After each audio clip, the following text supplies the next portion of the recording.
Chapter 800, Bloodsucking Bee Swarm. After the chaos settled, Zhong began issuing out new orders and reorganizing his subordinates. Han Qiong, Xiao Yun, Ma Lei and Sun Lanlan had obtained great merits in the rebellion this time, and Zhong conferred upon them titles. At the same time, Zhong also promoted a number of slaves that had performed well, directly removing their slave status, allowing them to become commanders. On top of that, he punished all the family members of the rebels, branding them as slaves, while assigning the women of the rebels as rewards to those who had just risen in rank. Seeing their comrades achieving a different status, a bright home, beautiful women, many of them became extremely motivated to build the city up. They put in more hours and efforts, some even going out of their way to excel in their military training. Through this rebellion, the total number of elites under Zhong had reduced drastically, but after the baptism, many of their hearts and loyalty were now firmly towards Zhong. At the same time, he had gained 100 sun armor, allowing his military might to leap. Since he gained the 100 sun armor, he began to study them carefully. Although the design was simple, the armor consisted of the top of mankind's intelligence on this world. Even the material used to make them was something Zhong could not discern. After studying them for an entire day, he chose to give up. His strength was in combat. Researching into something like this was not a strength of his. Hong. Near a small stone mountain, a sudden explosion rocked the entire area. The 20 m tall stone mountain suddenly blew up, revealing a small hole at the center of it. In front of the mountain range, Zhong was wearing the silver sun armor, equipped with a Type 4 nucleus. He felt the energy coursing through his body and was excited. This sun armor is truly powerful. When equipped, I can exhibit the strength of an initial stage Type 5 divine warrior. Zhong recovered from his joy while reassessing his knowledge about the armor. However, since the Sun Alliance sent this unit to deal with me, that means that there should be other equivalent armors if not stronger ones. The Sun Alliance is truly not weak. Having come to the conjecture that the Sun Alliance was not to be underestimated, Zhong abandoned thoughts of deploying his troops against them. What is that? Shit. Zhong had just kept the armor into his storage ring when he suddenly caught sight of a swarm of huge bees in the distance. Each of them was the size of a fist, their sharp stingers could be seen clearly. Looking at them, his face fell and he dashed towards the Vulture Valley. In a few breaths, he appeared beside Sun Lanlan and exclaimed, "Quick! Gather everyone and hide in the bunkers. There's danger." In order to deal with the threat of airborne mutant beasts and the possibility of aerial combat, Zhong had designated a plot of an area to be used as bunkers for his people to hide if need be. Sun Lanlan's face fell. Without asking, she quickly picked up a simple telephone line and spoke with her clear voice. "Immediately sound the alarm for evacuation. Danger level 9. All police patrolmen are to help with the evacuation. Escort everyone into the bunkers." In the various corners of the valley, the burly warriors struck out 9 resounding drum sounds to declare the danger level. Upon hearing it, everyone who was working stopped whatever they were doing, and began making their way towards the bunkers in an orderly manner. A number of police patrolmen who had been specially designated for the role escorted the slaves and villagers towards the bunkers as well. At that moment, as they were running, the swarm of mutant bees came soaring over the skies, descending at an alarming speed.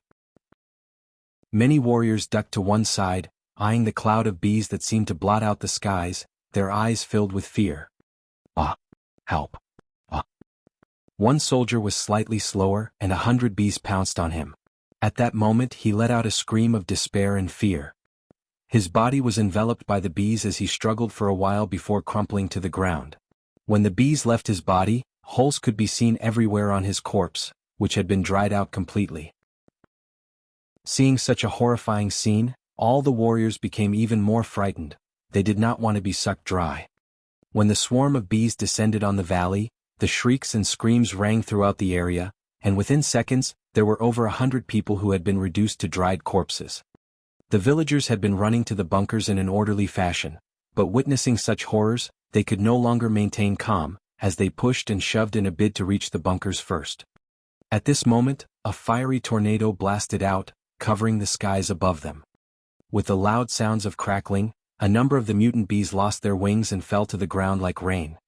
Zhong controlled 5 tornadoes of fire, looking like a fiery demon god that had descended as he appeared in front of them. "What are you panicking for? Maintain your order. Those who dare disrupt the order will be executed immediately. There's nothing to be afraid of." You can kill a single one yourselves. Let me handle the swarms. Seeing Zhong appear, the people immediately calmed down, picking up clothes, wooden bats and fans in a bid to fight back those singular bees. When the bees gathered together, they were truly terrifying. Even a Type 4 expert might not be able to handle them, and they might even be sucked dry. If they were separate, then any adult would be able to smack them down as long as they did not lack the courage. Zhong continued to control his 5 tornadoes of fire to blow all around the skies. Each time they blew past part of the swarm, a large number of the mutant bees would crash to the ground. While a dozen people had already been sucked dry, the majority was able to resist the pain of the stings and with help from others, smacked many of the mutant bees dead. The rest had also managed to enter the bunkers safely. The mutant bees tried to fly towards the bunkers but were assaulted by the humans within. In this third world, every single human had a body constitution stronger than those on Earth. Even the lowliest slave would be at least 2 times as strong as a normal person on Earth. Of course, even if they had entered the bunkers safely, some of the unfortunate ones were still assaulted by the mutant bees, and sucked dry, turning into dry corpses.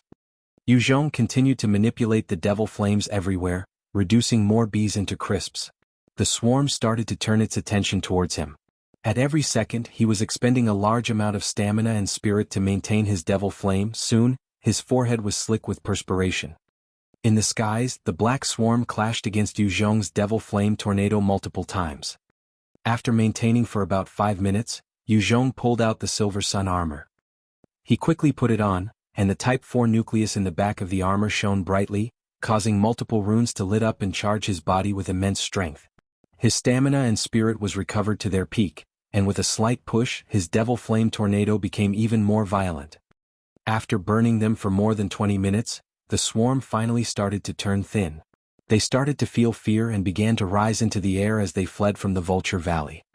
We finally pulled through. He heaved a sigh of relief and relaxed when he saw the bees fleeing. Gotcha. Right at this time, the Type 4 nucleus behind the sun armor split apart, turning into dust. The Type 4 nuclei could be considered powerful energy sources. They were able to absorb the energy in the air to replenish. However, should the consumption exceed the regeneration rate, they would shatter and turn into dust. Zhong had pushed himself to the limit to enhance himself, and the expenditure had been huge. That was why the Type 4 nucleus had shattered. He laughed bitterly as he looked at the pile of dust. What a loss. The Type 4 nuclei were not common, each of them extremely precious. If it wasn't for his unexpected haul out at the Sea of Mutant Beasts, he might feel heartache for the coming week. After the blood-sucking mutant bees left, the people began to come out from the bunkers again. The sudden appearance of the swarm had caused 200 deaths. If it wasn't for Zhong's timely discover, 90% of the entire population of the city might have perished. Mei'er held up one of the burnt mutant bees and came up to Zhong excitedly.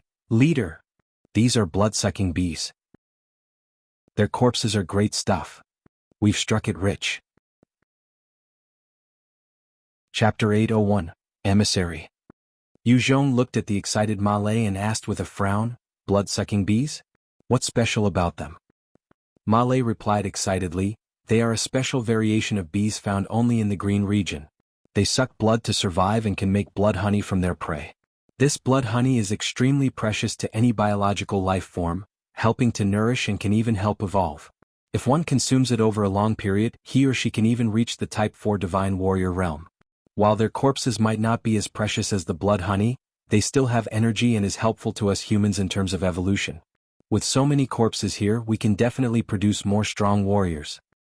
Zhong frowned and asked deeply, with such enticing features, has anyone tried to rear them before? Mei'er continued, it's rumored that one particular clan of the Dino race does rear it, treating humans as the source of blood to be fed to these bees. Each time, there would be over tens of thousands of humans sacrificed to these bees, and the produced blood honey is used to nourish the Dino-Generals. Tens of thousands. Zhong finally understood why those Dino-people would send their units to capture humans. It was likely to farm them and to rear the blood-sucking bees. A sense of danger suddenly arose in his heart. With the green region spanning such a huge area, there should be more than 1 million humans around here. To those Dino-people they were a good source of bait. Since they ruled the land, there would be no reason for them to let off any human. Zhong spoke, gather some people to keep these bees in storage. Give them out as per rewards for merits or contributions. Sun Lanlan was standing beside Yu Zhong, decked in a black uniform and her entire look clean and fresh, her huge chest threatening to burst out of her clothes, giving off an extremely irresistible charm. When she heard Yu Zhong's order, she replied with confidence, "Yes." After this period of training, she had successfully transitioned from being a self-entitled idol to a government official, handling every affair Yu Zhong delegated to her with ease and confidence. She had thus regained her natural pride and dignity as well. Yu Zhong looked at the corpses of the blood-sucking bees and felt regret. What a pity! If I had known their use, I would chase after them to find their nest and harvest some blood honey. When the swarm of bees receded, Yu Zhong's energy consumption had been huge, thus he did not think of chasing them. Had he known that they were capable of such an ability, he would definitely find the nest and gather the blood honey. Within the Sun Alliance quarters inside the palace, Shinya Takahiko slapped the edge of his throne, causing a huge part of it to be destroyed as he roared in rage. What? The Sun Warriors have all perished, even Kisame Shinji is dead? Are you certain that this information is real, Kuma Hikaruni? A skinny man was kneeling and trembled as he replied, "Yes. Chief, your subordinate has gone there to verify it personally. General Kisame Shinji is truly dead, and the 100 Sun Warriors have perished as well." Hearing this, all the generals within the palace had ugly expressions. The Sun Warriors were the trump cards of the Sun Alliance. In the past, when they were at a disadvantage in any battles, the entrance of the Sun Warriors could change the tide almost instantly. Any of the Sun Warriors in their sun armor could become a peak expert out there. When 100 of them worked together, as well as Kisame Shinji acting as the center of operations, even Type 4 Divine Warriors were no match for them. Based on their intelligence, Yu Zhong had single-handedly taken down the Vulture tribe as well as the surrounding tribes. Based on that, Kisame Shinji had acted accordingly with the confidence that their forces could take him down. Now that they received the report of their troops being lost in the battle, everyone was shocked beyond belief. After his outburst, Shinya Takahiko forcefully suppressed his rage and asked coolly, "Shinji and the 100 Sun Warriors have been lost. Seems like Yu Zhong has some other trump cards. Now he has some prehistoric technology as well as a Type 4 mutant beast?" He fell into a silence, contemplating deeply. If he were to send all his forces, there was an 80% confidence that he could annihilate Yu Zhong. However, within the Green region, there were still the Storm Valley and Pterosaur Mountain. If the Sun Alliance were forced back by Yu Zhong, then they would be left open for the Storm Valley and Pterosaur Mountain to launch an attack and conquer them. As he contemplated, his eyes flashed coldly. "Nishigakite, go tell Yu Zhong, I'm willing to pass him some technology, however in exchange I want him to help me hunt a Type 5 mutant beast. As long as he agrees to this condition, not only will I pass him the tech, I can even offer a friendship, and conquer the whole Green region together." Nishigakite kneeled and kowtowed his respects. "Yes. Your subordinate understands." After that, he rose and left the mountain gorge for the distance. In the Vulture Valley, inside a hall, Nishigakite was smiling at Yu Zhong. "Sir Yu Zhong, I'm glad to see you again." "Glad? More like disappointed, aren't you?" Yu Zhong laughed out sarcastically, leaning back on his sofa that was covered in a mutant beast pelt as he shot coldly, "Nishigakite, you don't think that the matter of your Sun Alliance sending troops to attack my army will be forgotten just like that, do you?" That was a misunderstanding. General Kisame Shinji had acted out of line and gone ahead without approval from the higher-ups. If he and the Velociraptor troops had offended and cost you, let me extend my sincerest apologies now. Nishigakite put on an apologetic expression, as though he really did not know that it had happened. Such thick skin was required when matters of diplomacy and politics were involved. Nishigakite continued unabashedly, "Sir Yu Zhong, our Sun Alliance had made preparations to discipline General Kisame Shinji, however, we heard that you had already wiped them out. His selfish actions have really caused us to be extremely sorry since they have offended you, and were killed by you, that's only right. However, their armor belongs to our Sun Alliance, and we hope that you can return them to us." Yu Zhong looked at him incredulously and laughed coldly, "And what if I don't?" The sun armor was a precious treasure. Yu Zhong was naturally not willing to return it. Nishigakite chuckled and threatened, "Then I'm afraid that it will affect our friendship, and our Sun Alliance will view you as an enemy, sparing no means to wipe you out. Sir Yu Zhong, you might have a few Type 4 Divine Warriors here, but if we were to go all out, we have the ability to deal with a Type 5 Divine Warrior even. I don't think you want to see that, do you?" Yu Zhong narrowed his eyes, a chilly light in them, and he was about to declare war on them. However, Nishigakite was astute, and caught the change in Yu Zhong's temperament as he quickly continued, "Sir Yu Zhong, since you hope to obtain some technology, our alliance chief has already agreed to sell them to you, on a condition. After you have helped us with it, not only will we forego the issue of the sun armors, we can even give half our tech stash to you and recognize you as an ally, sharing green region between the both of us." Yu Zhong's heart was stirred. What is it? If it did not have to come down to fighting to obtain the technology of this world, Yu Zhong did not mind helping out. After all, the roots of the Sun Alliance were deep and unfathomable. Nishigakite chuckled and replied, "We hope that Sir Yu Zhong can extend a helping hand with hunting a Type 5 mutant beast." Yu Zhong looked at him and snorted coldly, "Hunting a Type 5 mutant beast? He truly dares to dream. Don't you guys know the terror of a Type 5 mutant beast? Even if a Type 5 divine warrior were to lend a hand, it would be hard to kill one in a hit. If you guys want to kill yourselves, please do. I'm not interested." A Type 5 mutant beast could easily capsize a battleship. If they used their innate abilities, they were capable of causing a disaster. Even Type 5 divine warriors would be extra careful when dealing with Type 5 mutant beasts. Almost 80 or 90% of those who challenge them alone would usually perish. Even Yu Zhong had to expend all his strength to kill the heavily injured Type 5 crocodile head beast. Trying to hunt a normal live one was equivalent to committing suicide. Yu Zhong felt that it would take all of the human experts of the Green region to work together to hunt a Type 5 mutant beast successfully, but even so, it would cost them thousands of lives. Nishigakite grinned, "Sir Yu Zhong, we're more than clear on the horrors of a Type 5 mutant beast at optimal conditions. We will naturally not antagonize one. What we want to deal with is a heavily injured one. However, even so, our ordinary Type 4 divine warriors aren't its match. If you were to join us, we would succeed. There might be risks, but we feel that it's worth it." Yu Zhong sunk in deep thoughts. "All right, I can help. However, if it's not heavily injured, I will not do anything." Nishigakite smiled. "Fine." Chapter 802, Trap. Yu Zhong traversed through the forest quietly, walking towards a certain predetermined destination. He had arranged to hunt a Type 5 mutant beast together. All he required was the location and time to gather, before making his move alone. Nishigakite tried to mention the alliance with Yu Zhong but was rejected immediately. Yu Zhong did not yet know what the prehistoric technology was capable of. He was not overconfident to the point where he thought he could saunter into their base and leave easily. Yu Zhong continued quietly through the forest, avoiding a few herds of dinosaurs, before arriving at the location where an injured Type 5 mutant beast was rumored to be.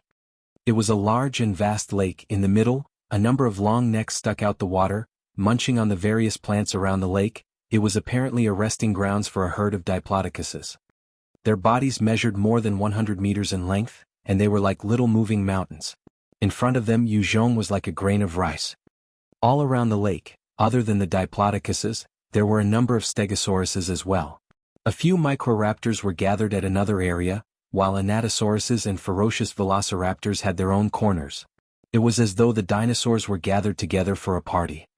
Other than the various dinosaurs, there were even huge prehistoric mosquitoes that were larger than humans, giant dragonflies with wingspans longer than 10 m, and many other mutant bugs. Seeing this, Yu Zhong could not help but suck in a cold breath. The dinosaurs and mutant beasts and bugs here were on another level. Each of the seemingly harmless Diplodocuses was actually Type 4 existences, even the Stegosauruses as well. The Microraptors were smaller and weaker, only at the Type 2 level. However, when gathered together with over hundreds or thousands in numbers, they were not easy targets to provoke as well. With the various species lording over their individual territories, even a Type 5 divine warrior might be ravaged if he or she entered casually. After all, mutant beasts were stronger than other lifeforms. A Type 4 mutant beast would already possess more strength than a Type 5 divine warrior. Their only weak point was their speed and perception senses and intelligence being lower. That was why it was possible for a Type 5 divine warrior to kill them, or even some weaker Type 4 divine warriors. However, in terms of pure power, it was definitely higher than a Type 5 divine warrior. Yu Zhong came to the lake and saw a man in silver sun armor about 2 kilometers away. The person also saw him locked in his position immediately with a strange glint in his eyes. The man pointed to Yu Zhong's position and muttered, "He's here. Over there." The man beside Nishigakite had a disdainful look as he ordered coldly, He's actually on time, do it. In the skies, a warrior with a sun armor rode on a pterosaur as they flew across the lake at a high speed. As he shot past, he released a number of red powder. When the powder descended on the dinosaurs, all of them began to get agitated.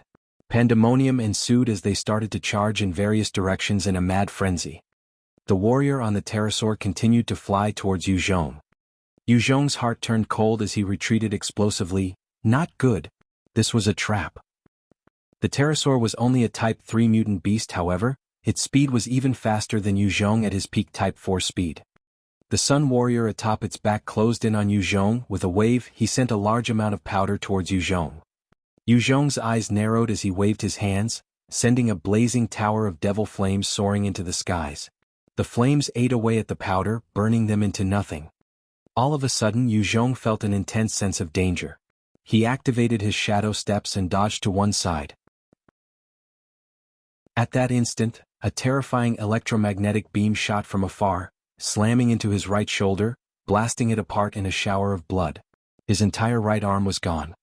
Sniper. A top-level sniper. Zhong felt a sense of dread as he suppressed the pain, waving his left hand. The spider ring on it spurned out silk that covered his wound, while he leaped through the woods.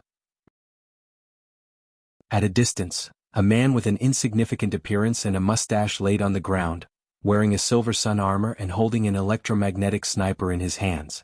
He eyed Zhong coldly while aiming. It was this man who had caused Zhong such a grievous injury. The Sun Alliance was a gathering place for many experts. There were countless talents, and while the human physique was weak and most peaked at a limit of Type 3 Divine Warrior, with the right equipment and weapons, not to mention Type 4 Divine Warriors, even Type 5 Divine Warriors would suffer. Without the proper weapons, humans were weak, whereas those with the right gear were difficult warriors to contend with. Shinya Takahiko asked through a voice transmitter, "Fujiki, is it done?" The short man was called Fujiki Ichiro, the most feared sniper of the Sun Alliance. He had assassinated countless enemies for Shinya Takahiko. In fact, few knew that Fujiki Ichiro had actually assassinated a Type 4 Divine Warrior before. Fujiki Ichiro continued to aim at Zhong, ascertaining his possible location while coldly saying, "Not yet." His danger perception is truly outstanding. I only managed to hit his shoulder. Shinya Takahiko laughed coldly. That's enough then. Even if he could deal with the dinosaur separation powder, his blood scent would attract those greedy bugs. He's definitely dead this time. He then turned to the man beside him, whose eyes were filled with a strange glow. "Shinmu, are the large bugs all attracted away?" Shinmu Xiongnan replied, "Yes, they've been led away." Shinya Takahiko's eyes lit up as he ordered, "Good. Do it now. Kill that fat bug right now." This time, Shinya Takahiko had plotted against Zhong. On one hand, it was to eradicate this enemy, while the other was to target the injured Type 5 mutant beast within the lake. Once they managed to kill this Type 5 mutant beast, they would obtain a huge, rich resource and train up a new batch of warriors. If the nucleus could be used together with the tech on Shinya Takahiko's hands, then the combat might of the Sun Alliance would go through a huge change, and they could even take down Storm Valley and Pterosaur Mountain at one go. Under his orders, 10 Silver Sun Armor warriors led 400 White Sun Armor warriors towards the lake. They were about 2/3 of the current Sun Alliance forces. In order to take down the Type 5 mutant beast, Shinya Takahiko was ready to go almost all in. A distance away, Zhong continued to sprint through the forest. Behind him, a large number of dinosaurs and mutant beasts as well as bugs were chasing after him, one part agitated by the powder, the other by the scent of his blood. Damn it! Zhong continued to flee while pulling out his stinger to fire at the sky. In the skies, the Sun Alliance warrior was sticking close on his pterosaur. At the same time, the flight pattern was unpredictable, causing Zhong to have no way of hitting even with his second-order firearms manipulation. The rider was extremely crafty, knowing the terror of a Type 4 Divine Warrior. He only followed Zhong from afar, not intending to get close, nor come to blows. At the same time, due to the mixture of blood and powder, many Type 3 pterosaurs were flying over. Eyeing the warrior in the sky, Zhong's eyes flashed coldly, and he activated his Summon Tamed Beast technique. A void appeared in the sky, and Greenie, which had evolved to its Type 4 realm, flapped its wings and descended. Its wingspan was now over 100 m and was like a huge beast from Legends. The Type 3 pterosaur was merely like a child in front of it. Seeing the monstrous Greenie suddenly appear over him and his steed, the Sun Warrior felt despair and fear, hitting the pterosaur to flee quickly. With a single flap of its wings, Greenie's speed reached Mach 2 and appeared above the rider, its sharp beak pecking down at the pterosaur, causing a large hole in its brain. The Sun Warrior was also pecked in two.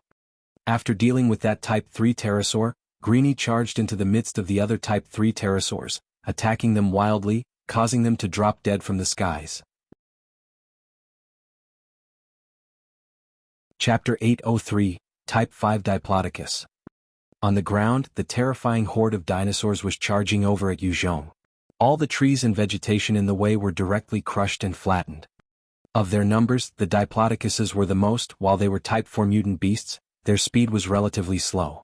It was about half the speed of sound, comparable to 20 times that of a normal person. Such monstrous sizes usually equated to a dangerous strength, as well as innate abilities. However, their speed was sacrificed as a form of balance. Even so, there were those Type 2 Microraptors which were even speedier. When they ran at their fastest, they were even 30% faster than Zhong. They continued to pounce on Zhong from the back, using those claws that could rip little tears in the hide of Type 4 mutant beasts as they attacked him. Behind them were the larger Megaraptors and Velociraptors. As long as Zhong slowed down slightly, he would end up in their midst and be torn apart. He could almost smell their putrid breath right on his tail, and he took in a deep breath, pushing his devil flame to shoot up and at the horde of dinosaurs. When those Microraptors were caught in the flames, they were instantly cooked like ants licked by fire, giving out crispy, crackling sounds as they fell to the ground, charred. As a whole bunch of them were burnt to death, the larger Velociraptors and Megaraptors pounced on those bodies, consuming them. Some even fought among themselves, kicking off a domino effect of slaughter. Still, many of the dinosaurs had been affected by the powder and were latched onto the scent of Zhong's blood. Thus, they continued to chase after him wildly. Zhong gazed at Greenie, which was slaughtering those in the air, and commanded in his mind, "Come down."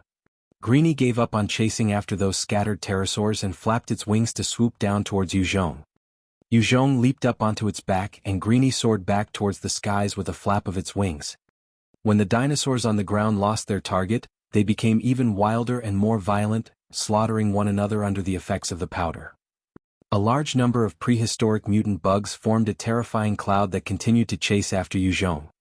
There were mutant mosquitoes with wingspans of 3 m, mutant dragonflies with wingspans of over 10 m, as well as mutant cockroaches with wingspans of over 6 m. Each of them was fearsome. If released on Earth, they could cause a calamity. The most fearsome thing was, these bugs did not go around individually but an entire swarm. They were chasing after Zhong with numbers.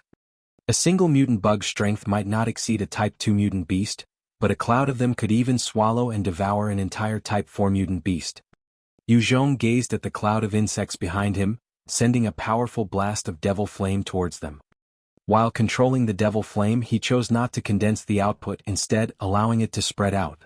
The area of effect was larger, reaching almost 10 times the original space. When he was dealing with those blood-sucking bees, he had used the same method. When those bugs were torched by the cloud of fire, their wings began to burn and they fell from the skies. These bugs had tenacious vitality, even after their wings were burned, and they slammed to the ground harshly. While many of them died upon impact, there were many others which survived. Especially the mutant cockroaches, they were the hardiest, only a few were burned to death. As the cloud of bugs was dealt with, Zhong sat on Greenie and charged straight into the clouds. The bugs also had a limit to their altitude. After reaching a certain height, they could only give up and fly back down. In the skies, Zhong had a dark expression as the killing intent in his eyes burned. "Damn bastards, Sun Alliance. I'll remember this."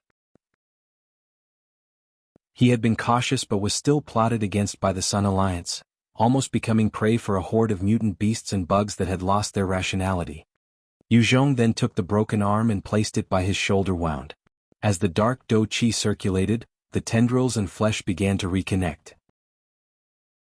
After an entire 5 minutes, the wound finished healing, although the expenditure of his stamina and spirit was not light. "Looks like I need to give them a good taste of their medicine." After recovering, he got Greenie to fly back down. In the lake, a number of Sun Warriors were treading on the water, supported by abilities. Each step they took caused more ripples out, while they continued to float above. The elite troops soon came to a huge, meat mountain at the center of the lake, of about 100 meters in height, covering a span of over a kilometer. Near the mountain, there was a huge hole of about 30 m in diameter, its depths unclear, with a thick stench wafting out. There was disgusting black discharge oozing out from the hole, a truly revolting sight. Shinya Takahiko ordered, "Do it." With his order, the hundreds of soldiers aimed at the hole and fired out countless beams of white light. As the light beams shot down the hole with unknown depths, huge chunks of flesh and blood blasted outwards. With such a critical hit, the huge meat mountain shuddered, causing the water to churn and spread out like waves. The Sun Warriors quickly leaped out of the way, dodging the towering waves. A long and thick neck came out of the lake, extending towards the sky. This mountain was actually a Type 5 Diplodocus, its body over 2 kilometers long. Its neck itself was already a kilometer, and its eyes flashed with a ferocious light. All along its neck, there were many claw marks, bite marks to be seen, the injuries not healing entirely, giving off a putrid stench. The regenerative abilities of a Type 5 mutant beast were no joke. However, on this world, many dinosaurs and beasts had lethal venom and viruses in their claws and teeth. Once injured, it was easy for infection to occur, slowing down the healing process. With his regeneration skill, Zhong's recovery abilities were faster than most Type 3 mutant beasts. However, when he was bitten by the velociraptor upon arriving at this planet, he had almost died as well. It was simply due to the bacteria in the mutant beast's mouth. The 400 Sun Warriors were like ants in front of the Type 5 Diplodocus. When they saw it rise up, they could not help but shudder in fear.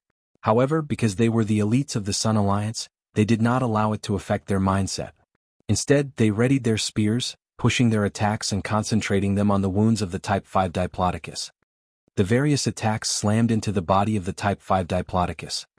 When the white radiance hit the scales of the Diplodocus, the scales were dented, but the beast was not affected greatly. However, when the attacks hit the huge wounds, the flesh and blood of the Diplodocus would be blasted apart, aggravating them. Had the Type 5 Diplodocus been at its peak condition, these humans would not even stand a chance. However, it was riddled with injuries, thus, it could only suffer from the opportune attack by them. As it was assaulted at such a critical stage, the behemoth became infuriated, swinging its massive tail and slamming it on the numerous Sun Warriors. Without any warning, those who were struck by that tail were turned into meat paste instantly, the sun armor on them that was made out of special alloys also dented beyond recognition. The Type 5 Diplodocus's strength was truly not weaker than most Type 7 divine warriors of the various species. It did not matter how strong the sun armor was, there was no way of defending against that attack.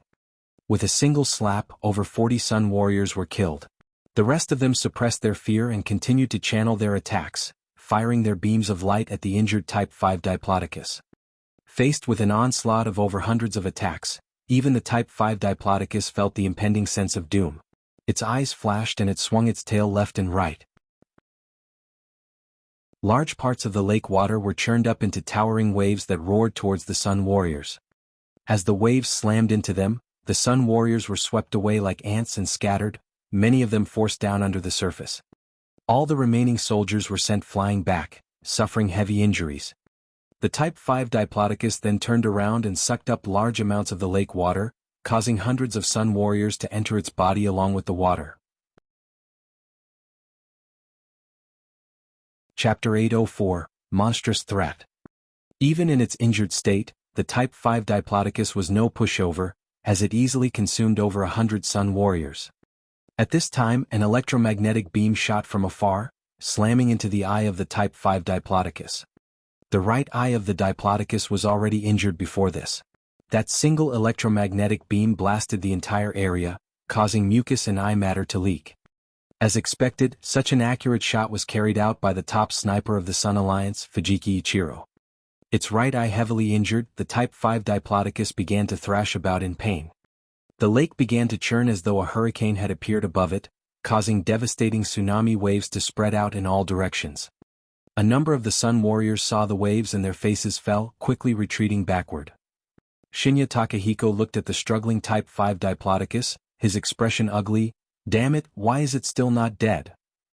By this time, the Sun Alliance had already lost 200 soldiers, and yet, while the Type 5 Diplodocus was heavily injured, it did not show any signs of dying yet. He looked at the monstrous beast before barking at 10 Sun Warriors in silver sun armor. Go! Make sure that you attack its injuries. Must die today. Otherwise, we'll fall to the bottom of the 3 overlords of this green region. The silver sun armor of these generals all lit up, as the runes expanded and covered them, enhancing them to reach the realm of Type 4. They then blasted forward, charging towards the Type 5 Diplodocus. As the Type 5 Diplodocus was still focused on its eye wound and was struggling about in pain, the 10 Sun Warrior generals managed to get close to it. They leaped up nimbly onto its back and charged towards its neck in a few steps. When they were all located near a wound on the long neck of the Diplodocus, they began using the battle spear to thrust wildly and viciously, tearing more meat and blood from the wounds, chipping away at the life force of the behemoth. Under the efforts of the 10 Type 4 experts, the wounds on the neck of the Diplodocus became even more serious as time passed. The beast could not help but unleash an earth-shaking roar of pain, causing a powerful shockwave to spread throughout the lake. Over 100 ordinary Sun Warriors immediately suffered burst eardrums, blood flowing out of their orifices as they doubled over on the floor in pain. The 10 Sun Warriors continued to dig deep into the body of the Type 5 Diplodocus and did not suffer the effects of the shockwave. They continued to unleash blow after blow, nourished by the sun armor on them. Without the armor, these soldiers would not have been able to burrow into the body of the beast. After all, they were just human. Facing the humans who were burrowing into its body like a virus, the Type 5 Diplodocus roared out in rage and pain, slamming its tail on its own neck. When the huge tail slammed into the wounds, its muscles tightened, directly crushing 2 of the Sun Warriors into meat paste. Seeing this, the remaining 8 Sun Warriors felt fear, and quickly dashed out from the wounds, fleeing. Noticing that the humans were finally forced out, the Type 5 Diplodocus's eyes flashed fiercely, and it swung its tail again, smacking into 3 more Sun Warriors with the entire force of its monstrous weight, turning them into meat paste, mixed together with the alloy of their armor. After killing another 3 of them, the behemoth swept its tail once more, bringing with it a frightening force towards another 2 Sun Warrior generals, crushing the 2 of them. The huge tail of more than 100 meters in length was the strongest weapon of this Type 5 beast. Could even injure a Type 5 Tyrannosaurus Rex.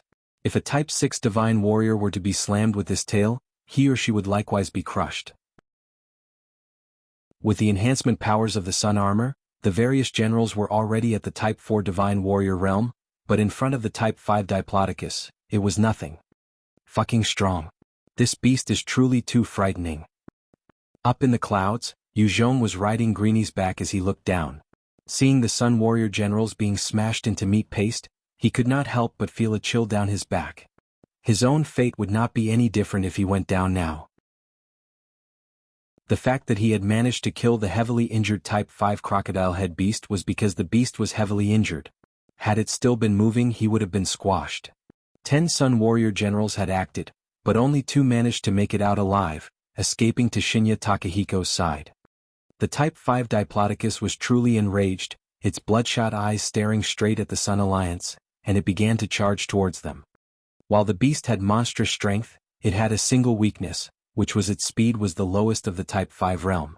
However, due to its length easily exceeding 2 kilometers, each step it took exceeded 100 steps of a human. Hence, when it moved at its maximum speed, its speed was still nearing that of sound, equivalent to a Type 4 Divine Warrior. Seeing the movements of the Type 5 Diplodocus, the 2 Sun Warrior generals who were thoroughly frightened screamed out and ran towards the city. The eyes of the Shinya Takahiko flashed coldly as he roared out coldly into the voice transmitter, "Fools! Don't lead that monster to the city. Run elsewhere." The Type 5 Diplodocus had exceeded his expectations, having never fought with a Type 5 mutant beast before. He had not expected it to be so terrifying even when injured. He was an intelligent man, and as he eyed his fleeing men, he barked into the voice transmitter, "Storm Valley. Run towards the Storm Valley." The 2 Sun Warrior generals adjusted their route when they heard Shinya Takahiko's voice, and quickly dashed towards the direction of Storm Valley. The Type 5 Diplodocus continued to chase with bloodshot eyes, its entire frame like a mountain. Along its path, all the trees and vegetation were either knocked away or crushed. The difference between mutant beasts and intelligent evolved life forms were that mutant beasts had lower intelligence. That was why a Type 4 mutant beast had a strength that could frighten a Type 5 Divine Warrior, but likewise, it could be hunted by a Type 3 Divine Warrior. Furthermore, Type 5 Divine Warriors were intelligent beings, and given enough time, they would be able to find the weaknesses of such beasts. Zhong patted Greenie's back and ordered, "Greenie, go kill those 2 men." He thought silently, "You want to head to the Storm Valley? Impossible. Today will be your Sun Alliance's demise." Greenie shot towards them instantly. With its Mach speed, the 2 Sun Warrior generals were instantly grabbed after 2 breaths and Greenie's claws pierced through their heads before it charged back into the skies. Zhong. Damn it. It really is him, he has a flying Type 4 beast. Fuck. Shinya Takahiko caught sight of Zhong on Greenie's back, and he was instantly enraged. As he cursed, he had a terrifying thought as to why Zhong would choose this time to appear. Quickly, his deepest fears came through. Zhong made use of the spider silk to hand the bodies of the 2 Sun Warrior generals, dragging them in front of the Type 5 Diplodocus as they flew forwards, leading the beast towards the city of the Sun Alliance. Shit. Shit. Shinya Takahiko flew into a rage, the sun armor on his body glowing. He was enveloped by a powerful strength, and he immediately charged after them with a peak Type 4 strength. At this moment, Zhong was still on Greenie's back, constantly activating his shadow steps, preventing the sniper Fujiki Ichiro from hitting him. Shinya Takahiko had no choice but to act personally. With his enhanced speed he quickly caught up to them. "You're here? Even if you're here personally, it's useless." Zhong saw Shinya Takahiko and his eyes flashed coldly, tapping Greenie's back, and it slowed down slightly, pulling the distance between them and the Type 5 Diplodocus closer. Seeing this, Shinya Takahiko had no choice but to slow down and run on the outskirts, not daring to get close to the Type 5 beast. Chapter 805. The Sun Alliance City is destroyed. Shinya Takahiko did not dare to get close, only shouting at the top of his lungs, "Zhong, I'm willing to hand all the tech to you and send you 100 sun armor. As long as you lead the Type 5 Diplodocus away, and lure it to the Storm Valley, I will also send you 5 absolute beauties, and work together with you to control the entire green region." Zhong watched him and laughed coldly, "Can your words be fucking trusted, you slimy bastard? Today will be the date your Sun Alliance falls." Since the Type 5 Diplodocus had been injured so heavily, it was sure to bring forth a calamity. When it reached the Sun Alliance city, it would definitely destroy everything in its path. Shinya Takahiko's face turned pale as he tried another tactic to convince Zhong. "Zhong, this time it's my fault. However, the 100,000 people in the city are innocent. If you were to lure this beast over, are you going to sentence those people to their deaths? Their homes would be destroyed because of you. And their future will become bleak because of your actions." He continued hastily, "Zhong, lure this beast away. I know where another Type 5 beast is residing. As long as the 2 of them clash against each other, we have a chance of killing them. With their nuclei and meat, we can become the overlords of the green region." Zhong laughed coldly, "Fine. You commit suicide, I can still consider letting Sun Alliance City off. For the sake of the 100,000 people there, you can go ahead and kill yourself. Otherwise, they will die because of your actions, and their future will become bleak because of you." When Shinya Takahiko heard that, his expression turned ugly as he gritted his teeth and said, "Zhong, you'll regret this. I will use all I have to annihilate everything you hold dear. Your subordinates, your women, and your people. I will kill them all." After that, with a tap of his foot, he made his way crazily towards Sun Alliance City. Trying to flee? With a thought, he channeled his Summon-Tamed Beast technique, and Type 4 lightning appeared out of a void, pouncing towards Shinya Takahiko. The speed of Type 4 lightning was incredibly fast, exceeding even some Type 5 divine warriors. In a flash, it had caught up to Shinya Takahiko and slashed at its head. Another Type 4 mutant beast. You can actually command too. Shinya Takahiko stared in horror at the approaching beast and a huge sense of danger arose. The Type 4 nucleus in his sun armor glowed brightly, pushing his strength to the realm of a Type 5 divine warrior. He then made use of his surge in strength to slam a fist at Lightning's claws. His power exploded out, sending Lightning soaring back. As an agility-based mutant beast, its speed exceeded that of a Type 5 divine warrior. However, its strength was at most comparable to a Type 3 mutant beast. Lightning was sent flying backward by a single blow. It tumbled in midair. The moment it landed, it disappeared from its location and appeared right behind Shinya Takahiko in a bid to slash at his head. He was prepared for it, sending another fist out at Lightning. Both parties became tangled. In a short span of time, it was unclear who would emerge victorious. Lightning's speed made it hard to kill. While Shinya Takahiko held the advantage with the help of his sun armor, he could not do anything about lightning. With its harassment, Shinya Takahiko's speed of retreat was reduced drastically and was only able to maintain momentum alongside the Type 5 Diplodocus. Just like that, the group made their way closer to the Sun Alliance city. What the hell is that? Shit. Monster. When the people in Sun Alliance city saw the massive Type 5 Diplodocus appearing in the horizon, their faces turned to one of horror and fear. Many began to scream and the city was plunged in chaos. In front of such a behemoth, even Ultraman would seem like a dwarf in front of it. Many started to lose their shit as they ran around frantically within the city walls. The entire city fell into chaos as some took the opportunity to rob and rape, giving in to their desires before they died. Fire arrows. Fire arrows.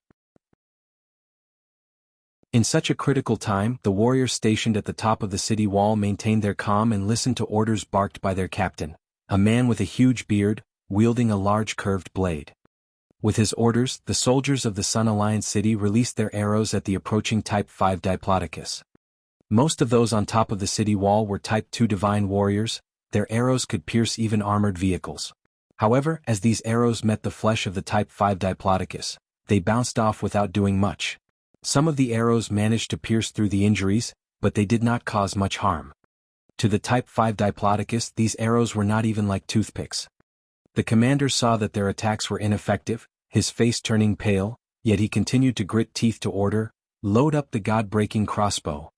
100 soldiers quickly came up to a huge crossbow made out of the bones of a huge mutant beast. It was about 10 m in length, loading up an arrow, also a mutant beast bone sharpened. They pulled the crossbow before releasing it at the maximum tautness. The bone arrows soared through the air with a loud swish, slamming into the body of the Type 5 Diplodocus. The might of god-breaking crossbow was truly terrifying, penetrating the scales of the Type 5 Diplodocus and blasting out a bloody wound. However, with a slight shake, the large bone arrows would be squeezed out by its muscles, and the large bloody holes began healing at a visible rate. This was the true terror of the regenerative ability of a Type 5 mutant beast. If it wasn't for the many festering wounds on its body, injuring this behemoth through human means were unimaginable. Seeing this scene, all the soldiers felt despair. There was nothing they could do to cause any noticeable damage to the Type 5 Diplodocus. The god-breaking crossbow was indeed enough to hurt the Type 5 Diplodocus, and the enraged beast was even more furious now. It increased its pace and charged towards Sun Alliance city. With every step the earth seemed to shake.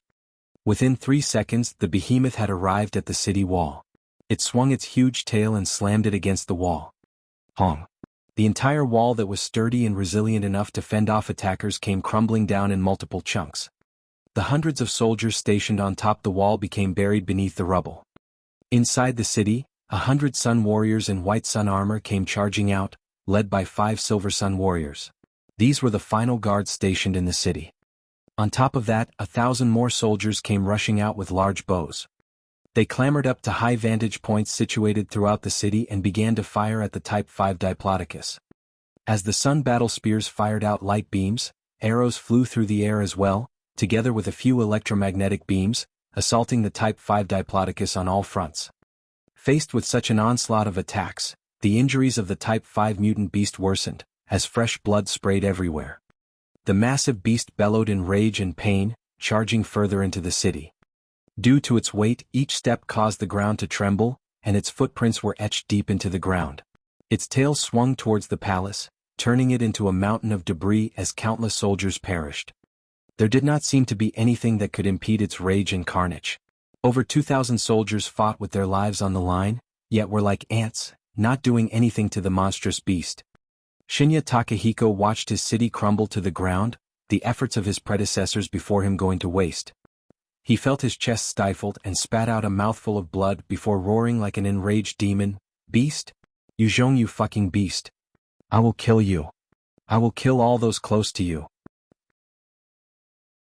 Zhong disposed of the 2 Sun warrior generals with a swing, causing their corpses to land in the center of the city. The Type 5 Diplodocus charged forth, stomping all over the corpses, causing the ground to be filled with blood, unleashing its anger at being injured by those measly ants beneath it.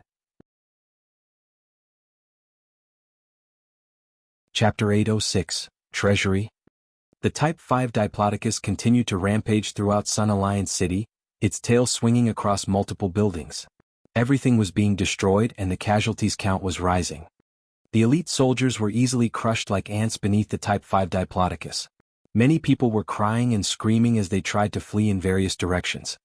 Zhong rode on Greenie's back, appearing within the luxurious palace in a breath. He had just leaped down from Greenie's back when 8 elite soldiers wielding long spears charged out suddenly, thrusting towards Zhong. He flashed about and evaded their strikes, dashing through their midst. The 8 soldiers felt their eyes' vision go blurry, and their bodies were instantly sliced in countless pieces, as blood splattered everywhere. After casually killing 8 Sun Alliance soldiers, Zhong pulled out a small handheld computer with a radar component attached. He looked towards the display and asked by E, "Within this region, are there any signs or traces of any computers?" The tablet with the radar component was able to send out radio waves. As long as there were any computer or electronics in usage, it would be picked up by the computer. Bai Yi's eyes flashed with data lines, in the end shaking her head. "No, there are no traces of any computers. Seems like I can only use the other method." He caught sight of 4 Sun Alliance soldiers running towards him in a frenzy. With a tap of his foot, he disappeared from his position, and immediately smacked the back of the heads of the 4 soldiers, knocking them unconscious. He then pointed at their foreheads, sending out 4 puppet runes into their foreheads. Their bodies shuddered momentarily before standing up, their eyes blank and vacant. "Which of you know where the prehistoric tech is being kept?" The 4 soldiers shook their heads. Obviously, their ranks were not high enough to know classified secrets. Zhong then ordered, "Take me to your original captain." "Yes." They replied respectfully, turning around and began weaving through the palace. Inside the palace, every few seconds, there were soldiers coming at them, and they were easily sliced in 2 by Zhong. While these soldiers were strong existences to normal humans, to Zhong with his peak Type 4 Divine Warrior status, they were just measly ants. Under their guidance, Zhong came to a secret basement and sliced it open with a single slash. The moment the door was cut open, 6 elderly men looked towards Zhong in fear, each of them flanked by 2 Type 3 Divine Warriors. They were the 6 leaders of the major clans within the Sun Alliance. Shinya Takahiko was the strongest expert within Sun City and was the clan leader of the Shinya clan. In order to control the entire Sun Alliance, the clan required the support of the other clans. One burly Type 3 Divine Warrior tapped his feet and dashed towards Zhong with a terrifying speed. With a casual wave of his sword, the Type 3 Divine Warrior was immediately sliced in 2, fresh blood spraying everywhere. All together. One of the soldiers roared, and with a tap of his feet, he charged towards Zhong by summoning multiple clones. Another soldier waved his hands, firing darts at Zhong. Yet another narrowed his eyes, channeling a powerful gravitational force to envelop Zhong. The 11 Type 3 Divine Warriors all revealed their strongest abilities, doing their best to bury Zhong at where they were. Facing such a fearsome attack, Zhong simply took a step, his blade flashing through the air, and the 11 Type 3 Divine Warriors were turned into slabs of meat that fell to the ground. One of the old men squeaked out in fear, "Don't kill me. Spare me. I will lead the Sakata clan to submit to you." One old man trembled with fear as he pleaded, "Don't kill me. I'm willing to exchange gold for my life. I can also take out a Type 4 nucleus as well as 200 beautiful girls in exchange." These powerful old men within the Sun Alliance were all rich, yet fearful of death. They already lost their courage and vigor of youth. The moment they saw Zhong turning their guards into minced meat, they threw all dignity and pride out the window. "I can spare you guys, but as my puppets." Zhong laughed coldly and slapped at their necks, knocking them out before shooting puppet runes into their foreheads. After gaining control of these 6 clan heads, he asked them solemnly, "Where are the prehistoric tech being kept?" The Fujita clan head, Fujita Shiki, spoke up, "In the center of the palace, there's a treasury about 3 levels underground. In order to go there, there has to be Shinya Takahiko's written consent as well as the agreement between us 6 leaders." Zhong directly ordered, "Take me there." "Yes." Since he gave the order, the puppets led him quickly through the center of the palace. Along the way, more soldiers appeared to obstruct them but were easily taken care of by Zhong. In front of a huge alloy door with 2 headless corpses lying beside it, Fujita Shiki pointed at it and remarked, This is it. In order to get through, you'll need Shinya Takahiko's authorization. Break for me. Zhong pulled out his flame blade and slashed down once, causing the door to break into multiple pieces. He stepped through and immediately noticed a bunch of electromagnetic guns, sun battle spears, as well as sun armors laid out neatly within. The total number of equipment could easily equip 2,000 soldiers. However, the concave sphere shapes within each equipment were all empty.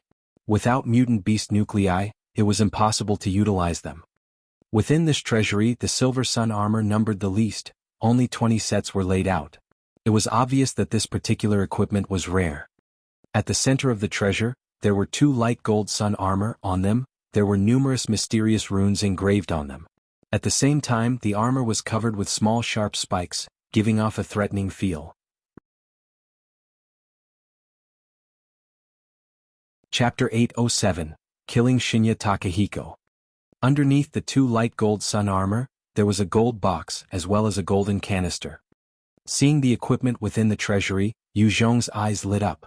With a single wave of his hands, the storage ring on his finger was activated and sucked everything in, from the electromagnetic guns to the sniper rifles, to the sun battle spears and even all the sun armors. After the storage ring was upgraded to a level 10 treasure, its space was incredibly huge, accommodating everything within the treasury easily. If it had been the level 6 treasure still, then he could only keep a portion of it. Zhong came up to the 2 light gold sun armor, taking them into his ring with a single wave. He then opened up the golden box, revealing a 30 cm thick stack of documents, as well as something that was 70% similar to a disc. Zhong took out the documents and looked through them carefully, revealing a number of blueprints and diagrams for the electromagnetic guns and the sun battle armor. Looking at them, he finally heaved a sigh of relief. This is great. With these, we finally have some means to defend against the Saint clan. After a few months, the gates of hell would be opened fully, and the second world would converge with Earth, allowing the Saint clan to invade. The strength of the Saint clan was truly terrifying, far surpassing the human race. Even with the strength of the humans prior to the apocalypse, it was impossible to contend with the Saint clan. Under the current conditions where the human race was almost crippled, there was almost no chance that they could defend at all. With the blueprints of the electromagnetic guns and sun battle armor, Zhong could then utilize the research facilities on Earth to manufacture them and empower the human race. What is this? After retrieving the gold box into his ring, he opened up the golden canister, as a sweet and bloody scent wafted out from it. He looked carefully before smiling. This is the blood honey of the blood-sucking bees. Zhong had obtained information from his subordinates of this world, that this blood honey was an extremely precious resource, allowing humans to evolve. However, it was hard to produce, requiring over 1 million people to be sacrificed, or hundreds of thousands of mutant beasts. At the same time, a single canister could allow an ordinary human to immediately leap into the realm of a Type 4 divine warrior. The Shinya clan could support the Sun Alliance was not only because of their control over the prehistoric tech but also because they had this valuable blood honey. Hong. Suddenly, there was a loud explosion at the entrance of the treasury. Zhong turned around, noticing Shinya Takahiko with his silver sun armor. All around him there were many corpses and blood. Shinya Takahiko saw the empty treasury, his expression turning savage as he laughed maniacally. Good. Good. Good. Zhong, you bastard, you actually destroyed all that my Shinya clan has built up. Today I will make sure to dismember you, and hunt all those that are linked to you. Without the treasury, especially the precious canister of blood honey, the Shinya clan would become nothing. The moment Shinya Takahiko fell from his position, there was no way the Shinya clan could continue to maintain their supremacy and dominance over the Sun Alliance. The Type 4 nucleus behind his back radiated brightly, filling his body with energy as his muscles became taut. His aura rose constantly until he reached the peak of Type 4 Divine Warrior realm. With his strength raised, he tapped his foot and his entire body appeared right in front of Zhong like a specter, thrusting his spear out at the speed of sound. Zhong's eyes narrowed and enveloped his body instantly with his dark Do Chi, raising his own constitution. He pulled out his flame blade and slashed at the silver battle spear in Shinya Takahiko's hands. Hong. The blade and spear clashed in a loud sonic boom, causing shockwaves to spread out with them as the center. Zhong was sent soaring back a few meters by the enhanced Shinya Takahiko, his hands feeling numb and his blood flow turning awry. Upon landing on the ground beneath him cracked, forcefully dissipating the residual strength. He had just gotten his bearings when he felt an immense gravitational force pressing down on him, preventing his legs from lifting. Gravity manipulation. He actually has this annoying ability. Zhong frowned and activated his own second-order gravity manipulation, negating a part of the force Shinya Takahiko was applying on him. Shinya Takahiko disappeared from his location, and within that instant, 8 shadows appeared, as 8 of him sent spears thrusting out at Zhong. This Phantom 8-hit technique of Shinya Takahiko was a secret technique of the Shinya clan. The moment they utilized it, even a Type 5 Divine Warrior would be heavily injured or killed. Shinya Takahiko's natural talent was high and had awakened the gravity manipulation ability. Together with this Phantom 8-hit technique, few were his match. Zhong's eyes glinted as a void appeared in midair, and 10 bone spears struck out at the 8 Shinya Takahikos. 7 of them immediately dissipated when struck by the 7 bone spikes. As for the real body, the bone spikes splintered upon contact, while he continued to charge at Zhong without any reduction in speed. His spear sliced through the air at the speed of sound, aiming for Zhong's heart. Zhong's flame blade turned into a flash of light that met the sun battle spear, and following the powerful sonic boom and knockback, Zhong was once again sent flying back, right out of the treasury. Shinya Takahiko became a shadow again, appearing in front of Zhong and sending another thrust out. Dang. Dang. Facing the continuous blows, Zhong was suppressed by Shinya Takahiko, being sent flying back constantly. His inner organs were also shocked over and over, his hands turning numb. The flame blade in his hands was almost sent out of his hands a few times. Shinya Takahiko was also shocked. Zhong was not wearing the Silver Sun armor and was barely below him in terms of advantage. If he were to wear it, he knew he would not be Zhong's match. I need to kill him here. Otherwise, the entire Sun Alliance will be swallowed by him. The killing intent in Shinya Takahiko's eyes soared, as he raised his battle spear and charged right for Zhong without care for anything else, raising his prowess by another 30%. Dang. After forcefully blocking another dozen strikes, Zhong's right hand finally went numb, and the flame blade in his hands was knocked away. Shinya Takahiko's eyes flashed with joy as he struck out once more for Zhong's heart. With a cold light, Zhong summoned a powerful pillar of devil flame to blast towards Shinya Takahiko. Shinya Takahiko's face discolored, he could sense that this devil flame was incredibly dangerous. He dodged to one side, evading the blast of flames. By that time, a silver battle spear shot out from the flames together with a shroud of dark do chi, thrusting towards Shinya Takahiko. Taken aback with shock and fear, the spear slammed into his Silver Sun armor. With a loud explosion, the collision forced Shinya Takahiko to fly back dozens of meters. His silver battle spear was also knocked away, while his entire body slammed into a wall, causing it to crack. In front of him, Zhong had already put on the Silver Sun armor. Behind him, a Type 4 nucleus was radiating brightly. Shinya Takahiko's expression turned venomous as he muttered out of despair, Type 5. Indeed, once you equip that, your strength can reach the Type 5 realm. However, even if I die, I will not let you off easily. I want you to be buried with me. All that you hold dear will suffer. I will drag them down with me. Ha ha ha. With a savage laugh, his body suddenly blew up, a light shooting out from his body, directly penetrating the city, soaring into the skies. As it had happened so suddenly, Zhong had not expected such a strange change. He had not enough time to react when the bright light already disappeared into the skies. Zhong frowned, a bad premonition arising in his heart. However, he had no idea what Shinya Takahiko had just done, and was unclear about what it held for the future. Zhong swiftly left the underground basement, appearing back at the ground level. He caught sight of the Type 5 Diplodocus still rampaging in the city, and all the structures had been demolished, while many people were fleeing from this invincible existence. Zhong eyed the beast and pulled out his electromagnetic gun, firing at the wounds of the behemoth, blasting the wounds wide open in a shower of blood and flesh. The might of the electromagnetic gun was terrifying. With every hit, the wounds of the Type 5 Diplodocus burst open, causing fresh blood to flow.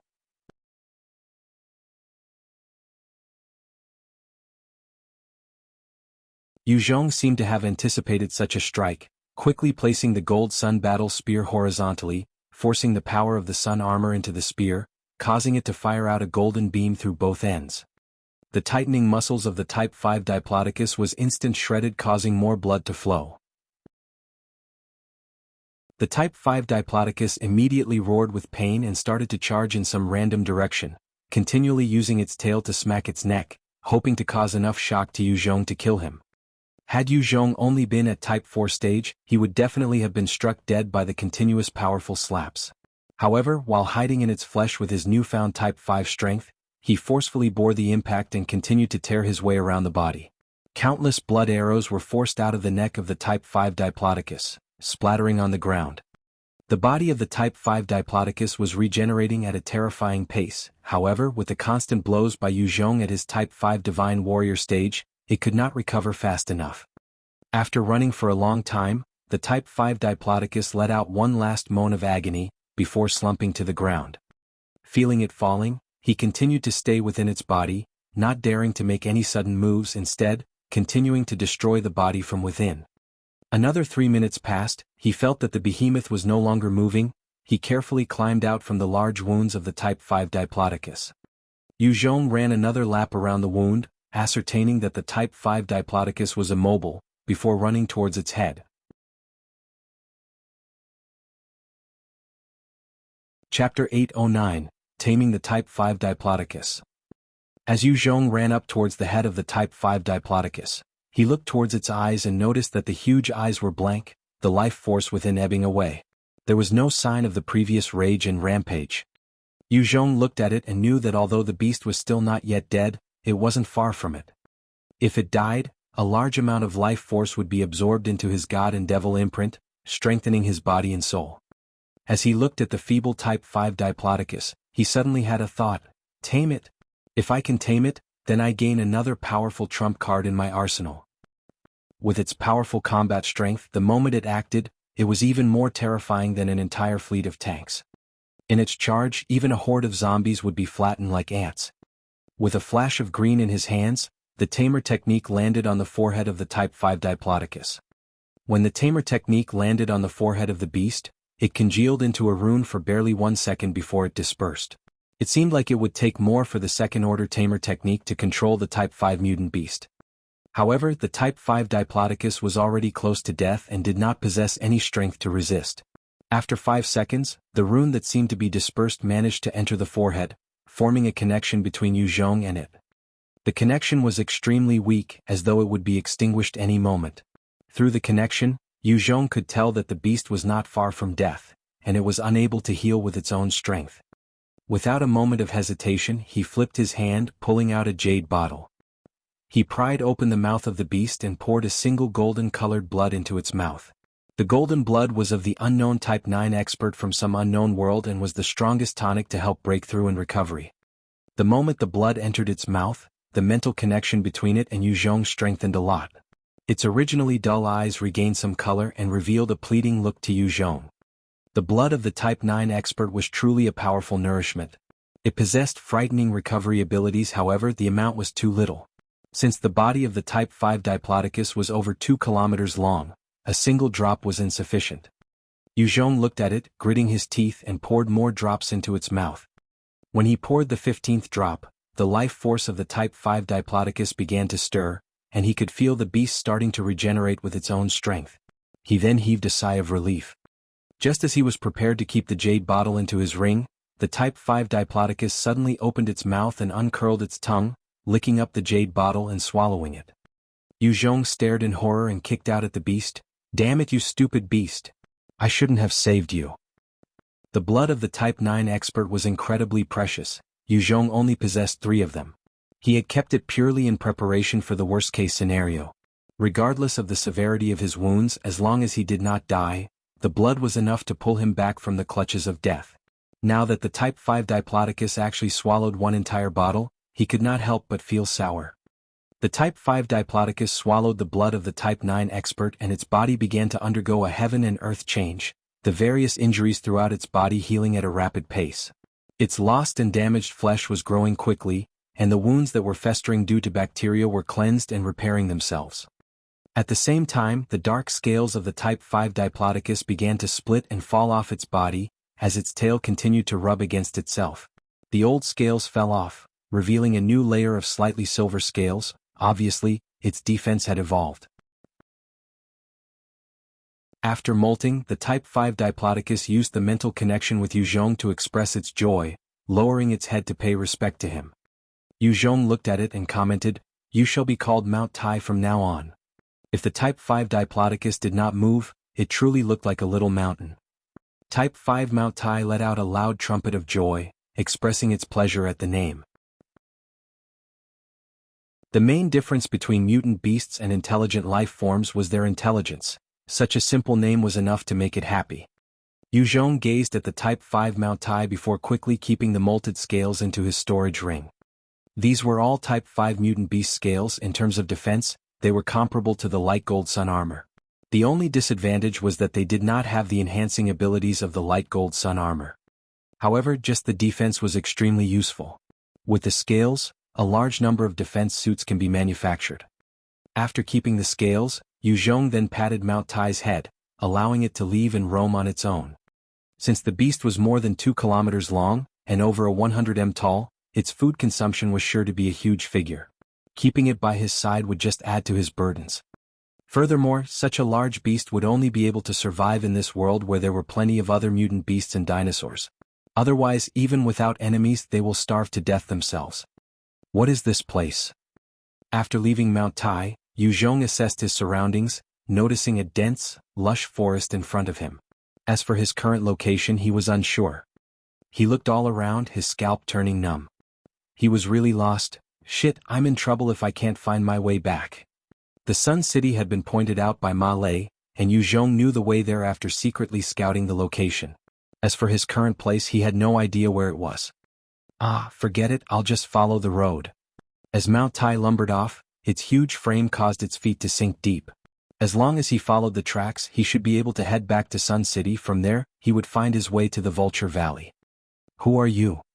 All of a sudden, there were rustling in the bushes nearby, as 2 beautiful women with valiant temperaments jumped out, with bows in their hands. Their skin was dark but full of health, they had short hair, and over their chests they had some layer of mutant beast scales. These were obviously warriors. Zhong looked at them and smiled. I'm Zhong. One of them with blue hair and gray eyes barked, "What are you doing in our storm valley?" Zhong replied honestly, "Truthfully, I ended up here by accident and now I'm lost." The other beautiful warrior with a pair of beautiful legs laughed coldly, "Lost? What a lousy excuse. I think you must be a spy sent here to infiltrate our storm valley. No men are good. Full of lies." Zhong was shocked. This is Storm Valley? The warrior with beautiful legs laughed coldly with sarcasm. "Continue your act. When I capture you and interrogate you, you'll spill everything." Zhong's brows furrowed. Just as he was about to retort, he swept a sudden glance to his sides. More robust, healthy-looking women stepped out from the forest, each of them with bows, aiming at Zhong, their gazes cold. The moment the order was given, they would not hesitate to use the bow, shooting at him on the spot. The other female warriors had burly builds, and their muscles were powerful, looking even more masculine than men, and were not as beautiful as the first 2. One particular petite young girl went down on one knee in front of the blue-haired beauty, speaking coldly but with respect. "Willianna, the 7th Combat Unit is here. The Queen's orders have been given, please execute the cleaning quickly." Willianna's eyes flashed with shock. "Luo Xen, the Queen had been alerted? Seems like the Type 5 mutant beast heading to our Storm Valley is for real." Willianna then turned to Zhong with an icy gaze, barking, "Zhong, stop your meaningless resistance. Surrender now, otherwise I can only choose to kill you." Zhong's eyes flashed with a glint as he raised his hands. "All right. Come catch me." Her muscles went taut as she inched closer with wariness. Her intuition told her that Zhong was a truly dangerous being. When she came up to him, she used a rope made out of a Type 3 mutant beast tendon, tying him up securely. Most Type 3 divine warriors would not be able to break out of this.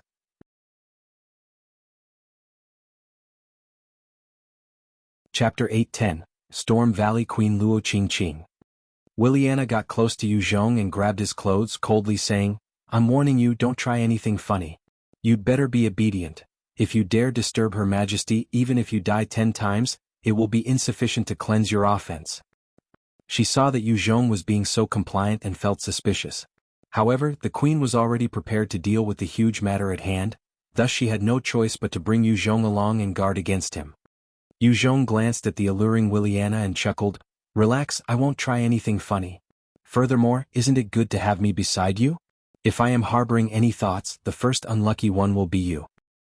She looked at him and snorted condescendingly, "Humph? Just you? I can easily subdue you. Although your innate physique might be stronger than us women, under proper training in combat, women are not necessarily worse than men. We might even be stronger." Obviously, this Willianna was quite an opinionated feminist. Zhong did not even attempt to discuss this topic with her, instead, observing his surroundings carefully. Soon after, from the forest, 200 beautiful female warriors equipped with green battle armor that had runes engraved on it, as well as longbows on their backs came trekking out. Their faces were cold and impassive, their gait steady and containing a certain hidden strength. They continued to weave through the forest, maintaining their vigilance, taking up posts and positions. The moment anything were to go wrong, they would be able to react at the first notice. Under the protection of 8 fair-skinned beauties equipped with the same green battle armor, an exceptional woman with an incomparable grace and allure came walking over. She had a beautiful white cape attached to her battle armor, her thick lush hair flowing down. Her legs were long and beautiful, her figure voluptuous and perfect, and her aura was both icy and oppressive. Zhong caught sight of that beautiful leader, her entire bearing was enough for him to sigh inwardly, "Beautiful! What a powerful woman!"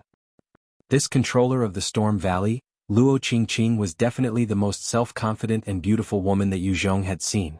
Even Qinger was slightly inferior. Every single one of her guards was also top beauties, their demeanor and attitude the same, and they would not lose to Qinyao or Ji Qingwu in terms of looks. However, when walking beside Luo Qingqing, they were reduced to the leaves of a rose. It was the first time Zhong had seen such a woman who was exuding overbearingness, as though there was nothing she could not do, and no enemy she could not defeat. Such arrogance and confidence could only come from countless victorious battles, maintaining authority for more than a number of years. It was apparent that this woman did not just rely on her looks alone, but was a capable and powerful leader, a Type 4 divine warrior in her own right. Even without the proper battle experience, a person could rely on the blood honey to reach the Type 4 divine warrior stage. However, such a person would not be able to best another Type 4 divine warrior who managed to climb their way up. The aura would definitely be different. "Greetings, Your Majesty." In an orderly fashion, every single female warrior got down on their knees, calling out their greetings with reverence. They held a deep respect for this woman in front of them. Because of her, they were able to lead a life of dignity and pride. Even the icy Willianna was on her knees, a look of reverence on her face as she gazed at Luo Qingqing. In this area, among all the kneeling female warriors, only Zhong was standing, sticking out like a sore thumb. Willianna saw Zhong standing out by her side, and her heart was shocked. However, she was afraid of offending the queen, so she did not make any noise or actions, instead, gritting her teeth through it. "Rise. Make preparations for battle." Luo Qingqing did not seem to spare a glance over, just ordering indifferently as she continued towards the direction of the Type 5 Diplodocus. "Thank you, Your Majesty." As she left, the female warriors stood up. Willianna immediately grabbed Zhong's clothes and barked viciously, "Damn bastard, why didn't you kneel?" Zhong took in her fragrance, shrugging nonchalantly, "She's your queen, not mine. I don't have to kneel." In response, Willianna stared coldly at Zhong, "Wait till we get back to Storm Valley, you'll get it." Zhong laughed and did not argue with her. Seeing that Zhong was still so carefree, Willianna got even more furious. She was used to men trying to get her attention or agreeing with her, but seeing this indifferent person in front of her made her feel like whipping him. However, in front of the queen, she did not dare do anything. Hence, she just suppressed her annoyance. "Kyoko, how is it?" Luo Qingqing came up to one of the footprints left by Mount Tai and asked a young, pretty girl beside her with short hair, a petite build, and an impressive pair of breasts. This big-boob beauty was called Ao Kyoko, one of the 8 personal guards of the Storm Valley Queen. She had a powerful analytical ability. Luo Qingqing was able to expand and consolidate her control and authority within the Green region alongside 2 other male overlords was also due to her 8 personal guards. A powerful faction could not just rely on a single leader, there had to be many other talented delegated positions as well. Kyoko grabbed a handful of mud that was dyed with blood and took a whiff before looking around. She frowned and said, "This Type 5 Diplodocus seemed to have been gravely injured and laid here. However, it suddenly recovered for some strange reason and left." Luo Qing arched her brows and came to a scarily accurate guess. Type 5 Diplodocus? The Sun Alliance actually dared set their sights on it. They truly do not know the vastness of the heavens and earth. Even if a Type 5 mutant beast was heavily injured, it would be able to destroy any one of our headquarters.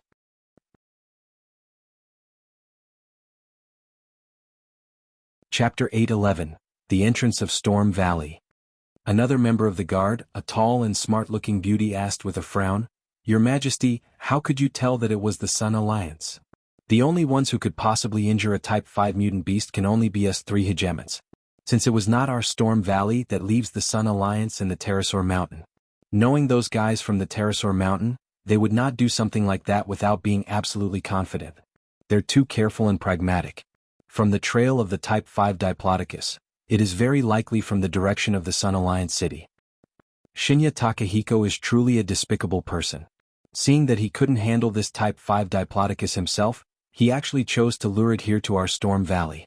This debt, I will definitely collect it personally." Luo Qing gnashed her teeth as she ordered out with an overbearing tone, "Ing." A petite girl of only about 1.25 meters stood out, her lowly face full of respect. "Your subject is here." Luo Qing gave a simple but cruel order, "Go investigate the Sun City. If there's a chance, get the heads of 2 of their generals." "Yes, Your Majesty." The lady, who looked even smaller and younger than a girl, replied in a clear and bright tone, before disappearing from her spot. The other smart-looking lady suddenly spoke, "Your Majesty, there is one more power that actually possesses the capability to contend with a Type 5 mutant beast."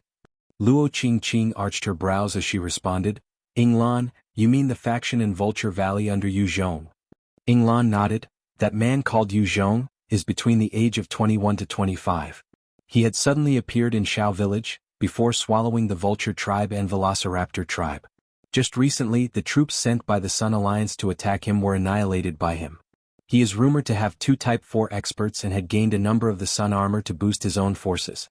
They should be capable of attacking a Type 5 mutant beast as well." Luo Qing nodded in agreement. "That's true. However, it's not possible for Yu Zhong to know of this Type 5 Diplodocus intel. Only a number of us from the 3 factions knew about this. It's unlikely that it's him." Inglan also nodded in agreement. "That's true.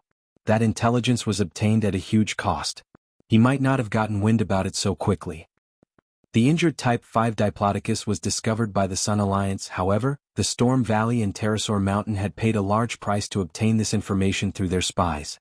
However, the Type 5 mutant beast was too terrifying, hence, no one actually gathered a force to hunt it down. Luo Qing frowned and challenged, "However, this Yu Zhong person is truly someone else, to be able to achieve so much in such a short time. Inglan, I'll leave the information gathering to you." Yu Zhong's meteoric rise caused even Luo Qing to feel a little threatened. Although she was confident in herself and proud, she was not stupid. She never underestimated her enemies and would use all she had to crush her foes. This was the reason why she had never lost. Inglan nodded slightly, "Yes, Your Majesty."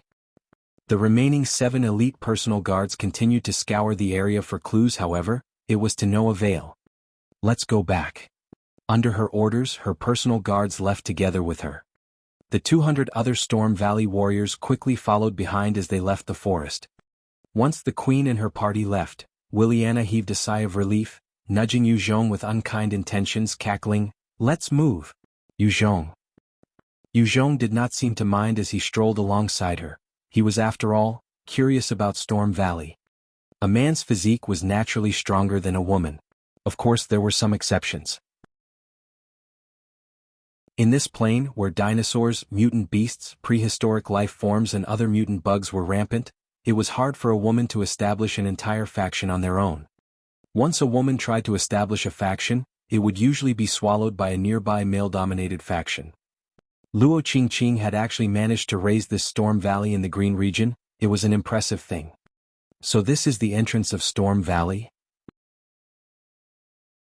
Yu Zhong gazed at the entrance of Storm Valley and was taken aback. Right in front of his eyes, the so-called entrance of the storm valley was a cliff that was buffeted by hurricanes without stop. A number of long iron chains connected their end to the cliff on the opposite side. As the winds howled around them, one would easily lose his or her nerve just by looking out.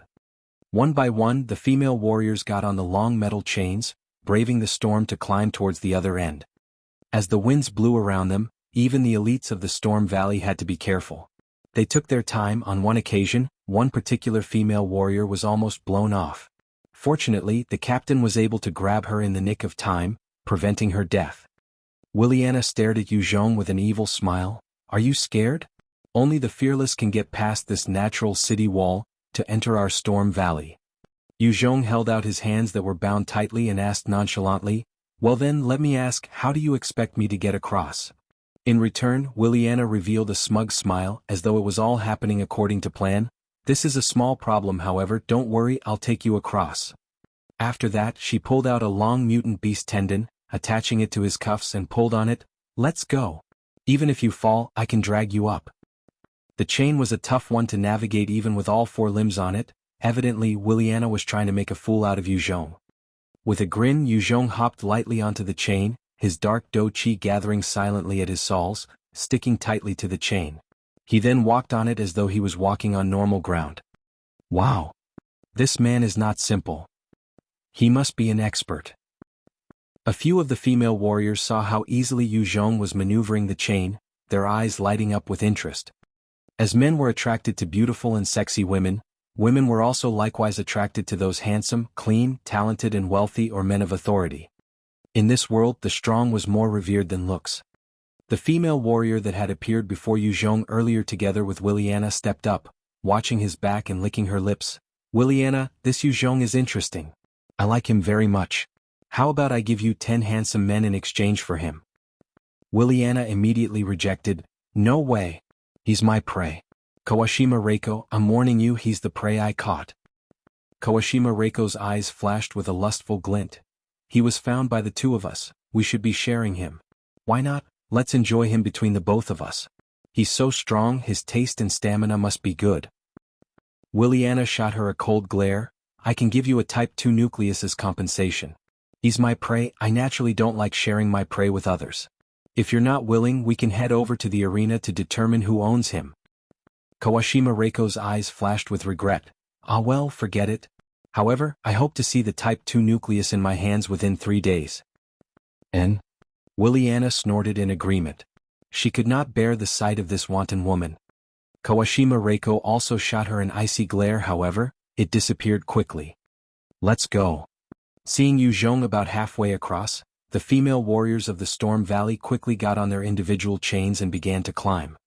Willianna stood at the edge of the cliff, staring down at the bottomless abyss, in contrast with Zhong walking with ease and her face fell. However, she gritted her teeth and hurried to climb. She only had a strength of a Type 2 Divine Warrior, thus, there was a limit to how fast she could proceed. Without the hurricane, she might be fast, however, since the natural element was roaring furiously, she had to be careful.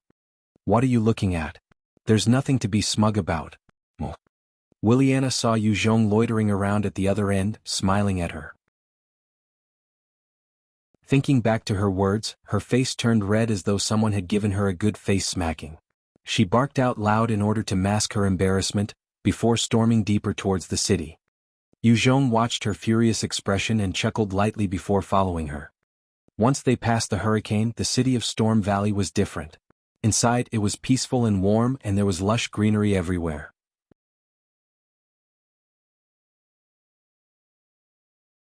Chapter 8:12, Beautiful Willianna. Many trees stood tall, each over dozens and hundreds of meters. Such trees were rare on Earth, however, they grew aplenty in this storm valley.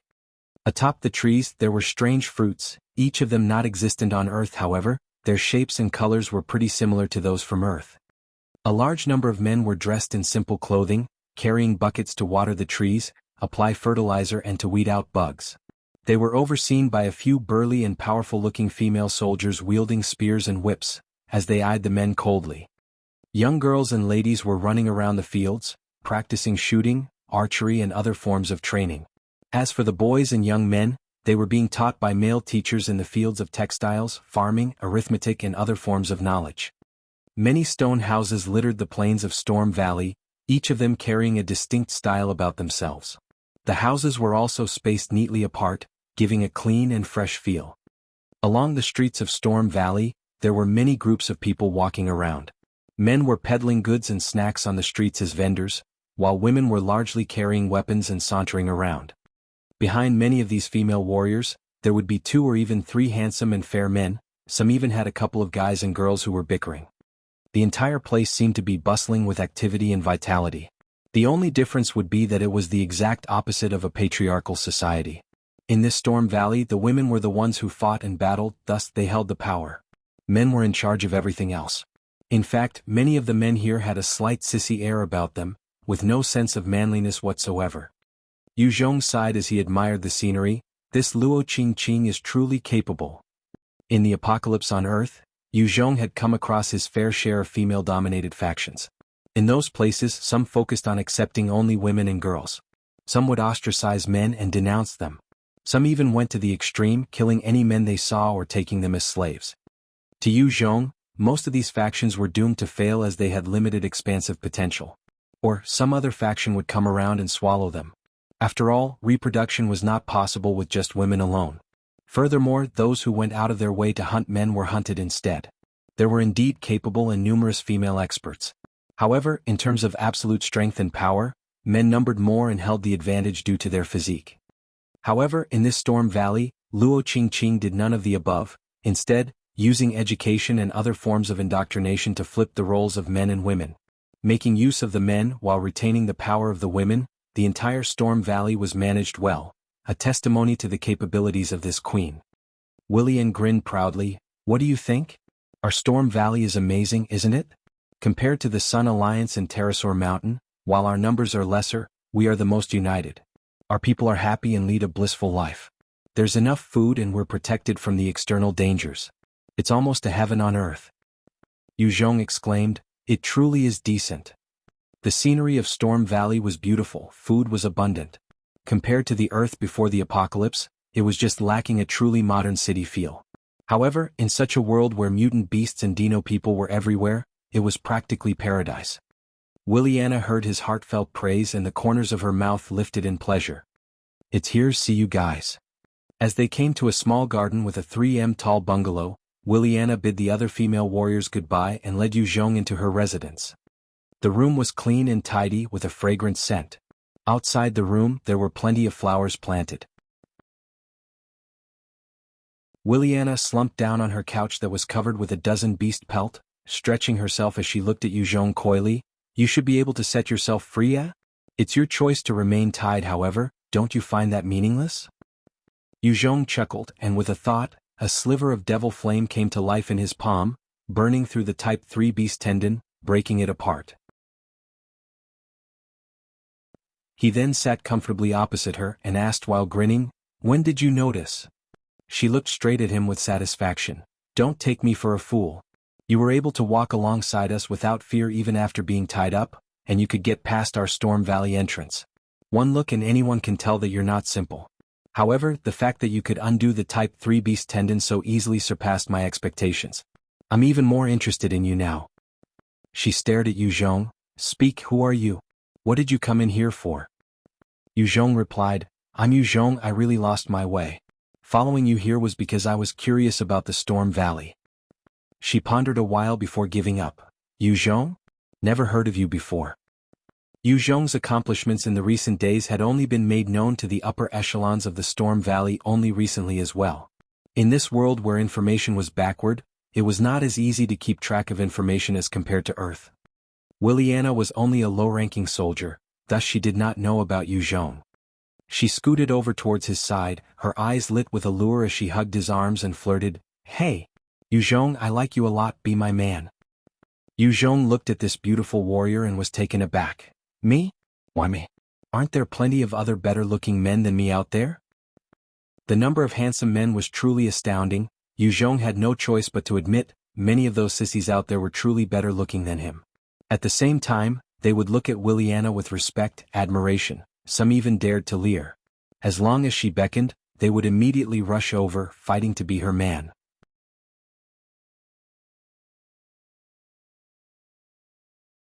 Chapter 8:13. Lingering Emotions. Willianna looked at Zhong, her pupils dilating, as she gave off an incredibly attractive aura. She reached out to caress Zhong's jaw, laughing coyly, "Those men are all weak and sad. They can't make me excited. Even if I look at them for a long period, I still find them disgusting. There's no charm at all. Be my man, Zhong, I will treat you well." He was being teased. Zhong blanked out for a while. He was actually being teased like a girl back on Earth. Willianna's gaze on him was like he enjoyed looking at beautiful women. Furthermore, it was the first time his jaw was being caressed like so. "I refuse." He reached out in an overbearing manner and brought her into his arms, using a position of power to look down at this beautiful, sexy and charming lady, before pushing her under him, and spoke forcefully, "It's not me being your man, but you will be my woman. No. You must be my man." This flirty Willianna suddenly grabbed Zhong's body with a glint in her eyes, forcefully pushing him to one side, intending to gain the top position. After all, in this place, Willianna had been brought up to treat relationships with men as normal. A woman could have 3 or 4 men and no one would bat an eye. However, if she was to do it, she must be in the top position and dominate. Although she liked this manly Zhong, she did not appreciate being dominated. Zhong was also caught unprepared for this little minx to suddenly explode with strength. He was thus flung easily to one side. "Just be obedient and accept your fate." Willianna twisted and deftly swung her body over his, her face full of excitement, her smile enchanting. She used her strength and tore off Zhong's outer clothes before she was taken aback. She caught sight of the inner Type 4 mutant beast hide. On Earth, Zhong had commissioned the usage of the Type 4 sea snake scales to be made into 10 innerwear for his use. Its defense was astonishing, preventing even cannons from destroying it. However, even such a powerful defensive suit had been through the worst of wears and tears due to Zhong's conquests. This particular piece was already covered in many scars, especially the right arm area, obviously having lost the entire right portion before. Willianna used her hands to touch the Type 4 mutant beast hide, her eyes burning with desire as she licked her lips. "This is great. You're really something else. I'm liking you more and more." She hated those weak, flower boy types, instead preferring men with strength and combat experience. Seeing the Type 4 mutant beast hide and its ravaged state, she became incredibly excited. Noticing her passionate gaze, Zhong's own desire was also set aflame, and he quickly flipped her over and chuckled, "Not bad, I also like you, little minx." Willianna was caught by surprise and tried to exert her strength of 20 times that of a normal person. However, Zhong was a Type 4 expert possessing 38 times strength. No matter how she struggled, it was impossible to escape from his clutches. Both parties continued to struggle, their bodies entwining. In the end, following a moan of pain and pleasure, a bright red flower appeared on the pelts, before multiple moans continued after that. As the acts of passion continued for 2 hours, these two with terrifying physiques laid together, surrounded by the various mutant beast pelt. After the bout of sex, Willianna curled up in Zhong's embrace, wearing a satisfied smile. "Not bad. Zhong truly strong. Be my first man. I will treat you well. In the future, even if I get more men, you will always be my first husband." In response, Zhong slapped her butt cheek. "Silly, with me you can forget about having another man. Be good and be my woman. Otherwise, see how I take care of you." All right. She chuckled brightly, radiating bliss as she laid in his arms for a while more before asking lazily, "Zhong, did you truly come to Storm Valley just to take a look? Is there anything you need my help for? Let me make this clear first, if you want to do anything harmful to Storm Valley, I will not help you." After gaining Zhong, the satisfied Willianna dropped her icy stance and became a lot gentler. Zhong caressed her smooth skin and spoke, "I really did come here just to observe, to see what the mythical Storm Valley was like. Oh yes, if I want to leave Storm Valley, will you come with me?" "You want to leave? Can't you stay?" Willianna was taken aback and lifted her head to look at Zhong. Her eyes were filled with unwillingness. "For me, can't you consider it? If you stay here, I can go out and hunt, feed and clothe you well. You just have to stay at home to handle the chores and look after our kids." Zhong pinched her beautiful breasts lightly. "No. I still have many things to do. Even if I stay here, I can't possibly stay at home all day to do the chores and look after the kids. You don't like such a man, don't you? Come with me. Willianna sunk into a dilemma, her thoughts in turmoil. In the end she shook her head. No, I can't. My family, friends and subordinates are all here. I can't give everything up to follow you. Although she liked Zhong a lot, it was not to the crazy extent that she could give everything up for him. After all, she was not yet blinded by love. Zhong sighed lightly but did not push the issue. Forget it.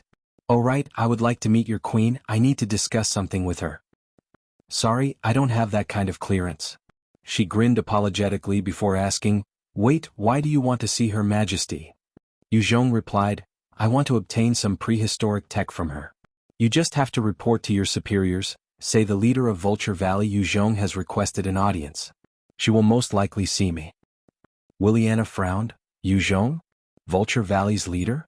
Are you very famous? How come I haven't heard of you? Don't be too confident, Zhong. In the entire Green region, only the leaders of the 3 factions or Type 4 Divine Warriors have the qualifications to meet Her Majesty. Other than that, no one will possibly be entertained. Zhong chuckled. The Sun Alliance sent 100 Sun Warriors and they were wiped out. If she knew this, she will definitely see me. Willianna's eyes widened in shock. For real? You wiped out 100 Sun Warriors? The Sun Warriors were the most elite of the Sun Alliance. Upon equipping the Sun Armor, every one of them would reach the peak of Type 3 Divine Warrior strength. 100 of them was not something even a Type 4 Divine Warrior could underestimate. Zhong flipped his hands and a perfect set of Sun Battle Armor appeared in his hands. He handed it to her. This armor is for you. Treat it as a gift. Oh my goodness. It's real. This is amazing. Zhong, I love you so much. Willianna touched the armor and could not bear to put it down. She turned to Zhong with a hint of desire, kissing him passionately again. To an ordinary warrior, this sun armor was incredibly precious. To Willianna, it was even more precious than 100-carat gemstone. She was thus extremely happy. She seemed to have forgotten her fatigue as she kissed him deeply. Let's do it again. After an entire night of passion, early the next morning Willianna left the place, heading towards the palace of Storm Valley. She quickly returned. Following behind her were 16 members with green battle armor as well as one of the 8 personal guards of the queen, Lan. Willianna was definitely a charming and alluring beauty, but beside Lan, she was somewhat inferior. Lan eyed Zhong coolly and asked, You're Zhong? Zhong did not bat an eyelid. That's right. Without any further bullshit, she turned around. The queen has summoned you, come with me. Willianna stood one side, looking helplessly at Zhong before following Lan. She was a powerful warrior but compared to Lan, one of the 8 Storm Greats, she was just a rank-and-file soldier. Zhong was escorted by the Storm Valley warriors as they went towards the castle. He lifted his head to look at the Storm Valley, his heart filled with shock. This is the Storm Valley Palace? No way. It's basically an upgraded version of the Sky Fortress. Floating in the skies, there was a huge alloy structure stretching about 30 kilometers. This was the Imperial city of the Storm Valley.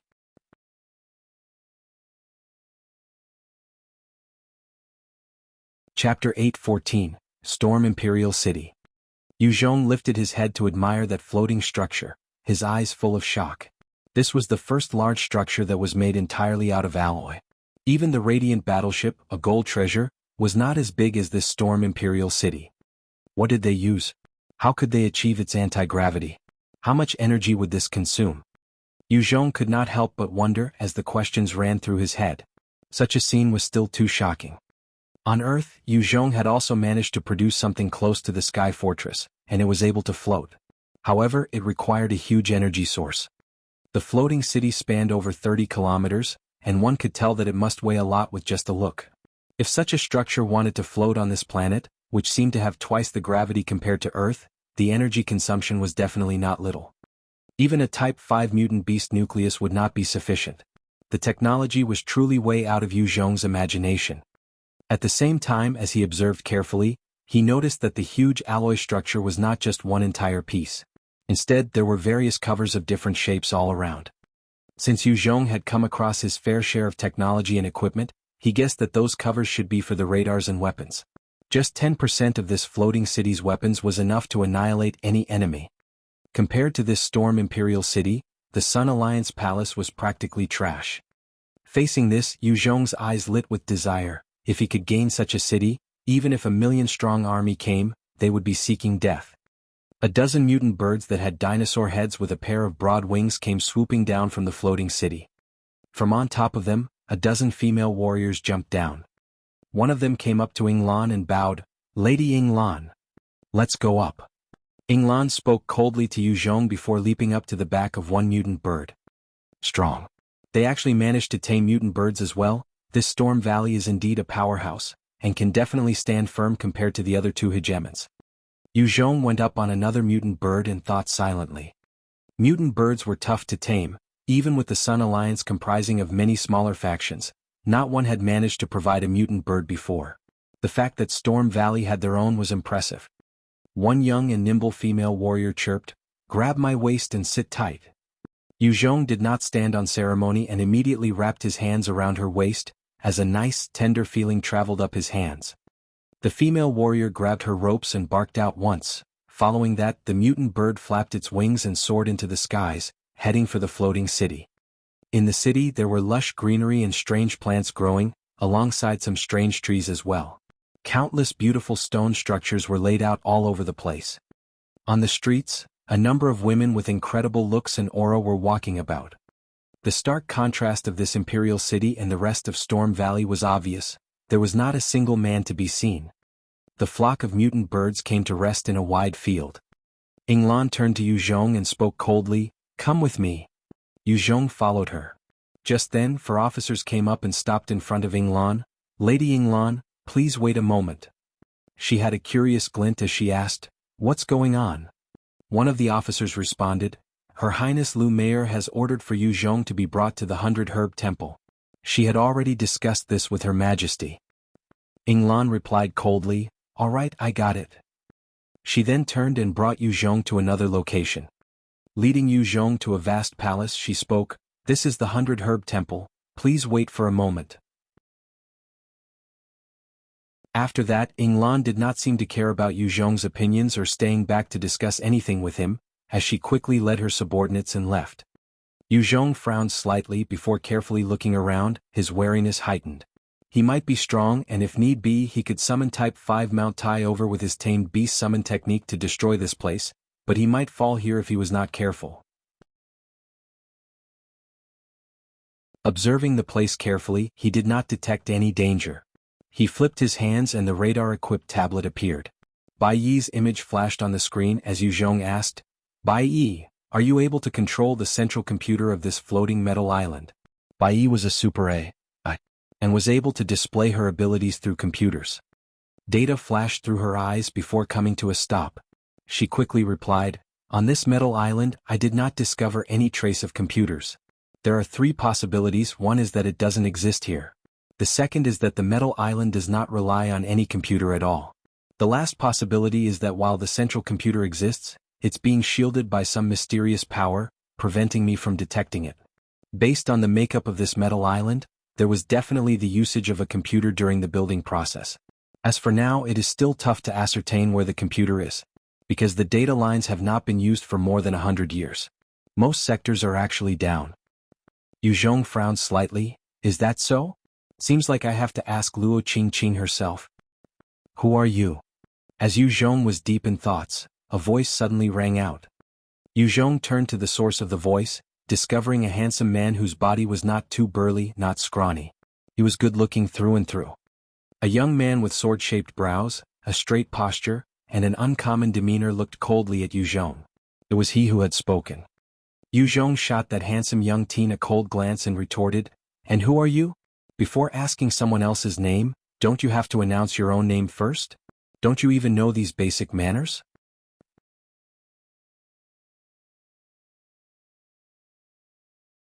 Chapter 8:15, Choosing a Consort. Hearing Yu Zhong's words, the handsome youth was taken aback. 6 guards beside him immediately stepped forward, barking furiously at Yu Zhong, "Impudent! This is the young master of the Rokujo clan, His Highness Rokujo Baikoma. He is set to be the main king of the queen. You dare to be disrespectful? Do you seek death?" After they shouted, Rokujo Baikoma's eyes regained their original prideful gaze. "King? Yu Zhong's mouth twitched before looking at the handsome youth again, a sense of ridicule in his mind. Yu Zhong tried asking, "Don't tell me you are all about to become the queen's consorts, are you?" One of them glared disdainfully at Yu Zhong. "Ignorant fool, I don't understand how such an ugly man like you can actually be here. This is the place where the queen gathers her consorts. Those that can truly match the queen only number 4. The rest are all her toys. The position of a concubine compared to us toys are very different." Among the many handsome men in this huge temple, Yu Zhong was truly insignificant in terms of looks. In truth, he might be considered decent among most other ordinary guys, but compared to all these pretty boys he was lacking in the looks department. Yu Zhong looked at the number of pretty men here and laughed lightly, and to think that the saying was that all men are not good. When women are in power, aren't they the same? Both genders were biological creatures and had similar needs.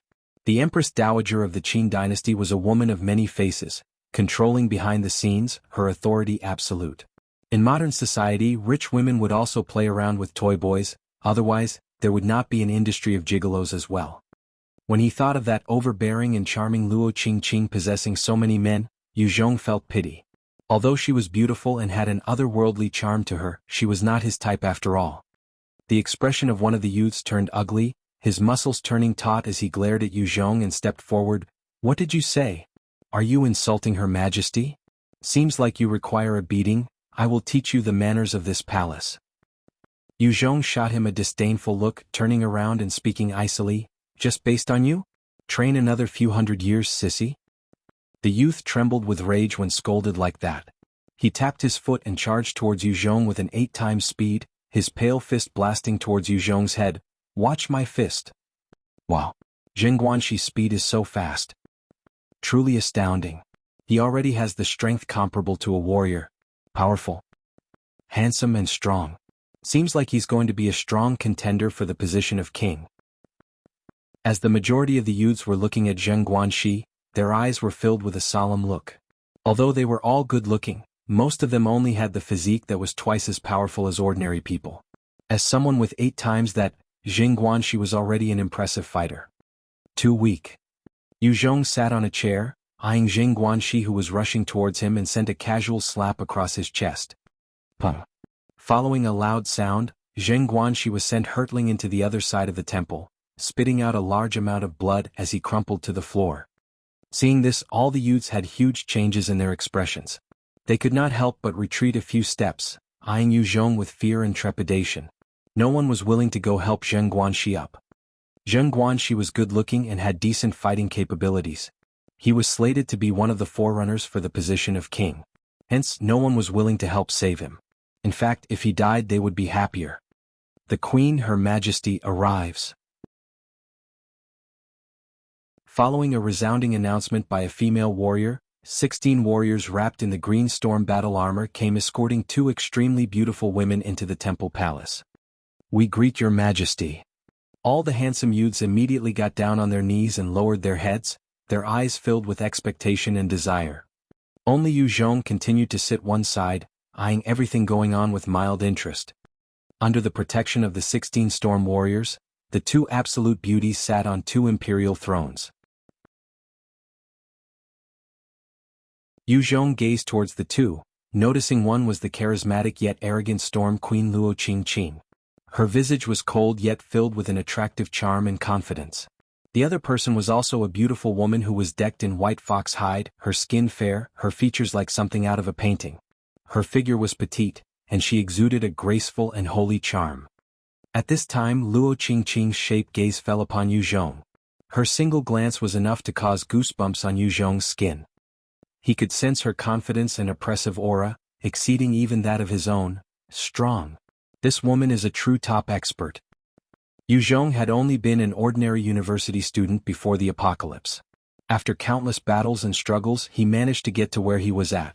The period of time was barely over a year or so, and although he was already starting to possess the bearing of a ruler, it was still nothing compared to Luo Qingqing who obviously had ruled for more than a dozen years. The pretty girl beside Luo Qingqing also eyed Yu Zhong, her eyes filled with a curious gaze. Luo Qingqing gazed at Yu Zhong for some time before asking sharply, "You're the leader of the Vulture Valley, Yu Zhong?" Yu Zhong responded without arrogance nor subservience, "That's right, Luo Qingqing. I'm Yu Zhong. Yu Zhong. Who's that? The numerous kneeling men began to wonder in their hearts. They finally understood that this man was different from them. Seated on her throne, Luo Qingqing's eyes flashed, and without a sound she suddenly dashed towards Yu Zhong with a powerful fist. Since her speed was fast, the booming sound of her speed breaking the sound barrier, combined with the oppressive pressure she was exuding, formed into a powerful intent on blasting Yu Zhong to pieces. Even a peak Type 3 divine warrior would be unable to get up and evade. All around her, other than Rokujo Baikoma, the rest of the handsome men felt an intense pressure crushing them. They found it hard to breathe. Yu Zhong's pupils narrowed, his right fist enveloped with dark do chi as it slammed out against the incoming shockwave, dispersing the force. That single fist broke through Luo Qingqing's intent, but Yu Zhong was shocked inwardly. This woman is strong. She is like already half-step into the Type 5 realm, and might be able to break through any time. The corners of Luo Qingqing's mouth curled slightly, revealing a satisfied smile. Not bad to be able to receive my fist. You're definitely a Type 4 divine warrior. Even if you're not Yu Zhong, you have the capability to stand before me.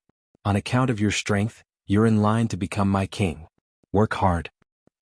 Hearing those words, the many handsome men kneeling began to show expressions of envy and jealousy. These people could fight their whole lives only to attain a toy boy status, whereas Yu Zhong had immediately gained a position to fight for the king's seat. They were naturally envious. Yu Zhong was taken aback as he frowned slightly. Luo Qingqing, I had no intentions of becoming your king. I'm here this time to discuss purchasing some of the prehistoric texts you have.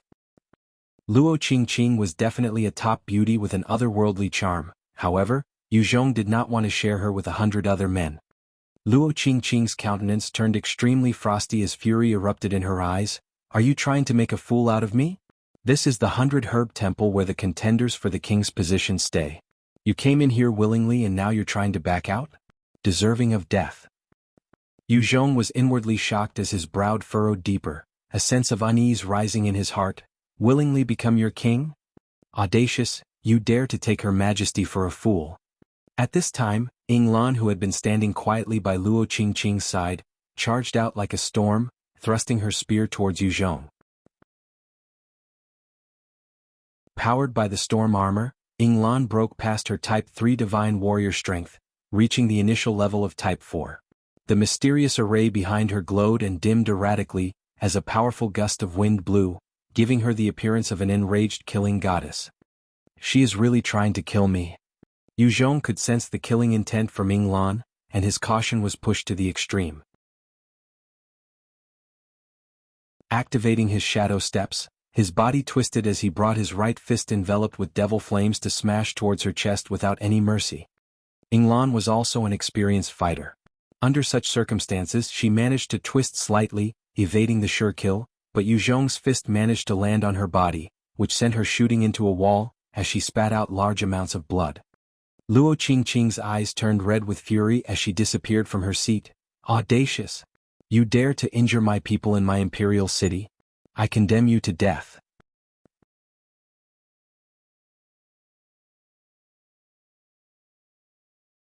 Chapter 8:16, Abnormal Change. With a terrible hurricane blowing behind her, Luo Qingqing suddenly appeared in front of Yu Zhong, both fists blasting towards Yu Zhong. Bastard! Yu Zhong's eyes flashed with anger, his dark do chi channeling. He activated his shadow steps, the flame blade in his hands slashing towards Luo Qingqing with the speed of sound. The flame blade slashed through Luo Qingqing's body a meteor, cleaving her in half. Not good, it's a clone. His abundant combat experience felt a light tap on his blade, and expecting the next move, he twisted his body and leaped to the side. A long leg suddenly lashed out from behind him, aiming for his waist with a powerful kick. Puh! Yu Zhong was slammed heavily in the waist, his entire body flying towards the wall on the other side. His second-order body of steel groaned, a few bones cracking. If it had been him when he had just entered this world, he would have been incapacitated. Having gained the upper hand, Luo Qingqing transformed into a blur, unleashing a flurry of blows on him. Yu Zhong was after all an evolver with plenty of combat experience. Facing Luo Qingqing's aggressive blows, he was completely at a disadvantage, and was like a small boat that could capsize in this torrential storm. However, he held on firmly and did not allow her to deal any devastating blows. This damn woman is truly strong. Pum. Following a loud boom, Zhong was sent slamming into a wall, his internal qi and blood in turmoil. Unable to help it, he spat out a mouthful of blood.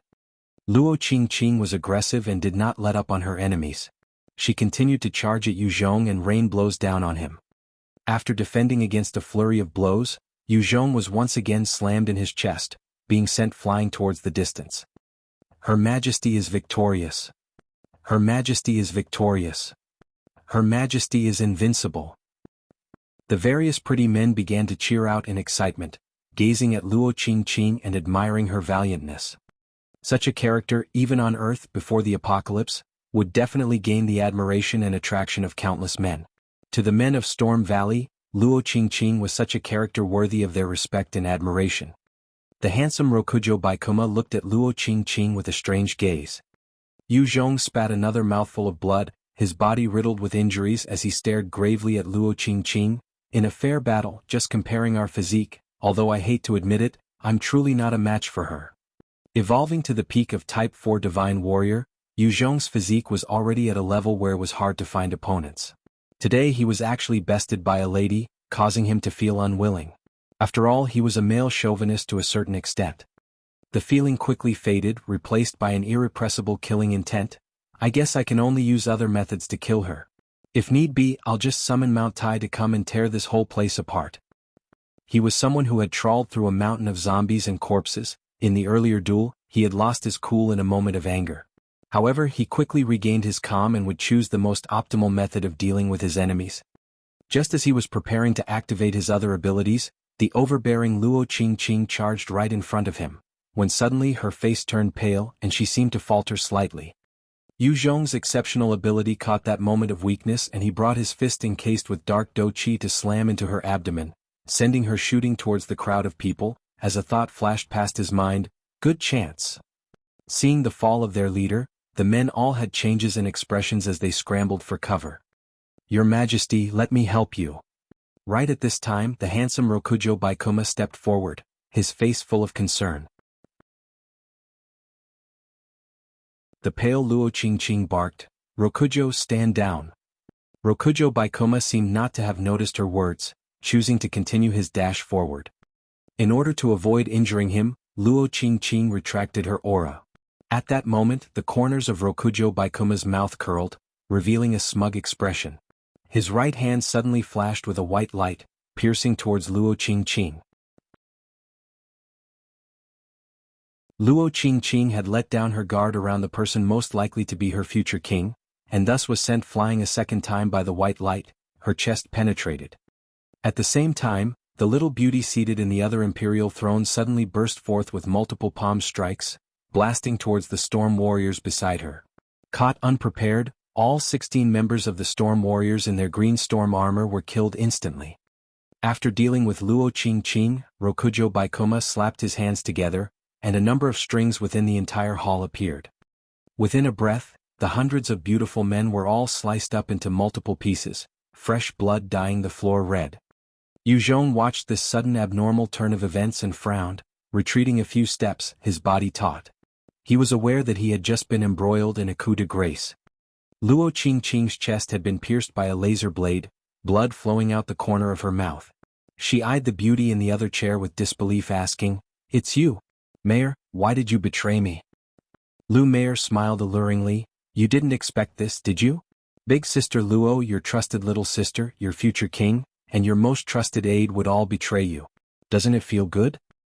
Inglan, who had been sent flying into the wall earlier by Zhong, leaped up and came to Meier's side, staring coldly at Luo Qing. Luo Qing stared at the three of them, a stabbing pain in her heart. Why? What? I have never mistreated you guys, why betray me?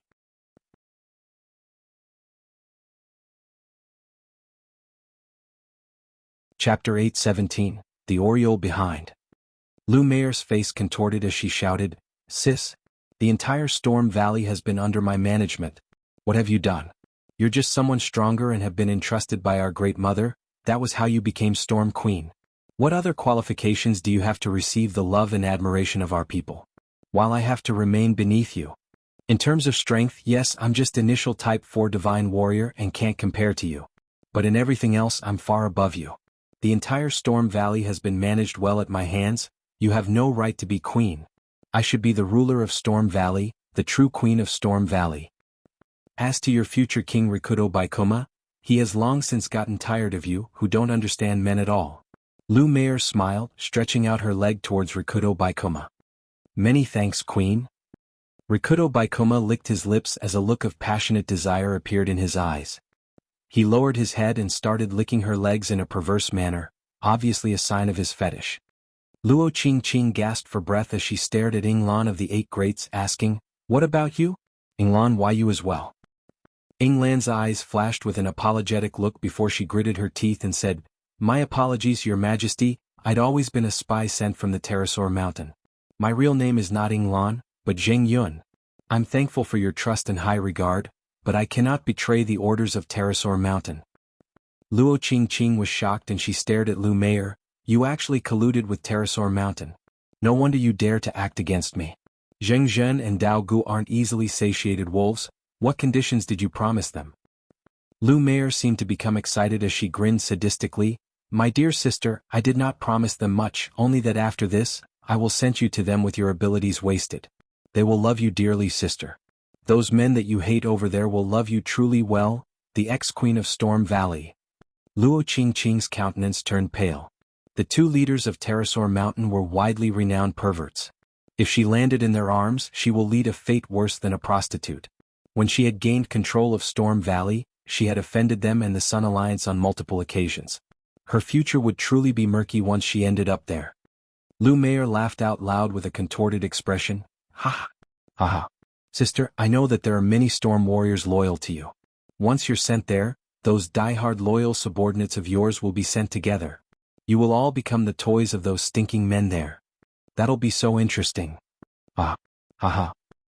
Mei'er had been suppressed by Luo Qing for countless years, having to act as a loyal princess. Her innate twisted personality was now unleashed for all to see, finally free from suppression. What ugliness! Zhong thought coldly as he looked at Mei'er. Although this woman had beauty, her current expression was truly twisted. Her excitement was revolting to Zhong, and could not compare to Willianna's cuteness. Luo Qing turned to Zhong and spoke. "Zhong, you heard it all. It was a misunderstanding between us. Join hands with me, let's kill these traitors together. I can grant you 20 storm battle armors." Zhong laughed coldly, retreating 2 steps. "Why should I? You're the defeated right now, furthermore, you were the one who attacked without checking facts." Zhong eyed Mei'er and spoke coldly. "Mei'er, I came here this time to get the prehistoric tech of your Storm Valley. As long as you give them to me, I can forget about you plotting against me. Otherwise, don't blame me for what happens next." Prehistoric tech? You truly like to daydream, eh? Why don't you take a good look at who this is? Mei'er laughed lightly before clapping her hands. 2 burly men dragged in Willianna, who was tied up tightly.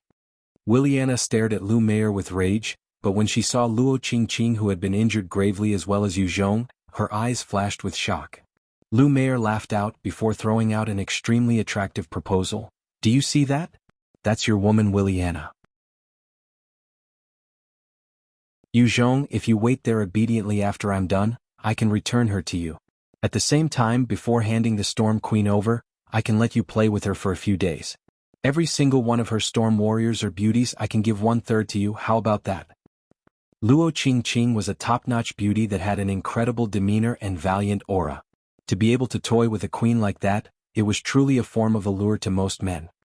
Zhong's brows arched and he was about to say something when suddenly, something else happened. Rikudo Baikoma, who was still licking Mei'er's legs, suddenly waved his right hand, his eyes flashing with a cold light, as a white light shot towards Mei'er's chest. "Stinking man, you truly are a disloyal, blind wolf. Did you think I would not be wary of you?" Mei'er's eyes flashed coldly as a tornado formed in her right hand, slamming into the white light, slapping the dagger away.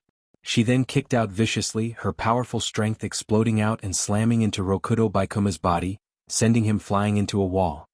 The 2 men who were grabbing Willianna suddenly exploded forth, one of them glowing with a gray color. A powerful force blasted outwards, his fist slamming towards Mei'er viciously. Zheng, it is you." Without time to defend, Mei'er could only lift up her jade-like hand to slap the incoming fist. Hong.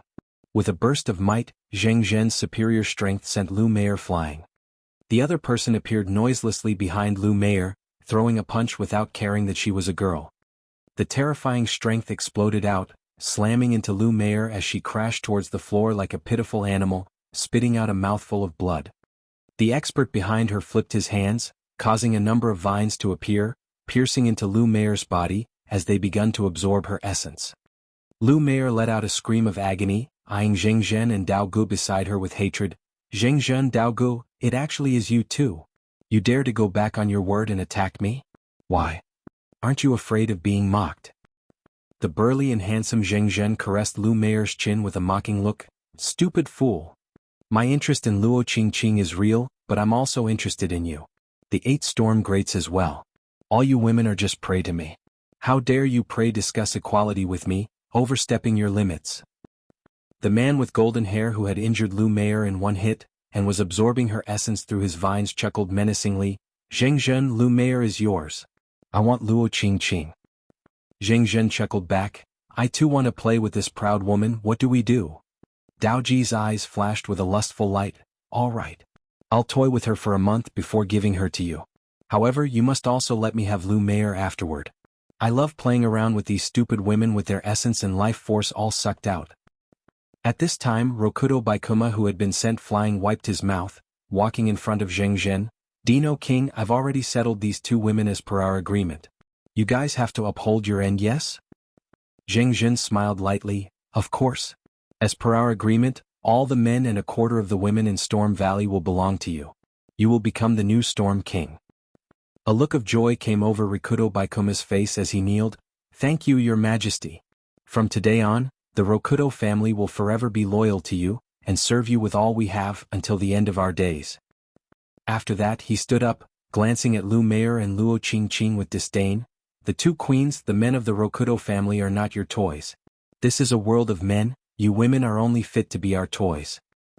The 2 of them stared at Rokudo Baikuma with hatred. However, one of them was injured, the other attacked by surprise, and was even pierced by mutant vines. Both of them weren't a match for Zheng or Daogu. Zheng stepped on Mei'er's stomach, causing her to spit out another mouthful of blood. He then turned to Zhong. You must be Zhong? How about joining us? The promises these bitches made earlier, we can fulfill them. To these overlords, women were just toys and decorative ornaments. They sought power and authority. Zhong hesitated for a while before speaking. I want prehistoric tech of both Pterosaur Mountain and Storm Valley. I want this Imperial city as well as that woman. Give me all of these and I can pretend to overlook all of these. He did not hold either Mei'er or Luo Qing in high regards. Compared to them, he preferred the tech of both factions. Daoji's expression sunk. Zhong, don't ask for a mile when given an inch. Even if you're a Type 4 divine warrior, there are 2 of us here. If you want to provoke us, don't think about leaving here alive.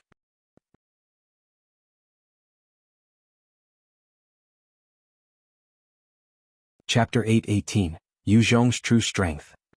Luo Qing's eyes flashed with a strange glint as she barked. Zhong, they are shepherds commissioned by the Dino-people to raise other humans as cattle. Once they destroy our Storm Valley, the millions of humans in Green Region will become the food for the Dino-people. Zhong, if you still have any conscience, help me kill them together. Zheng's eyes flashed coldly, shooting towards Luo Qing with a vicious expression as he slapped her. Bitch! You speak too much. Luo Qing's eyes flashed with fury, as her body twitched and she spat out blood once more, trying to support herself up. As Zheng prepared to slap her once more, a huge hand stopped him. Zheng's pupils narrowed as his face turned dark and he stared at Zhong. Zhong, are you intending to go against us? Zhong eyed Zheng before speaking indifferently. Luo Qing, if I were to help your Storm Valley out of this, how do you intend to repay me? Luo Qing stared at Zhong warily. What do you want? Even in this dangerous situation, she did not want to promise anything without thinking it through. If Zhong wanted her to be a slave for her whole life, she would rather die. Zhong quickly spoke of his conditions. Your Storm Valley tech, this Imperial city, as well as your forces to help me deal with Pterosaur Mountain. After annihilating them, I want their tech. Oh yes. Willianna is my woman, you can choose to let her come with me. If she does decide to stay, you must promote her and ensure her safety. Such a proud woman like Luo Qingqing would definitely agree to be Yu Zhong's slave. He was not interested in her as well, thus he did not ask for such a condition. She was after all a decisive warlord, although his conditions were harsh. She made her decision in a second. Fine. I promise you. Kill him. Zheng barked out ominously. With a tap of his foot, he shot towards Yu Zhong with a gray glow on his back. Dao Gu simply kicked Lu Mei'er to one side, before his body flashed and he disappeared from his location. Yinglan or Zheng Yun, who was standing beside Zheng, charged forth at Yu Zhong, her storm armor glowing brightly as she thrust her spear towards Yu Zhong. Yu Zhong's pupils narrowed as he unleashed his art of fear, causing a powerful spirit wave to spread out. When that terrifying ability slammed into Zheng and Dao Gu, there did not seem to be any effect. However, for Zheng Yun, her entire body trembled. The second-order art of fear, combined with Yu Zhong's high spirit, even though it was unable to shock the Type 3 Divine Warrior Zheng Yun, it was enough to shake her out of her wits for a moment. At that moment, a void appeared in midair and 10 sharp bone spikes shot out, targeting the three of them. Zheng sent out a punch, his right fist enveloped in a gray battle armor, causing the bone spike to shatter upon contact. Dao Ji's body flashed, causing the 3 bone spikes to brush past the shadow of his image. Zheng Yun managed to recover from the momentarily stun, but by then the 3 bone spikes were dangerously close. She screamed out, "Father, save me." However, a scene that caused her to despair unfolded, as Zheng ignored her pleas, instead, appearing in front of Yu Zhong with a cold glare, sending out a fist towards his heart. Zheng Yun's body twisted as she tried her best to evade the one closest. However, the remaining 2 pierced towards her heart and right chest. Dang. With a loud impact, white bone spikes were unable to pierce through her storm armor. However, the powerful impact was enough to shake her heart, causing her to be sent flying. White bones appeared out of thin air, its body firing countless bone spikes towards Zheng Yun. She had just been struck in her heart, and her blood flow was in turmoil. With the protection and enhancement of the storm armor, she was able to reach the Type 4 Divine Warrior stage, surpassing white bones. However, she was still being suppressed by it. On the other side, Zheng had appeared in front of Yu Zhong mysteriously, his right fist covered in a gray light as he punched towards Yu Zhong. With a thought, Yu Zhong activated his gravity manipulation, causing a powerful gravitational field to envelop his surroundings. Zheng and Dao Gu were both affected by the 8 times gravitational force, their bodies sinking, and their speed reduced drastically. A cold light flashed in Yu Zhong's eyes as he shot past Zheng. Fool! Zheng waved his right fist and sent a fist at the speed of sound towards Yu Zhong. Luo Qingqing, who was still trembling on the ground, shouted, "Careful!" A powerful sense of danger welled up in Yu Zhong's mind. The right fist of Zheng was obviously unable to threaten him, it should not even be able to touch him. However, his danger perception had saved him countless times. He twisted his body at the first instant, leaping to one side. A gray light suddenly shot out of Zheng's right hand, brushing past Yu Zhong's chest, leaving behind a deep scar. It managed to brush past the Type 4 mutant beast hide, the level 5 defense vest, causing Yu Zhong's bones to be seen. Had he been slower, he would have been cleaved in two. He dodged it? What a terrifying reactive ability. Zheng stared at Yu Zhong with a solemn gaze. This strike of his was able to tear most other Type 4 Divine Warriors in two. Dao Gu had appeared behind Yu Zhong silently, a sharp dagger in his hand slashing towards Yu Zhong's heart. With the dark Do Qi powering his body, Yu Zhong pulled out his flame blade and slashed backward, accurately deflecting the dagger, before he sent out a kick at the speed of sound to slam into Dao Ji's chest, sending him flying into a wall. After Dao Gu was sent flying away, Zheng appeared in front of Yu Zhong, punching out once more. Yu Zhong shot forwards, bringing his flame blade down like a meteor. No matter how tough a human's body was, it could not deflect the claw of a Type 4 mutant beast. All of a sudden, a gray light burst out from Zheng's fist, slamming into the flame blade, knocking it away forcefully.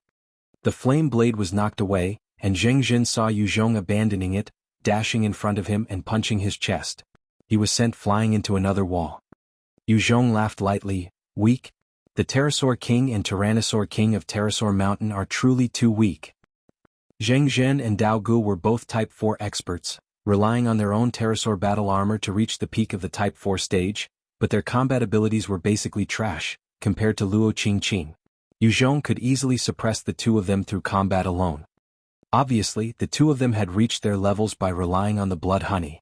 They had not gotten better through countless battles, taking one step at a time to reach the top. In the past, they had used their might to suppress the enemies, which did not count for much. When meeting an opponent of the same level, their weakness and experience was immediately obvious. Luo Qing, who was still on the ground gasping for breath, looked at how easily Zhong had subdued the two Type 4 experts of Pterosaur Mountain and was filled with shock. Strong. So he was actually holding back when battling me earlier. I'm not playing anymore. Turn into ash for me. After defeating the two of them with a tap of his foot, he appeared beside Dao Gu, his right hand ablaze with devil flames as he grabbed his head. At that instant, the terrifying devil flames entered his body, erupting forcefully from within, turning him into a flaming person. Ah! Ah! Dao Gu began screaming in misery while struggling. However, within seconds he was turned into a pile of ash, leaving behind the gray pterosaur battle armor. An unseen life force was absorbed into Zhong's body through the god and devil imprint. Strong. What a terrifying fellow. Is that his true strength? Seeing Zhong take down the two leaders of Pterosaur Mountain, and the Tyrannosaur King Dao Gu being incinerated in a flash, other than Luo Qing, everyone else was shocked beyond words. Especially the handsome Rokudo Baikoma, who was now pale and his body trembled. If Zhong managed to succeed and saved Luo Qing, his fate as a traitor would definitely be unimaginable. Zheng's gaze shrunk as the gray color power in him began to emit out with more force. It turned into an energy that coursed through him, enlarging his muscles and his face contorted. He suddenly broke through the Type 5 Divine Warrior realm, and a huge force burst out with him as the center, distorting even the air around him.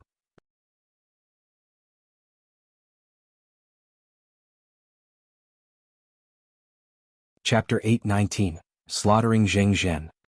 Zheng's eyes flashed with a strange light as he tried to coax Zhong once more. Join me.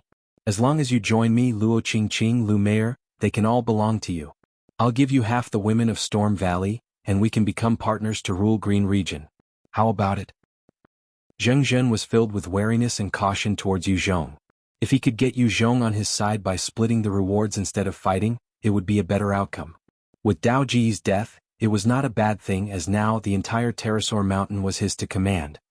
Sorry, I'm not interested in dogs of the Dino-people. Zhong summoned his dark Do Chi, and his entire body was wrapped in it as he shot towards Zheng. In a breath, he had already appeared in front of him, his blade covered in devil flames as it swung down. Zheng roared out in rage as the power in him surged. He slapped out with his palm as a sharp beam of gray light shot out towards Zhong. Zhong's expression fell. He swung the flame blade out at the gray light, forcefully shattering it. As the few beams of light were destroyed by Zhong, he was forced back a dozen meters, his right hand numb. There were traces of blood on his chest and shoulder. In the end, he was unable to fully deal with the gray light. Zhong gazed at Zheng solemnly. A Type 5 Divine Warrior is truly terrifying, even if it's a lousy one. The power can threaten my life. At the peak of Type 4 Divine Warrior, Zheng was suppressed by Zhong. However, with the power of the Pterosaur battle armor, he was able to push his limits to the Type 5 realm, injuring Zhong with a single fist. Ha ha ha. Zhong, since you aren't willing to be a dog, you can go to hell. Zheng's eyes turned bloodshot as his muscles went taut. With a single step, his strength was enough to create a ditch in the ground. Burrowing the power of the suit, he rushed up right in front of Zhong, punching out with a force that could tear a tank into shreds. Zhong tapped his foot and retreated explosively, appearing behind Zheng, sending a punch towards her chest. Zheng was currently embroiled with white bones and was not prepared for Zhong's sneak attack. She could watch wide-eyed as Zhong's fist slammed into her chest, the terrifying strength sending her into a wall. White Bone's fiery demonic eyes shone, shooting in front of her as it sent multiple bone spikes into her. Having lost her weapons, Zheng could only make use of her hands to break apart those bone spikes. However, countless more slammed into her, the force from the attacks bypassing her armor and shaking her internal organs up. Mei'er, who was still on the floor covered in vines, pleaded, "Save me! Burn these vines away, I can lend you a hand." By this time, Mei'er's strength was ebbing away by the blood-sucking vine. She was now powerless and defenseless, but it could not change the fact that she was still a Type 4 divine warrior. Zhong glanced at her without any intention of caring. This woman was vicious and cunning, seeking only her own interests. If he were to save her, she might not even help him, instead choosing to run. After all, she had an enmity with Qing, and if Zhong wanted to get the support of the entire Storm Valley, he would need Qing. Die. Die. Die.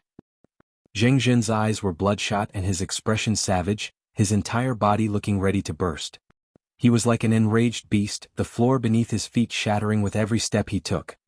In an instant, Zheng appeared in front of Zhong, his face cruel, his right hand blasting towards Zhong with sharp, gray beams.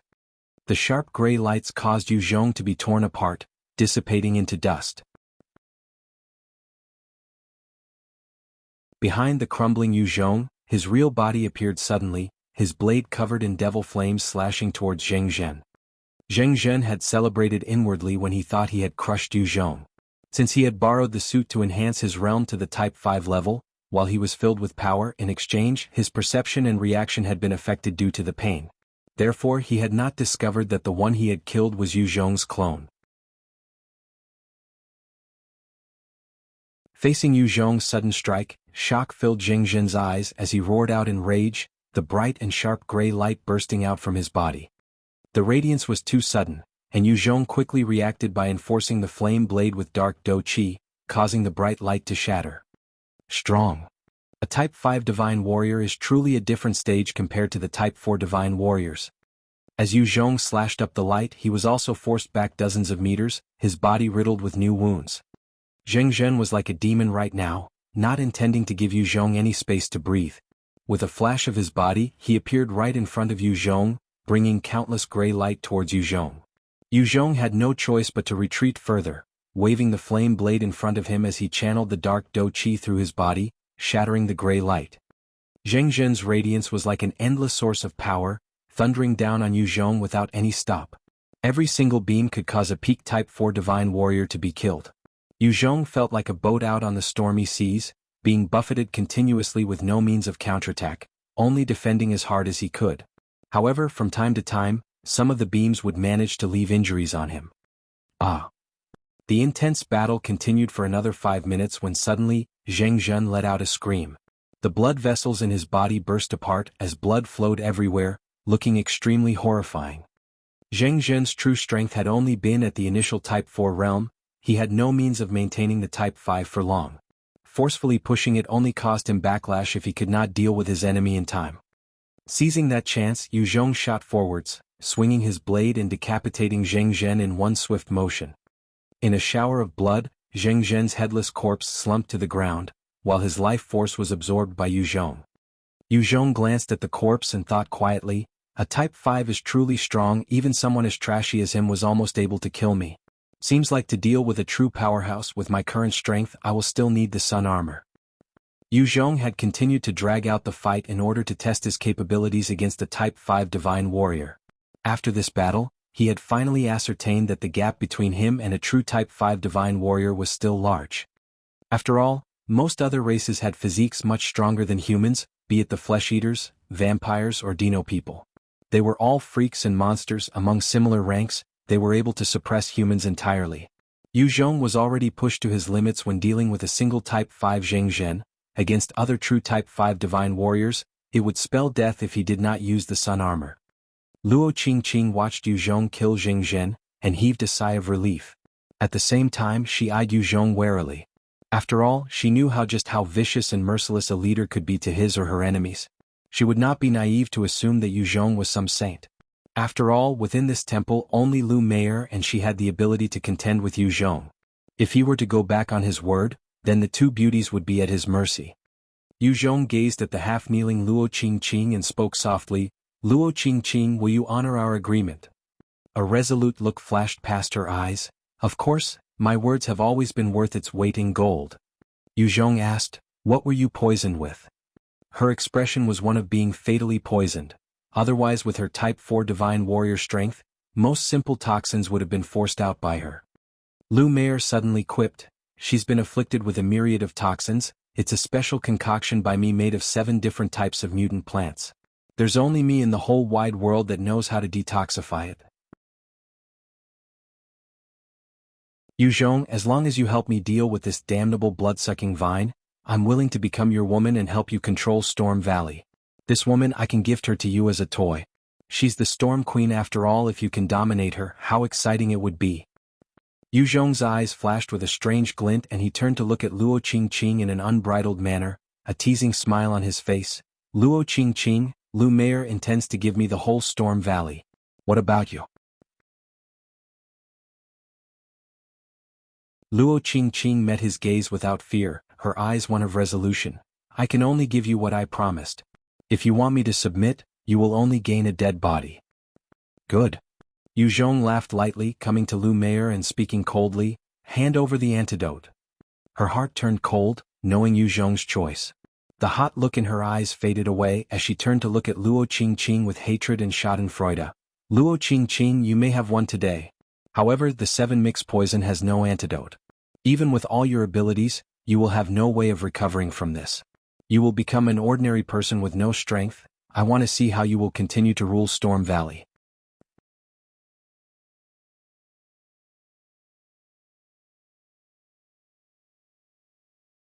Chapter 820, Subjugating Mei'er.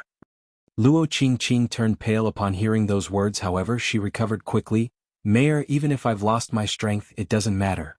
Even if I can't stay as the Storm Queen of Storm Valley, I will still do my utmost for the Sisters of Storm Valley." Mei'er looked Luo Qing, who still seemed so sure of herself, as though the loss of strength did not affect her, and her own eyes flashed with shame, and she closed her eyes, keeping quiet. 7-mix poison, eh? Zhong laughed lightly before turning to Luo Qing. "If I can help you absolve your poison, what would you do to repay me?" Luo Qing's eyes brightened, a flicker of hope flashing by. To an expert, losing their strength was a nightmare. If she could gain back her strength, she was willing to pay a high price. She fell silent before replying, 5 Type 4 nuclei, 10 storm battle armor. 5 Type 4 nuclei and 10 storm battle armors were a huge price, as long as one enough Type 3 Divine Warrior expert, making use of the storm battle armor would grant Zhong 5 Type 4 warriors. Zhong responded firmly, "No. I want the Storm 8 Greats. As long as you hand them over, I will cure your poison." The Storm 8 Greats were the most outstanding female generals of the Storm Valley, each one of them at the peak of Type 3 Divine Warrior. On top of that, each of them had powerful unique abilities. If he could gain their wholehearted help, he could expand his faction much faster. Zhong had obtained a whole lot of treasures from the Sun Alliance Treasury, but he lacked human talents. While the Storm 8 Greats could not compare with Luo Qing, they were still powerful experts. Zhong naturally hoped to obtain their help. Luo Qing immediately emitted a frosty aura as she stared coldly at Zhong. "No. I refuse. I cannot send them to you just for my own benefits. They're my friends and subordinates, not some gifts to be sent away. Even if I were to be a cripple my whole life, I will not betray my friends and subordinates." Zhong eyed the resolute and upright Luo Qing, his eyes flashing with appreciation.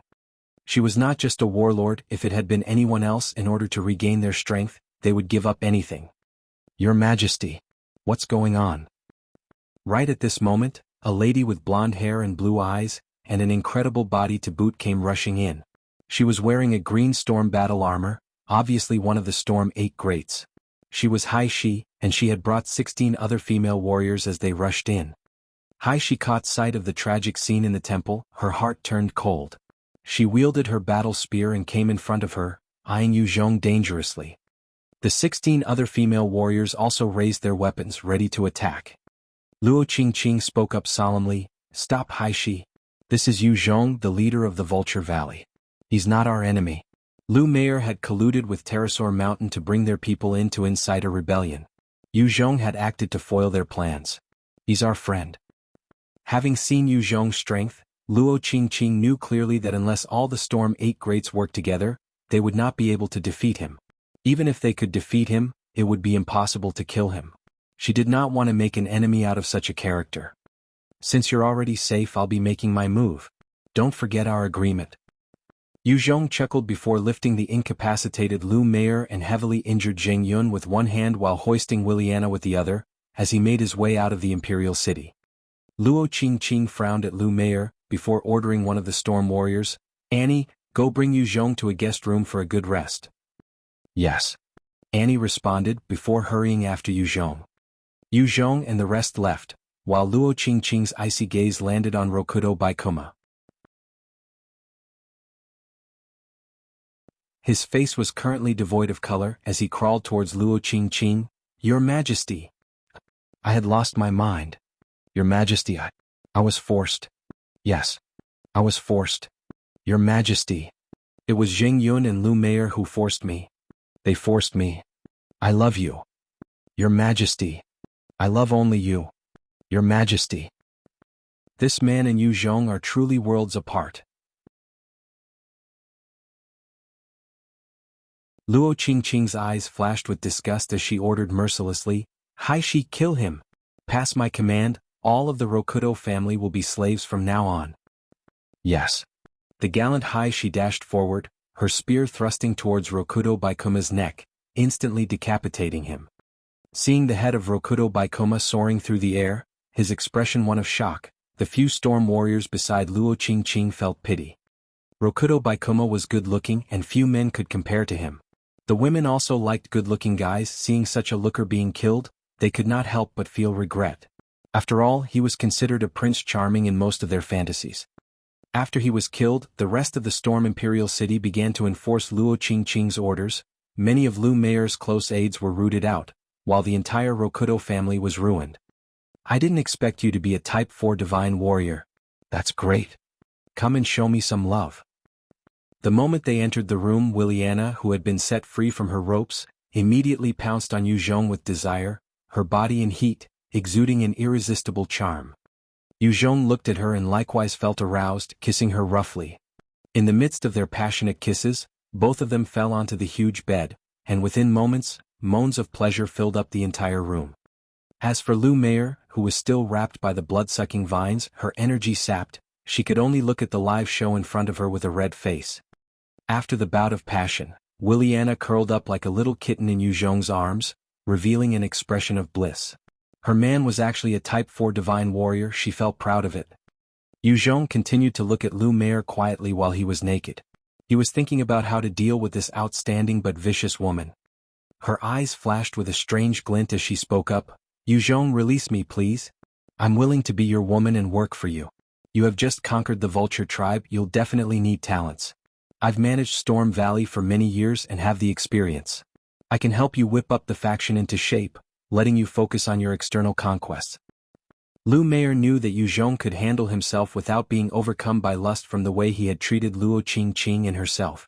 After all, the both of them were incredible beauties, and most other men would have long since given in to their desires. However, Yu Zhong just insisted on the prehistoric tech as well as the Imperial City. From his request for the Storm 8 Greats, she knew he needed manpower. Yu Zhong replied indifferently, "That's right, I do need talents. You might be an outstanding supervisor. However, your ambitions are too much. I do not want to be poisoned one day suddenly without knowing it." Mei'er was indeed an outstanding lady. In terms of strength, capabilities and looks, Willianna and her were worlds apart. However, Yu Zhong could feel safe sleeping with Willianna. As for Mei'er, he would have to be wary of her every second. Who knew if she would slice his throat in the middle of the night or feed him some poisoned tea? Mei'er fell silent before slowly lifting her head, using a clear gaze to propose, "I do not deny that I'm ambitious. However, if you release me, I can slave for you for 30 years. After 30 years I will leave and you cannot stop me. Within these 30 years I will definitely obey all your orders." "Interesting. Fine, I promise you. However, if you dare betray me in these 30 years, don't blame me for being vicious." Yu Zhong chuckled before going over to tear the vines away.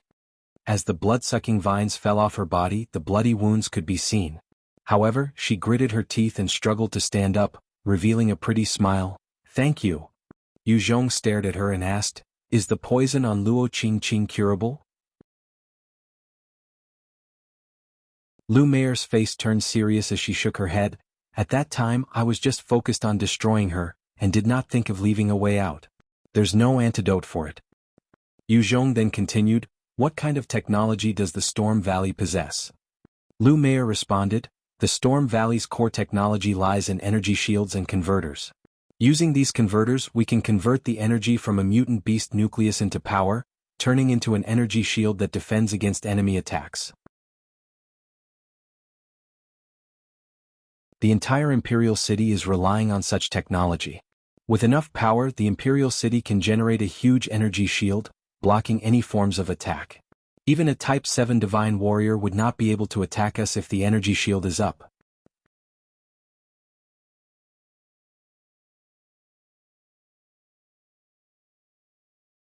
Chapter 821, Cracked Tooth Gorge. Zhong's eyes brightened up at those words, energy shields and converters.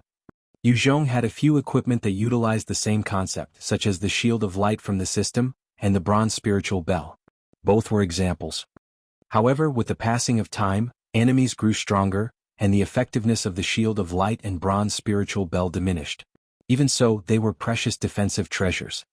If he could mass-produce such equipment, the casualty rate of Zhong's soldiers would be brought down a lot, increasing their combat power to a whole new level. Zhong asked curiously, "Since the Storm Valley has such advanced technology, how come I don't see your people equipping them?" Mei'er replied, "Although the Storm Valley possesses the resources and blueprints, we lack the ability to produce them. After all, there are various components required, and only Shinya of the Storm 8 Greats can produce some from mutant beast bones. As of now, there are only 40 such shields that could utilize the technology. Those 40 storm battle shields have been brought by Shinya to guard at the Cracked Tooth Gorge, defending against the Dino-General Kinken." Zhong's brows arched as he asked curiously, "Defend against the Dino-General Kinken? You guys can hold your own against the Dino-people?" The Dino-people had terrifying strength, which Zhong had seen for himself in Temron prison. They could summon a dozen Type 4 low-grade Dino-Generals and even a single Type 5 mid-grade Dino-General at the snap of a finger. With such forces, Zhong could not fathom how the Storm Valley could possibly defend against them. Mei'er chuckled, "In terms of a frontal clash, of course we aren't their match. A single mid-grade Dino-General could lead 4 of his subordinates to wipe out entire forces over at Cracked Tooth Gorge out. However, the peaks of the gorge are truly high, each peak towering at about 3,000 meters. The cliff walls are steep and hard to climb as well. The valley is narrow and hard to traverse, only allowing a single person through. Shinya had led 1,000 of Storm Valley's finest to stand guard there. Even a mid-grade Dino-General would find it hard to pass. Other than that, we also have an alliance with the winged race over there. With their help, there is no way that the Dino-people can get through the gorge." She turned serious. "In fact, Zhong, if it hadn't been for my overlooking of Zheng and Dao Gu, with just their own strength, it's impossible for them to enter Storm Valley. Even for someone as strong as you wouldn't be able to go against the entire Storm Valley. While every single one of the Storm 8 Greats is below you in strength, with their unique abilities, as long as all of them work together with the Storm Battle Armor, even a Type 5 mid-grade Dino-General would not be able to beat them." Zhong nodded quietly as he listened. He knew that there were many strange abilities out here.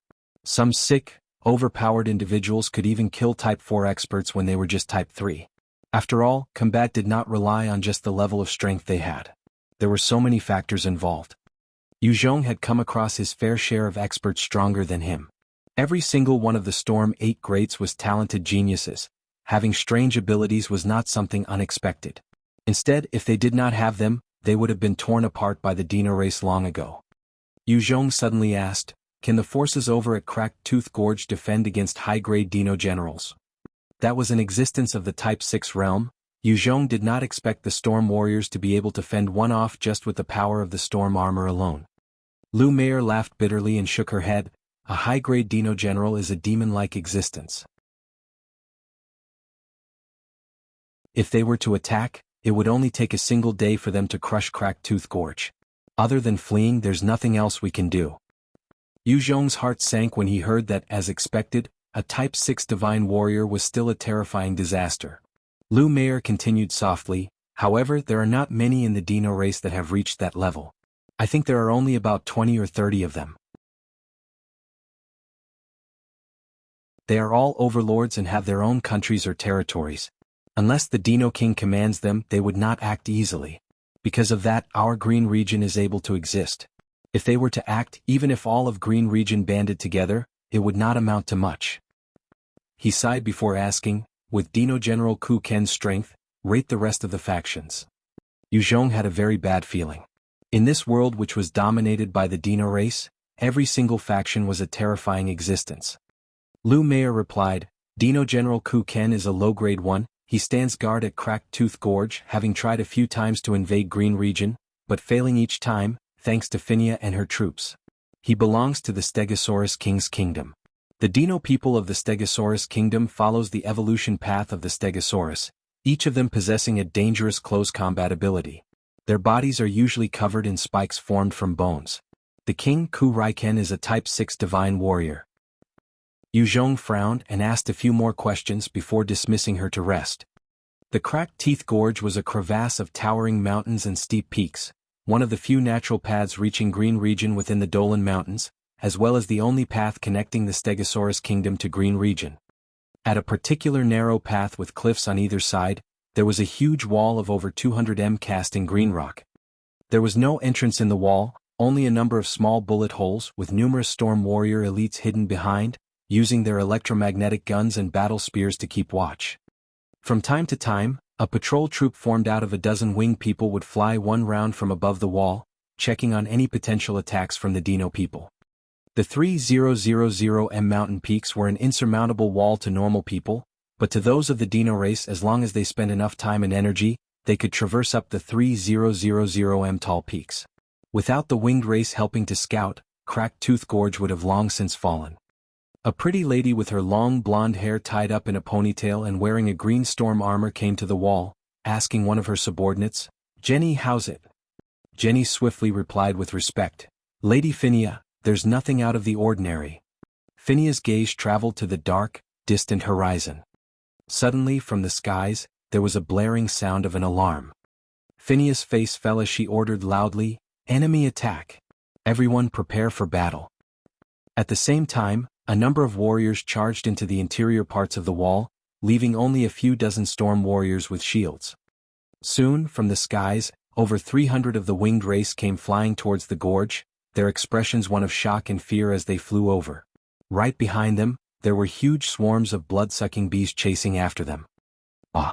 Help! A number of the weaker winged people were slower and were immediately pounced on by the blood-sucking bees.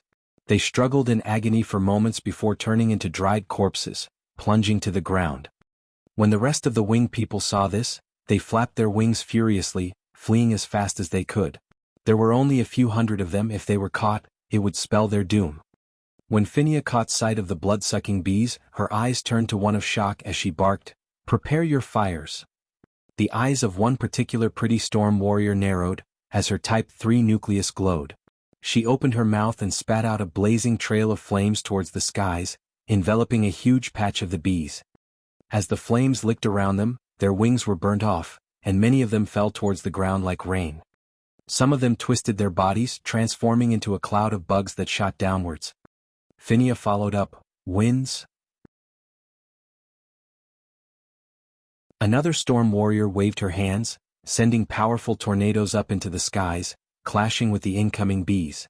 Together with the flames, both skills combined to form a powerful fiery tornado that seemed to blow everywhere, incinerating huge numbers of the bees. The number of bees was too many, and they came from all directions. One of the storm warriors immediately stepped forward and readied her huge shield. With a light flash, the energy shot out from the shield, forming a large barrier in front of the dozens of warriors at the city wall. However, while it could protect them, it likewise prevented the fiery tornado from blowing out. From the holes in the wall, a number of electromagnetic beams shot out at the skies, tearing apart the bees that were in the way. Many of the bees managed to slip into these gun holes, and soon, there were miserable screams of the countless storm warriors from within. Shinya looked at the cloud of bees and her eyes flashed with anxiety. Shit! What do we do?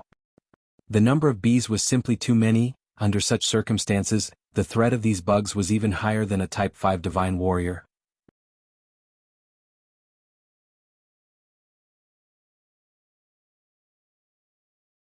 Chapter 822, Mutual Destruction. Out here in this pitch-black gorge where there were bugs everywhere, a number of bright lights radiated out, as large patches of the bees were being shot down, shredded into pieces. However, at the same time human screams filled the air. The cloud of blood-sucking bees was like a calamity, swallowing everything in their path. No holes could escape their attention as they got through the various crevices and cracks, pouncing on the storm warriors. The various openings for guns turned out to be their downfall, as the bees made use of those to enter the city wall. However, while they were able to cause a widespread panic as well as some painful screams, they were unable to wipe them out quickly as the numbers flying in were still too little. It was not enough to cause a widespread pandemonium yet. So far, 6 or 7 unfortunate storm warriors had been sucked dry, while the rest had been stung and were in agony but not dead yet. Many smart storm warriors made use of their belongings to stuff the holes, preventing more bees from entering. As they were fending off the bees with all their might and will, behind the swarm of bees, a number of Dino-people wielding long and sharp bone blades came marching through the narrow valley. There was something that they had done, which caused the blood-sucking bees to ignore them entirely. At the same time, borrowing the cover of the night, a number of them began to crawl up the face of the cliff, towards the city wall. The peaks on either side of Cracked Tooth Gorge were truly exceptional and tall, impregnable to most humans. However, to these Dino-people, it was not something that they could not handle. In the past, with the alliance and help of the winged race, they could easily kill those Dino-people who attempted to scale the mountains. That was why they had not utilized such a method to attack last time.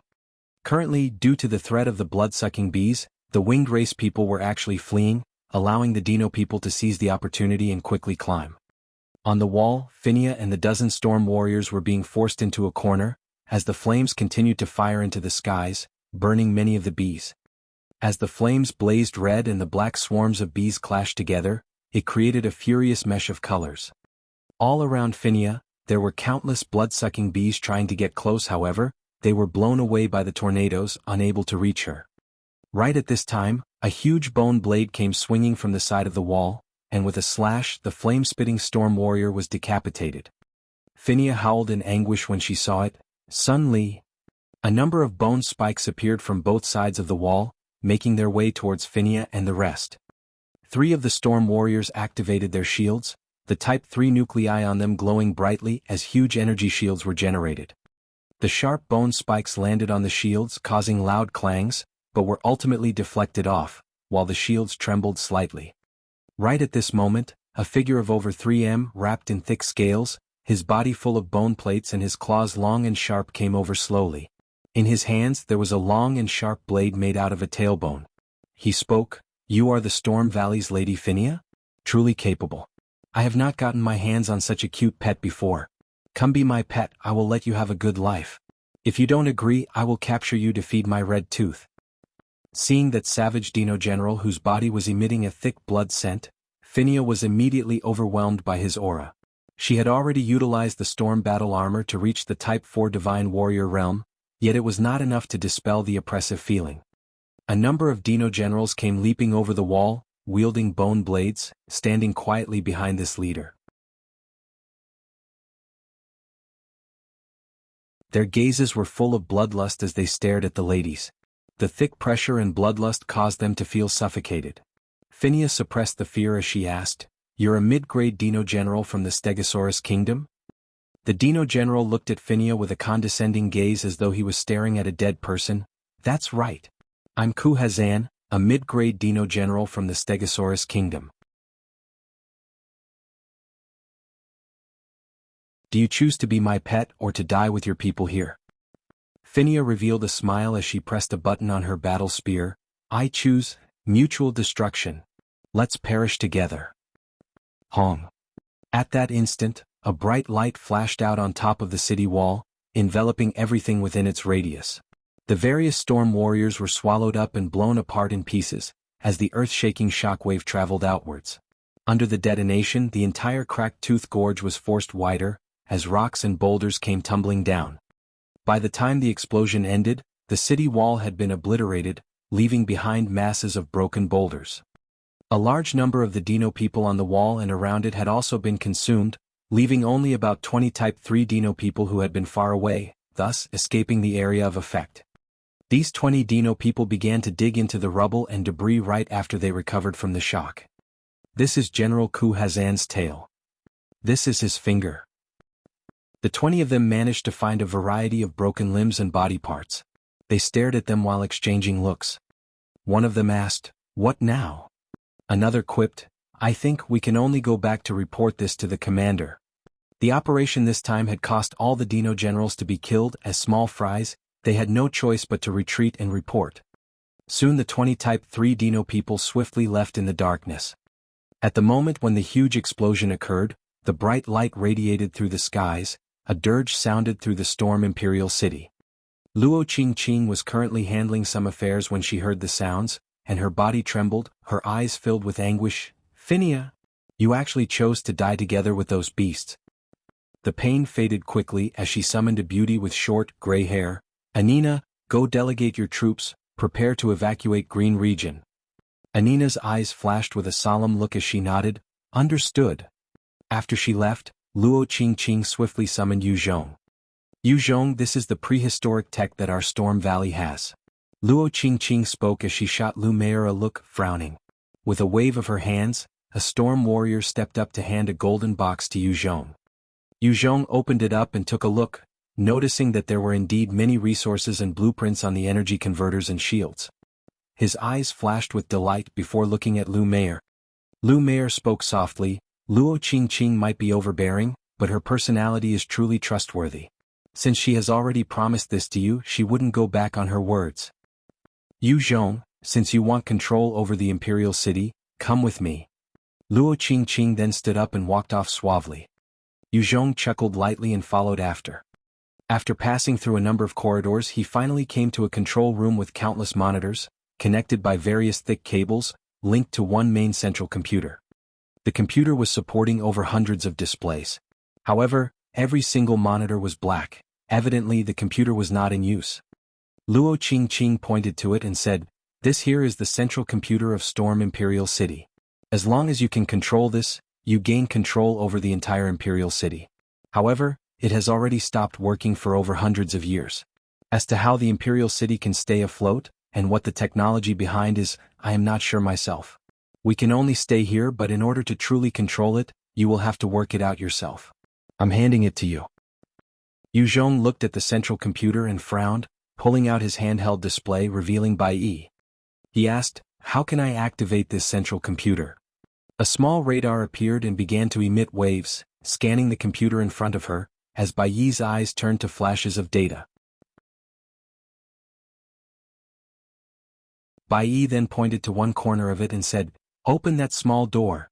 After that, place a Type 3 nucleus in and press this button, you should be able to kickstart it." Luo Qing looked at Baiyi with a gaze of wonder. Zhong followed Baiyi's instructions and opened up the small hatch, inserting a Type 3 nucleus, before pressing a button. At that moment, following a loud whir of gears and power, a number of bulbs started to glow as the displays all turned on.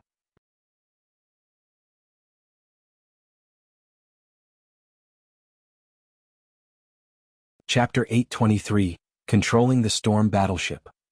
After 20 seconds, the main display shone with a box as a metallic voice sounded, "Please enter the password."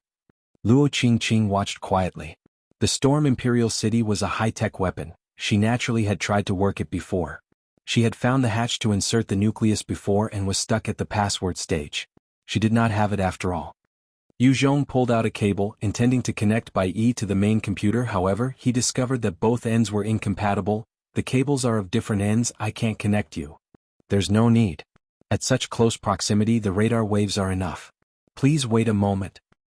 After that, the handheld tablet began to emit waves outwards again, as Baiyi's eyes turned to data and numerals. The main display of the central computer suddenly flashed, as a password was keyed in automatically. The voice message was cancelled and they were in. "Welcome, controller with S-Class access." A metallic voice sounded its congratulations from the central computer. Behind, Luo Qing and Mei'er saw this and their eyes were wide with shock. What? He actually managed to gain control. Running self-diagnostics.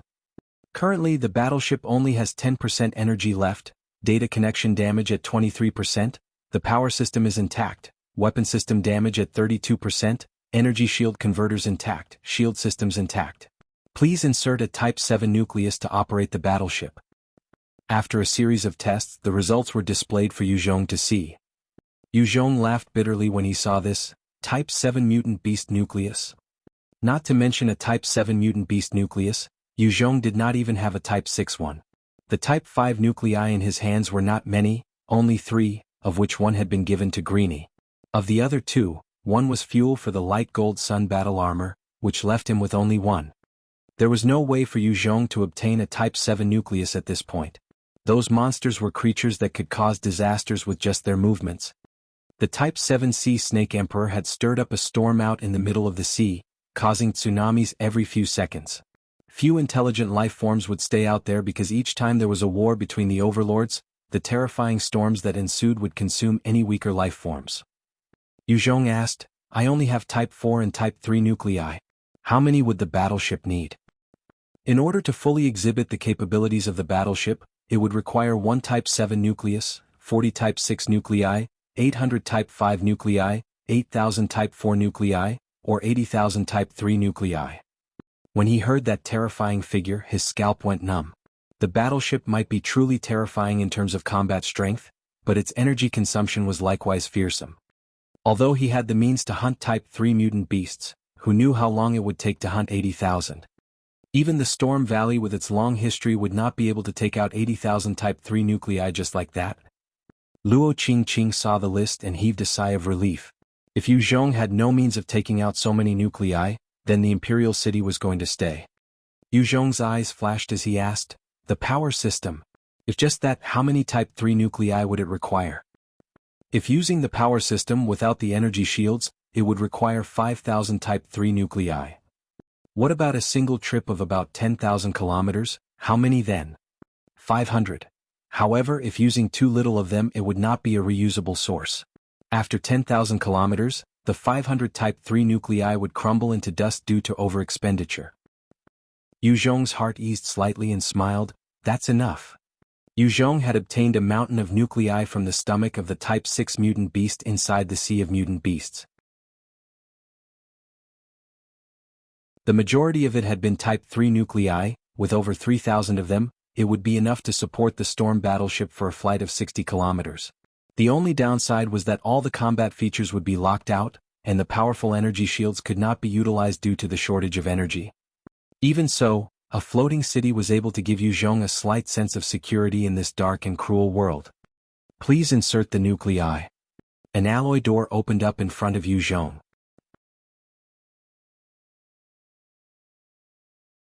With a wave of his hands, he pulled out 500 of the Type 3 nuclei inside his storage ring and dumped them into the hatch. Luo Qing and Lu Mei'er were truly speechless this time. Storm Valley was a huge faction with hundreds of years in history, even they would find it tough to muster 500 Type 3 nuclei at a moment's notice. Zhong had simply waved them out of thin air. The Storm Valley's wealth and inheritance grew by dozens of Type 3 nuclei every year, but in these hundreds of years through the endless combat, there would likewise be consumption as well. Hence their Type 3 nuclei were not a lot. In terms of resources, the faction that had the most nuclei would be the Dino-people. The Stegosaurus kingdom alone would already have more than Zhong. While Storm Valley might be a hegemon among the human factions, compared to the Dino-people, it was barely a small-size group. Zhong looked at the brightened central computer, his eyes flashing with satisfaction, before turning to speak to Luo Qing. Let's talk about our forces working together to destroy the Pterosaur Mountain. Luo Qing shook her head, I'm afraid that'll have to wait. Zhong's gaze turned sharp as his smile disappeared, why? After this short period of communication, Zhong was sure that Luo Qing would not go back on her words. For her to turn down his request, there must be some reason. Her face turned sullen as she replied, we just suffered a devastating attack on Cracked Tooth Gorge. Our green region has now lost its defense. The Stegosaurus kingdom would definitely make use of that to invade green region and hunt. None of our factions can stand up against them. We have no choice but to evacuate now. Luo Qing had governed Storm Valley for a number of years and had clashed against the Stegosaurus kingdom plenty of times. She was clear on their ability to deal with low-grade Dino-Generals, but against the mid-grade ones unless she suddenly broke through to the Type 5 Divine Warrior realm, it would not mean much. Even if she relied on the Storm armor in a frontal clash, she was not a match for a mid-grade Dino-General yet. Once the Stegosaurus kingdom got through the cracked tooth gorge, the entire green region would become their hunting grounds. Other than fleeing and hiding, the humans could only pray they would not be found. Zhong's heart sank when he heard this. The Dino-people were in control over a large part of this world. He was not overconfident to think that he could defend against their invasion. Luo Qingqing suddenly said, Zhong, although it's a bit sudden, I hope that you'll allow our Storm Valley people to stay in the Imperial City. If we work together we can escape from them. Now that the Storm Valley belonged to Zhong, Luo Qingqing could only ask Zhong for help. If they did not have this airborne castle, the hundreds of thousands of people in Storm Valley would perish out in the world filled with mutant beasts, prehistoric beasts, ferocious dinosaurs and mutant bugs. They would not even make it past 100 kilometers if they fled on foot. It was possible that even before the Dino-people made their move, the hundreds of thousands of people might die along the way. After all, they were at the bottom of the food chain. There were plenty of predators out there. The Storm Valley, Pterosaur Mountain, and Sun Alliance had all built cities to gather the strength of people and their intelligence, hanging on in Green Region. Only then they could survive in this world. Those factions that were chased away or banished would sooner or later perish at the hands and jaws of various beasts. Zhong looked at Luo Qingqing and replied, Luo Qingqing, you should know that my people need this battleship as well. By being on this ship, your people will take up living space. If you want to stay, you'll have to fork out the right price. Luo Qingqing gritted her teeth, 100 Type 3 mutant beast nuclei and a single Type 4 nucleus. Zhong responded, not enough. I want you guys to listen to my orders at the necessary time to fight the Dino-people. If you can agree to this, on top of the mutant beast nuclei you just promised, I can let you guys come on board. Luo Qingqing gritted her teeth to reply, all right. But our Storm Valley would not accept suicide mission. Zhong agreed, sure. After hesitating a while, Zhong retrieved a glass vial with a drop of golden blood in it, handing it to her. This should be able to absolve you of the poison. Luo Qingqing took it, her heart shaking with emotions. However, she did not consume it straight away, instead looking at Zhong warily, what do you want?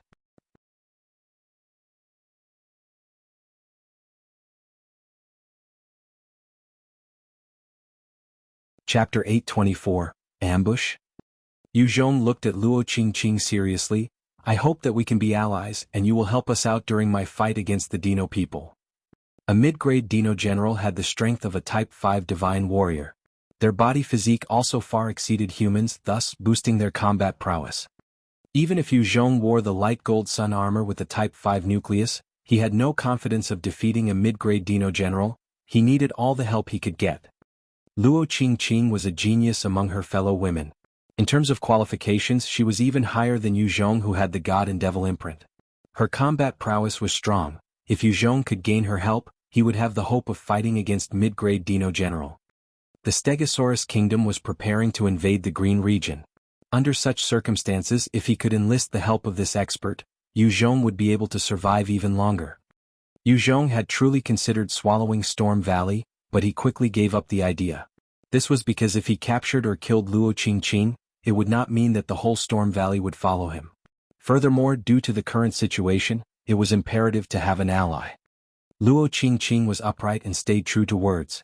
She was a rare heroine. If she agreed to become Zhong's ally, he would gain a powerful friend and support. Luo Qingqing's eyes flashed with a resolute gaze. Okay. I promise you. As long as I'm alive, and Zhong, you do not betray our Storm Valley will be your most trusted ally. Hearing her promise, Zhong's face revealed a satisfied smile. On the other side, Mei'er watched this with envy.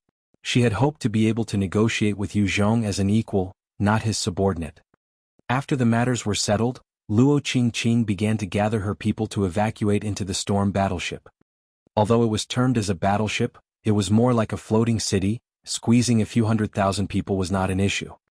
In the past, only the upper echelons of the Storm Valley could reside within this floating city. Now, in order to flee the invasion of the Stegosaurus kingdom, many of them began to move onto it. As they were evacuating, a bright light shot towards the skies as a number of dirges sounded from the battleship. Luo Qingqing found Zhong and spoke solemnly, Zhong, this cannot go on. The Stegosaurus kingdom has already acted. their target our Storm Valley. Obviously, Zheng and Daogu had revealed our location to them. I'm afraid that before our people had finished evacuating, they would reach. I'm going to bring my troops to attack them. I'll leave things here to you.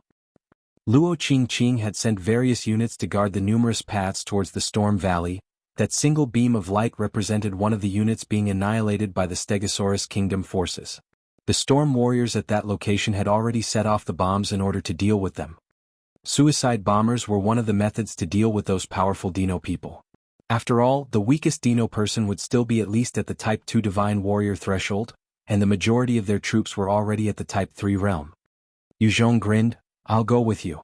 I want to have a good gauge of their capabilities. While hunting the Dino race, Zhong could absorb their life force and nourish himself through the God and Devil imprint, further evolving himself. Inside the Storm Valley, a large number of Storm Warriors were facilitating the evacuation. Zhong's presence would not add much help. Many thanks. Let's go. Luo Qing cast a deep glance at Zhong. With a swish of her cape, she turned around, and under the escort of 4 of her Storm 8 Greats, 36 Storm Warriors, they made their way out. Zhong glanced at Mei'er beside him and spoke mildly, Let's go. Yes. Mei'er replied and followed after him. After they left Storm Valley, the group quickly traversed through the lush forest. All of a sudden, another beam of light shot into the skies. Beasts? Luo Qing saw and cursed under her breath, intending to charge over. At this moment, Zhong suddenly barked out, Wait a minute. Luo Qing swiveled around furiously and glared with flames of anger. Zhong, if you're afraid, you can go back. Don't get in my way. The various elite Storm Warriors also shot him glares. Zhong remained impassive as he replied, That area had been overwhelmed by them already. Even if we go there, there's nothing we can do. Why not set an ambush here and take care of them once and for all? Luo Qing's eyes regained their clarity as she observed the surroundings. She discovered that they were at a narrow gorge and it was the perfect location for an ambush. Once they sealed both ends of the gorge, they could deal with the enemies in one fell swoop. Luo Qing swiftly gave the order, Prepare an ambush. With her words, the hundreds of Storm Warriors quickly got into action, laying in wait on either side. They were all experienced warriors. Once they laid in wait, they retracted their auras and disappeared into the greenery. Zhong also leaped up the gorge, finding a decent hiding spot for himself. He then prepared his electromagnetic gun, and retracted his aura, eyeing the valley. Not long after, 400 Dino warriors from the Stegosaurus Kingdom came riding upon velociraptors, approaching their location. They were covered in fresh blood and were emitting a thick bloodlust, evidently having just finished their slaughter earlier. Most of them were at the Type 3 Divine Warrior state with strong stamina, and had no need to worry being overly exhausted. As long as the battles were not too strenuous, they could continue for a long time. Furthermore, with their velociraptor mounts, they could cover a lot of ground in a night. The hundreds of Dino warriors rode quickly and noisily through the valley. Kill? Luo Qing watched as they all entered the gorge before ordering coldly. The Storm Warriors on both sides immediately pulled out their electromagnetic guns inserted with Type 3 nuclei and began firing. The beams shot down and tore through the Dino warriors who were caught unprepared, reaping dozens of lives. Go! Go! The leading low-grade Dino-General barked out while holding his 3M long saber up high, urging his velociraptor further forward. Hong! Hong! At this moment, Luo Qing pushed with all her might, causing a large boulder of over dozens of tons to roll down the cliff, towards the leading low-grade Dino-General. Facing that incoming stone, the face of the low-grade Dino-General also fell. His body flashed and he leaped off his velociraptor, dashing out the gorge in a breath. Any beast of Type 4 and below would also suffer grave injuries when faced with an incoming boulder of more than 100 tons, not to mention these low-grade Dino-Generals. One single boulder came rolling down, directly crushing the unfortunate velociraptor. A number of large boulders came rolling down, flattening many of the Dino warriors, forming a large stone wall of over 12 meters tall, impeding their advance. The Dino warriors were thus stuck, not able to proceed any further. Many electromagnetic beams shot out, knocking the Dino warriors off their mounts, piercing through their bodies and causing blood to flow. In such a narrow space they had no way of evading. Their screams reverberated through the air. If a normal human army was to be caught in such an ambush, they would have been slaughtered cleanly. However, these Dino-people were fearsome, immediately thinking of ways to overcome it. Climb. Kill them.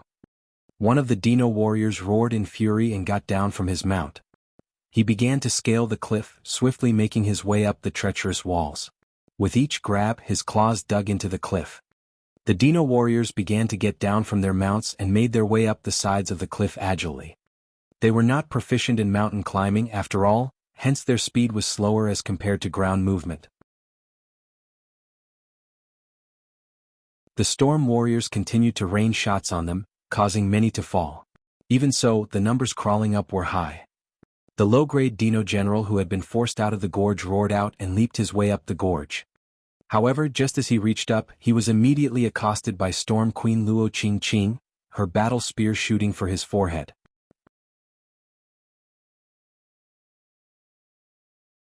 With her strength and the enhancement from the battle armor, as well as her innate tornado manipulation ability, her speed was pushed to the maximum. The low-grade Dino-General had just made his way up and had to face such a powerful force. He was taken aback and brought up his own spear in an attempt to deflect it while twisting his body slightly to the other side. Luo Qing's terrifying thrust caught the shoulder of the Dino-General, and her strength burst forth, blasting it into pieces, causing him to soar through the air. In mid-air, a single electromagnetic beam shot out from some corner, piercing his head, blasting it apart.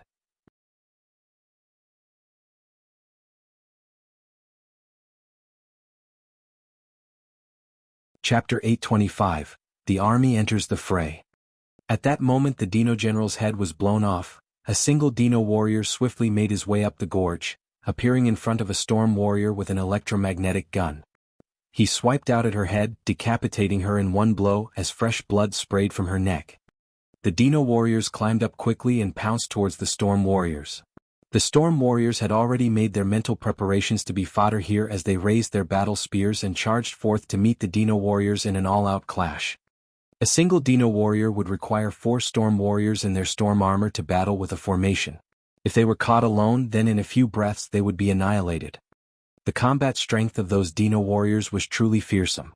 Earlier, the storm warriors held the advantage, but with the increasing number of Dino warriors crossing the gorge, they were starting to get suppressed. Go to hell. Luo Qing charged right into the battle like a war goddess. With a single thrust of her spear, a Dino warrior's head was blasted apart. She dashed right into their midst, attacking every side as though invincible, and none of the Dino warriors seemed to be able to handle a single move. Long live Her Majesty. The female storm warriors let out excited cheers, seeing their own queen crushing their enemies like it was nothing, and their morale instantly skyrocketed. They threw all fear of death to the wind, and their combat abilities were raised to the maximum. She truly is powerful. Zhong continued to fire his electromagnetic gun at the Dino warriors while observing Luo Qing slaughtering the enemy. Not only was her display of strength intimidating while she culled her enemies, but everywhere she went, the morale of the storm warriors would soar, and the battle got even more intense. Not many men could even perform half as well as her. Mei'er, who had been standing beside Zhong, bit her lips as she gazed at Luo Qing with a complicated expression. She could not help but admit that on the battlefield she could not compare to Luo Qing. In terms of a life-and-death battle, Luo Qing could absolutely crush her in a single move. Although Mei'er was also a Type 4 divine warrior, she had relied on her heaven-defying talents and some resources to raise her strength to that level. In terms of fighting and killing, she was way behind Luo Qing. Therefore, while she had the strength, some peak Type 3 divine warriors might be able to deal with her. The Dino warriors were being slaughtered one by one, and although they were naturally fearless, under the overbearing and violent torrential storm that was Luo Qing, many of them started to feel fear. When the remaining Dino warriors made it up the gorge, they quickly tried to flee.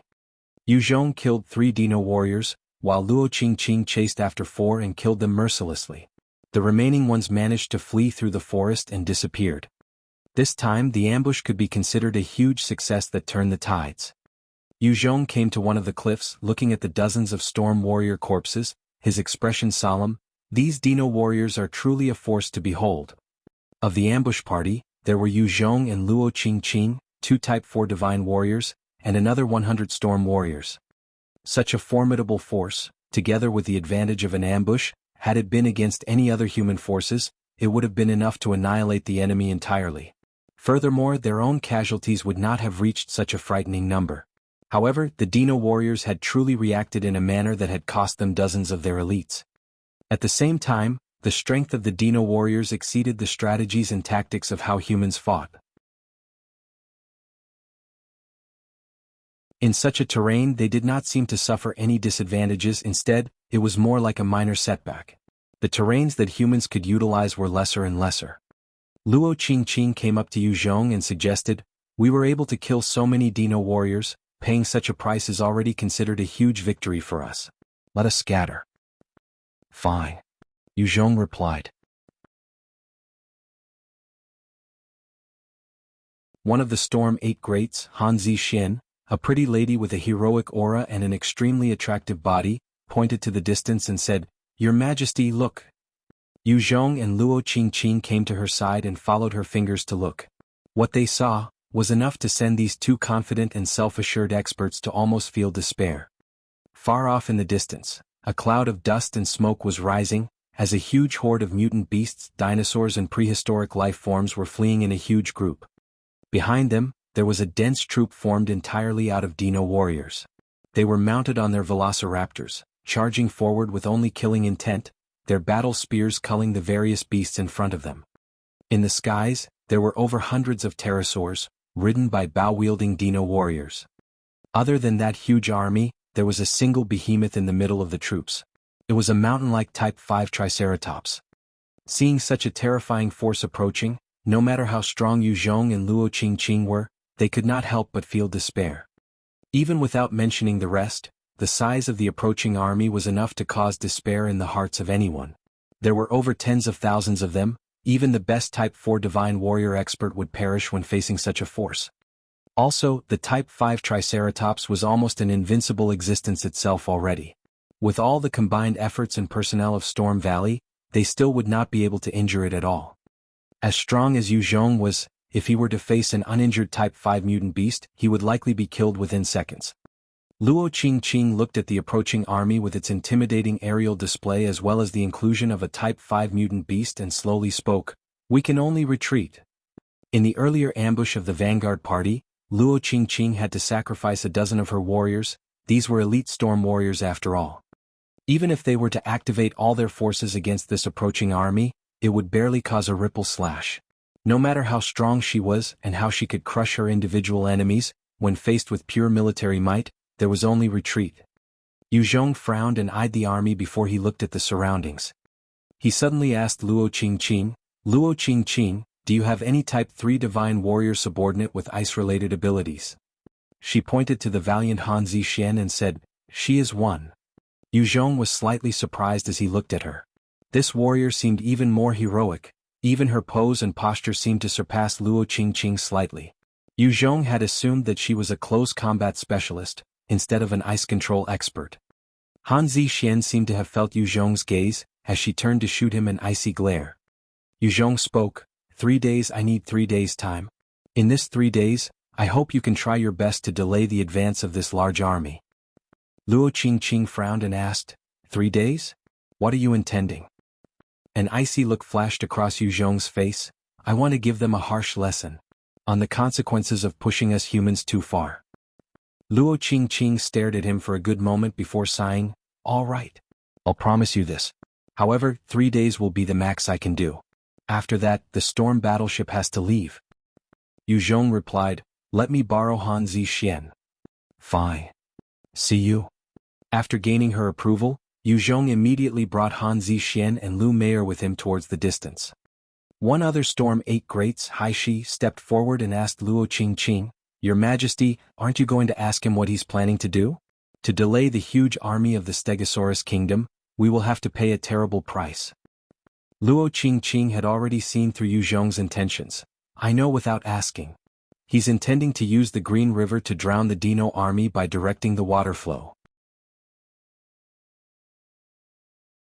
It is likely that only such a method could possibly deal a huge blow to their forces.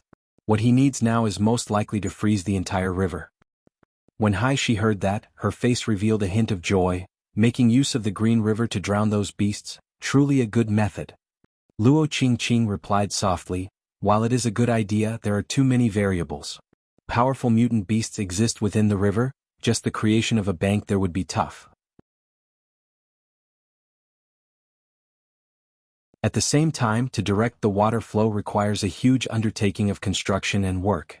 This would be another large obstacle to overcome in employing this tactic. Aishi, don't get your hopes high. The probability of success is very likely small. Luo Qingqing had considered it before, but the various problems seemed too impossible to overcome. Without the certainty of success, she had no choice but to give it up. She could not help but ask, "In that case, Your Majesty, why did you agree to impede the Stegosaurus army for 3 days?" Luo Qingqing's eyes flashed with a wise look. Our Storm Valley people need time to board the storm battleship. Furthermore, it would require 2 more days to transport the necessary resources to support these many survivors. No matter what, we have to endure another 2 days. We might as well go out on a leg and do some more.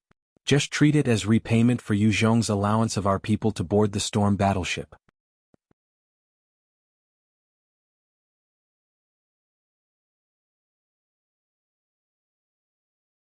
Chapter 826, Building a Dam.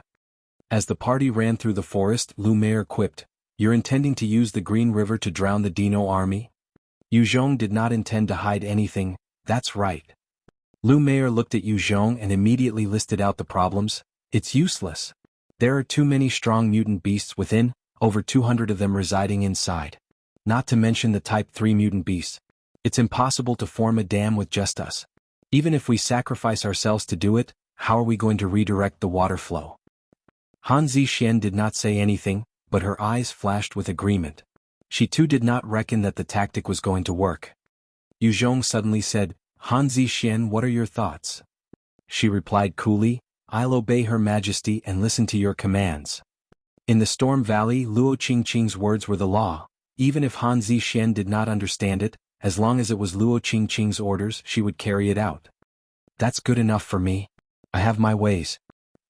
Yu Zhong replied indifferently before continuing to run towards the direction of the huge Green River.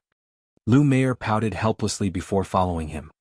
The party of 3 were powerful experts, and managed to dispose of the low-level mutant beasts along the way, finally arriving in front of the huge, gushing river. He discovered that the Green River was very different from any he had seen on Earth. The width of the river from bank to bank was already over 100 or 200 kilometers, as though one could not see the other side. With just a look, he could already see many huge Type 4 mutant beasts frolicking and having fun in the water. Other than these enormous beasts, a few water-type crocodile-like creatures were also swimming within the waters. From time to time, one would observe the water mutant beasts engaging in slaughter, causing waves in their struggles. Yu Zhong could not help but suck in a breath of cold air. If it wasn't for the trump card in his hands, he would have decided to give the idea up. Mutant beasts were hard to deal with. Engaging with water-based ones in their own terrain was 10 times hard than those on land. In this Green River, there were numerous gigantic beasts. Even if all the top elites of Storm Valley were to come, it would only be suicide to take on these monsters. Mei'er stood one side and eyed Yu Zhong, her look one of gloating. Although she dare not go against him on the surface, she had long since viewed this plan of his with contempt. With a thought, Yu Zhong channeled his summon tamed beast technique, and a void appeared in mid-air before Greenie came flying out. Seeing the sudden appearance of the beast, Mei'er and Han Zixuan could not help but turn pale. What the hell is that? Greenie's wingspan was already more than 100 wingspan, its body huge, and it looked like a mythical beast, exuding a powerful pressure. At the same time, airborne mutant beast might not be the strongest or the sturdiest in defense, but their speed was undeniably the hardest to deal with. Looking at Greenie, Mei'er immediately turned to run. Han Zixuan, on the other hand, turned pale while she ignited her storm armor and its Type 3 nucleus, wielding her battle spear to leap forward in front of Yu Zhong, shouting loudly, "Quick, run! This is a Type 4 aerial mutant beast, we are not its match." Yu Zhong looked at her appreciatively before saying, "No need to be afraid, it's my tamed beast." He took a good look at this suave and brave yet beautiful girl and felt envious. Luo Qingqing actually had such a powerful and loyal subordinate. While Yu Zhong had his fair share of loyal youths who would die for him, they were all hot-blooded males. A beauty like Han Zixuan, who was also an expert in her own right, was rare amongst his ranks. As to the beautiful Mei'er, to you Zhong she was just a pawn to be used. In times of trouble, he would not hesitate to abandon her. Han Zishen's mouth was agape with disbelief. Your tamed beast? This was a Type 4 mutant beast, an aerial one at that. They were hard to subdue, much less a Type 4 one. The Storm Valley had their own tamed beasts as well, but they were mostly Type 2 and below, not comparable with Greenie.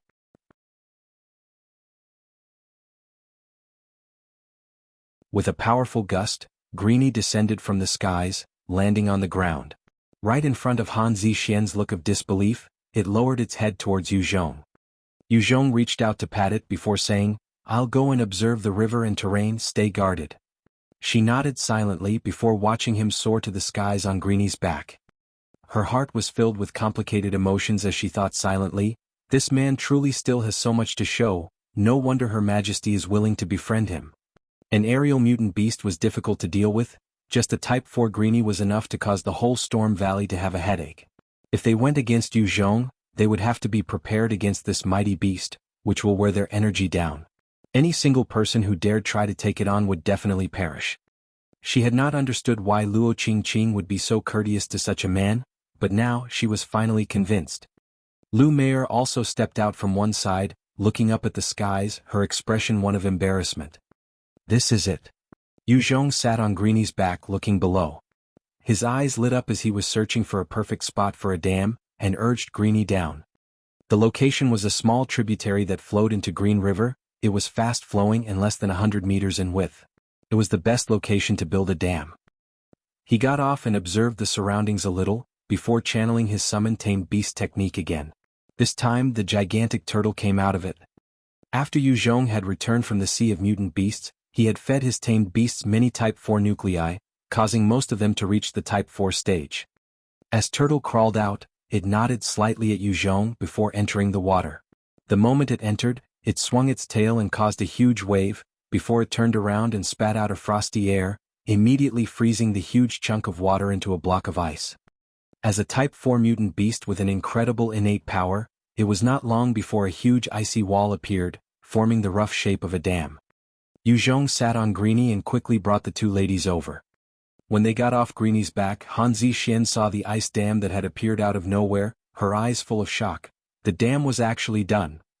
Mei'er herself stared at the Type 4 turtle with shock as well. Yu Zhong replied, Not yet. This is just the rough shape, the other details require you to fine-tune. Turtle had just created these huge blocks as per Yu Zhong's instructions, but there were plenty of areas that needed more specific and careful adjustments with Han Zishen's ability. With her, Turtle could quickly create more blocks and save its energy. Understood. I will adjust it now.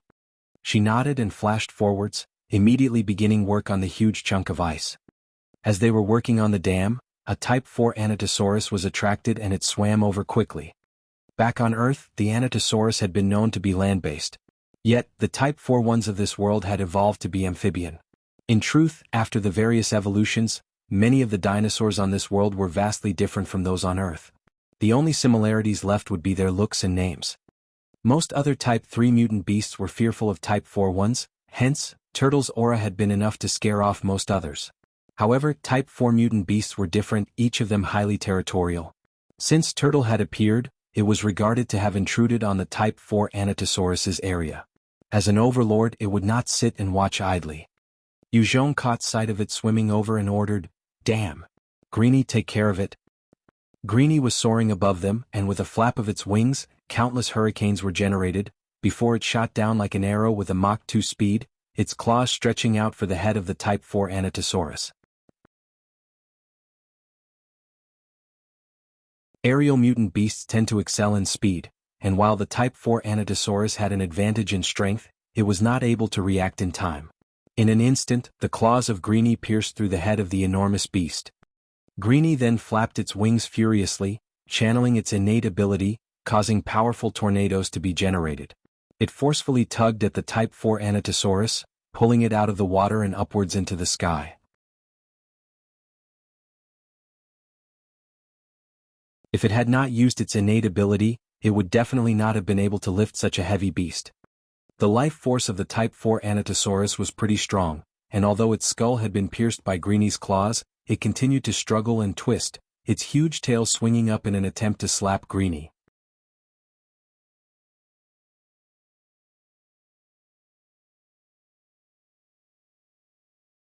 Chapter 827, The Intense Battle at the Gorge.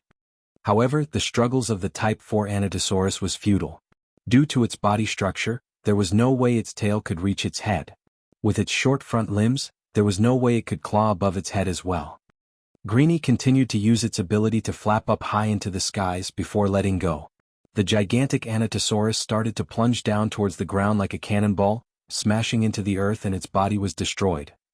With a forceful peck, Greenie bore into the skull of the Type 4 Anatosaurus, before gobbling up the nucleus as well as flesh inside. The other Type 4 mutant beasts throughout the river saw this and sank back into the water. The moment they submerged themselves, Greenie would be helpless against them as well. If it tried, those beasts would definitely drag it down underwater.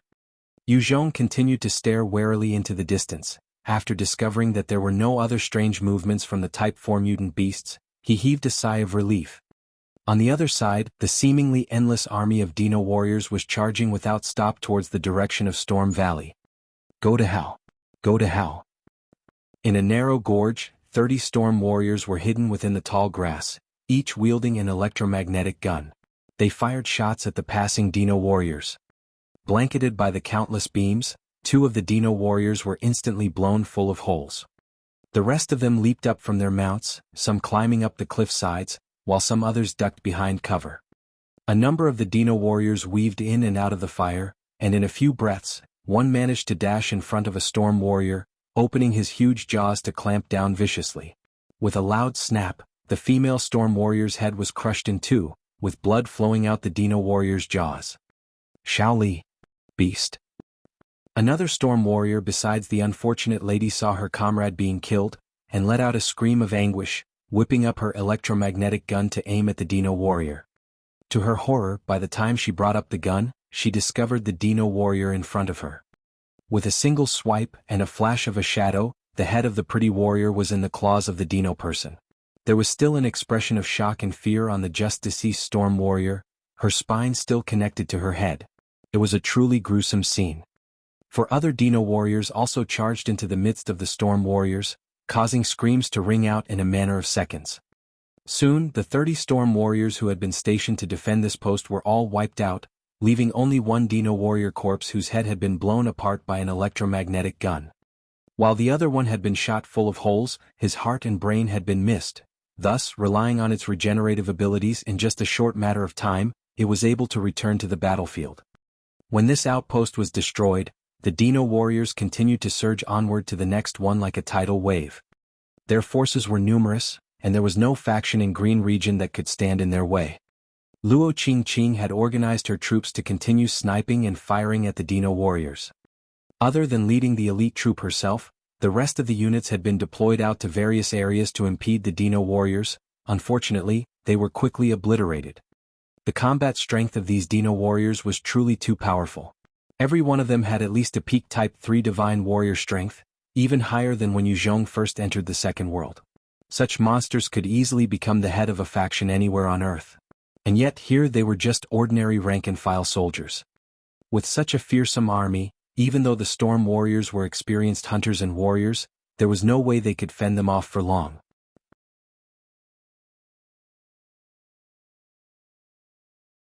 A number of bright white lights shot to the skies in beams, displaying the last resort that most of them had taken when they failed to fight back the Dino warriors.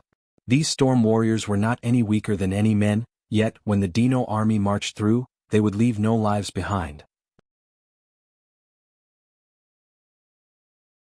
When the large Dino army invaded Green Region, they separated into 4 large units, 3 of them making their way towards the Sun Alliance, Pterosaur Mountain as well as Storm Valley separately, while the last one stayed to hunt any other vagabond factions. A large swarm of blood-sucking bees soared through the skies, ravaging through countless human villages as well as small herds of low-level mutant beasts. A unit of Dino warriors continued to march beneath these bees, especially to kill any enemy that was able to deal with the bees. In the forest, the blood-sucking bees had their natural enemies, for example, the thick-hide mutant titan beetles, the Type 3 mutant rhinoceros beetle, the mutant hummingbirds and various other life forms. Once any of these appeared, the Dino warriors below would act out to slaughter them. The majority of the Dino warriors continued to spread out in various directions, some of the Type 5 experts specially deployed to deal with the tough Type 4 mutant beasts. Under such circumstances, Luo Qing and her subordinates fought hard for 2 whole days, managing to deal with 400 Dino warriors. Unfortunately, in the midst of the resistance, their scope of operations was reducing every day, before finally being forced to take a last stand at the entrance of Storm Valley. The death of 400 Dino warriors had caused the upper levels of the Dino army to take an interest. At a certain location in Green Region, within a large stone house, over 40 Dino-Generals from the Stegosaurus kingdom were gathered. They all had impressive physiques and were covered in bone plates. These were mid-grade Dino-Generals and were at the Type 5 realm. The commander of them all barked out with a sharp light in his eyes, "In these 2 days we lost 800 of our subordinates. First was the Vanguard wave, then it was those sent to the Storm Valley. What's going on? We even lost 2 Dino-Generals." When the rest of the mid-grade Dino-Generals heard this, their faces were one of shock as well. Due to their connections with Zheng and Dao Gu, they were clear that there had only been Type 4 experts among the humans. Any low-grade Dino-General would be able to compare with a human Type 4 Divine Warrior, yet within 2 days they had lost over 800 subordinates. It was an unbelievable loss. One of the mid-grade Dino-Generals spoke, "I think we have underestimated the humans." Kuhazan had lost his life because he had underestimated these humans. They might be weak and can be slapped to death any time, but their intelligence is not to be taken lightly. They know how to use traps. Because of our oversight, we did not even send a mid-grade Dino-General. That was why we failed to suppress them. Based on the intel that Zheng sent us, the Storm Queen Luo Qing should only be at the peak of Type 4 Divine Warrior. Furthermore, with the enhancement of their storm armor, she could reach the Type 5 realm. Without anyone stopping her, our troops would naturally not be able to stand up to her. The rest of the mid-grade Dino-Generals nodded at those words. The Type 5 Divine Warrior was truly no joke. A person could easily wipe out hundreds of their ordinary Type 3 Divine Warriors. Without a proper general to suppress such a character, it was impossible for the Dino army to not suffer losses. Kinken's eyes flashed dangerously and ordered, "Since this is the case, Ikamin Mitsuo, go lead the 3rd Battalion in these 2 days. I want the Storm Valley's defense destroyed." "Understood. For the glory of His Majesty." The 2 appointed mid-grade Dino-Generals stood up and exclaimed loudly. Riding 2 Type 3 pterosaurs, Ikamin and Mitsuo quickly arrived in front of the 3rd Battalion. Not long after, they immediately launched an attack on the entrance of Storm Valley. The warriors began to get on the long iron chains between the 2 cliffs, crawling over like ants. The Storm Warriors had long since been prepared and began their own assault on the Dino Warriors on the chains. One of them had the ability to manipulate the lightning and thunder. Her body glowed with the help of the Type 3 nucleus behind her, and she grabbed onto one of the chains, allowing a bolt of electricity to flow through the chain. In the ensuing screams, the Dino Warriors began to plunge towards the bottom of the cliff.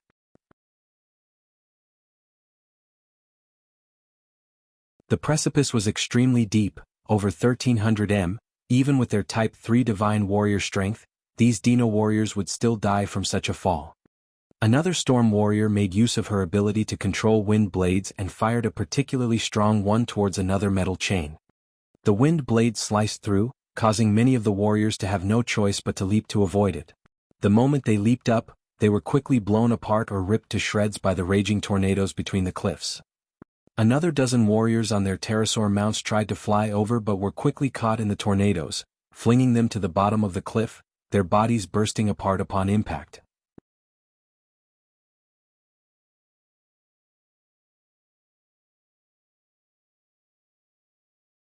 Chapter 828, The Brink of Collapse. Among the elites of Storm Valley, those who had other abilities numbered little. Most of them were versed in wind-related skills. At the same time, the storm battle armor helped enhance those abilities. Therefore, when those powerful wind blades slashed at the Dino warriors, many of them would be dismembered or lifted high into the air before plunging down to their deaths. Luo Qing had not given the order to cut the iron chains precisely because she wanted to utilize them to deal with the Dino-people. Many of them had powerful jumping abilities, and they attempted to leap over the chasm with their pure might. However, the moment they got too close to the tornado, they would be blown away and smashed to bits. Borrowing the natural forces of the tornadoes and cliffs of the Storm Valley, within a short time of the battle, over 200 Dino warriors had been killed without even putting up any resistance. Ku-Ikamin frowned as he watched his subordinates being slaughtered helplessly and ordered, suppressing fire. With his order, a number of bow-wielding Dino warriors stepped out and readied their bows and arrows, firing at the opposite side. The sharp bone arrows shot towards the other side of the cliff like shooting stars, made out of Type 3 and Type 4 mutant beasts. Their sharpness was unparalleled, and with the immense strength of the Dino warriors, they could easily pierce through tanks which even heavy machine guns could not. If there were any downsides to the bone arrows, it would be that they could not be fired out as quickly as heavy machine guns. With the rain of arrows, a number of Storm Valley warriors were nailed to the ground. In response, the rest were forced to duck behind cover. The other Dino warriors took the opportunity to attempt another scaling over the iron chains. Not long after they started to crawl, the Storm warriors again came up to the iron chains, unleashing their different abilities. The Dino warriors suffered another bout of casualties, with many of them dropping to the bottom of the cliff. The Dino warrior archers began to fire a flurry of arrows once more. On the Storm warriors' end, there were a few of them who could utilize the energy shield, and they raised them up, powered by the Type 3 nuclei. A huge shield appeared, blocking the salvo of arrows. Protected by the shields, the Storm warriors quickly came out and launched their attacks once more. When Ku-Ikamin saw this, his expression turned dark. The terrain of Storm Valley was too dangerous, even harder to navigate than Cracked Tooth Gorge. The natural tornadoes made it hard for them to traverse. After a short moment of silence, he gave a cool order: build the bone bridge. Many Dino warriors came to the cliff edge, and from their bodies, a number of bone spikes exploded out as they extended towards the other side. Over 100 Dino-people had bones bursting out of their bodies that stretched to the other side. In a few seconds, the bone bridges were formed. Dozens of them would hug and encircle one another, forming large bone nets. The other Dino warriors quickly made use of this to clamber over to the other side. With the appearance of the bone bridge, dozens of low-grade Dino-Generals quickly got up, leading 400 Dino warriors over to the other side, stepping on the blood-filled bones. At this moment, a few electromagnetic guns that had been hidden fired out continuously, blasting the bone bridges into pieces, shattering them. Just like this, they found out that the Storm Valley had many of hidden weapons and mechanisms, powerful technology that was powered by the mutant beast nuclei. However, the consumption was large, and based on the terrain of the Storm Valley, once these weapons were used, they were hard to repair and maintain. Therefore, it was under the most extreme of circumstances before these were employed. However, since it was already at such a critical juncture, they had no choice. With the mass bone bridges being destroyed, even more Dino warriors plunged to their deaths. One of the low-grade Dino-Generals was unfortunate, his movements restricted by the powerful tornado. He was then pierced by 2 electromagnetic shots, forcing him off the bone bridge, and he plummeted to his death.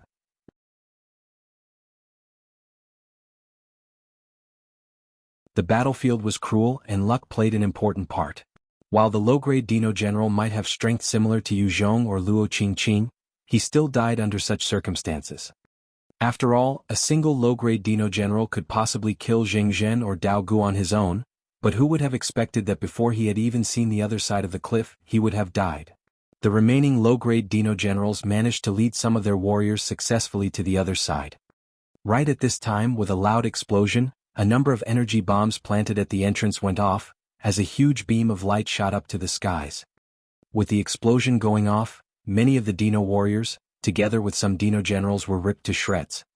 Ku-Ikamin watched this and sucked in a breath of cold air. Had it been him who had led the frontal charge, he might have been the one to be killed. Before the dust settled, 2 low-grade Dino-Generals and 20 Dino warriors leaped out from the dust, charging into the midst of the Storm warriors. The 2 low-grade Dino-Generals were incredibly savage, dashing into the group of Storm warriors, and quickly tore at their hearts and heads. Their 20 subordinates were no different, acting like tigers among a flock of sheep.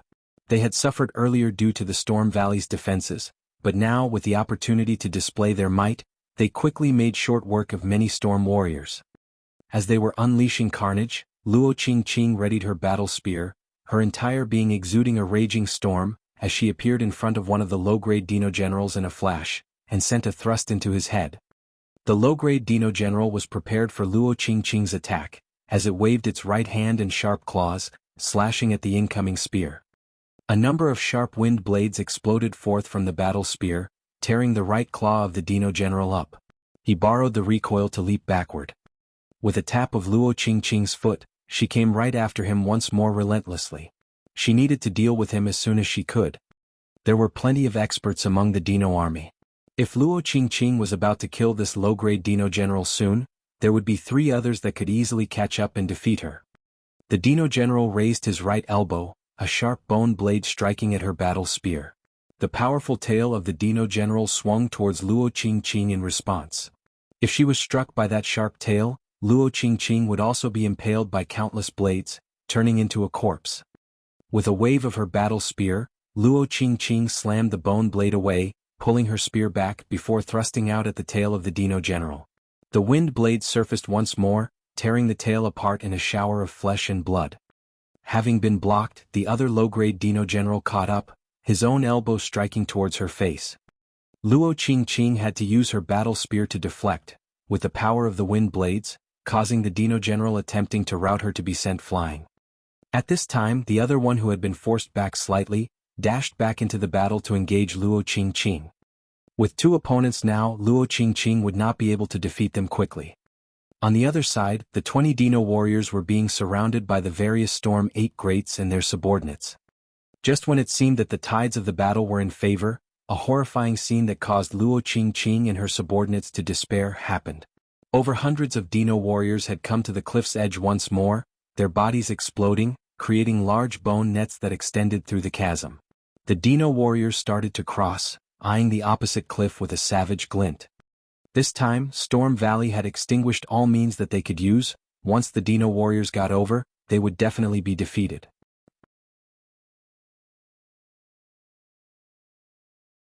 Luo Qingqing eyed them, a sense of despair overcoming her as she prepared to shout for retreat. Ku Ikamin eyed them with a look of excitement, roaring loudly, "Conquer Storm Valley, ransack and slaughter them for 3 days." Hearing Ku Ikamin's order, the Dino warriors became frenzied with excitement, their morale surging.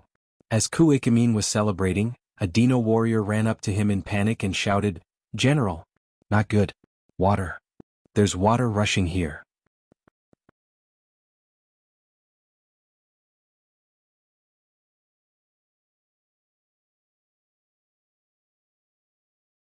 Chapter 829 Huge Flood. Turn the tides. A huge flood was flowing out in all directions of Green Region. The moment they brushed past the Dino warriors were submerged and swept away. It was like a disaster that struck, and as the waters churned towards the direction of Storm Valley, the Dino warriors caught up along the way were swept along as well. At the same time, there were some powerful water-based mutant beasts that appeared and swallowed some of the Dino warriors.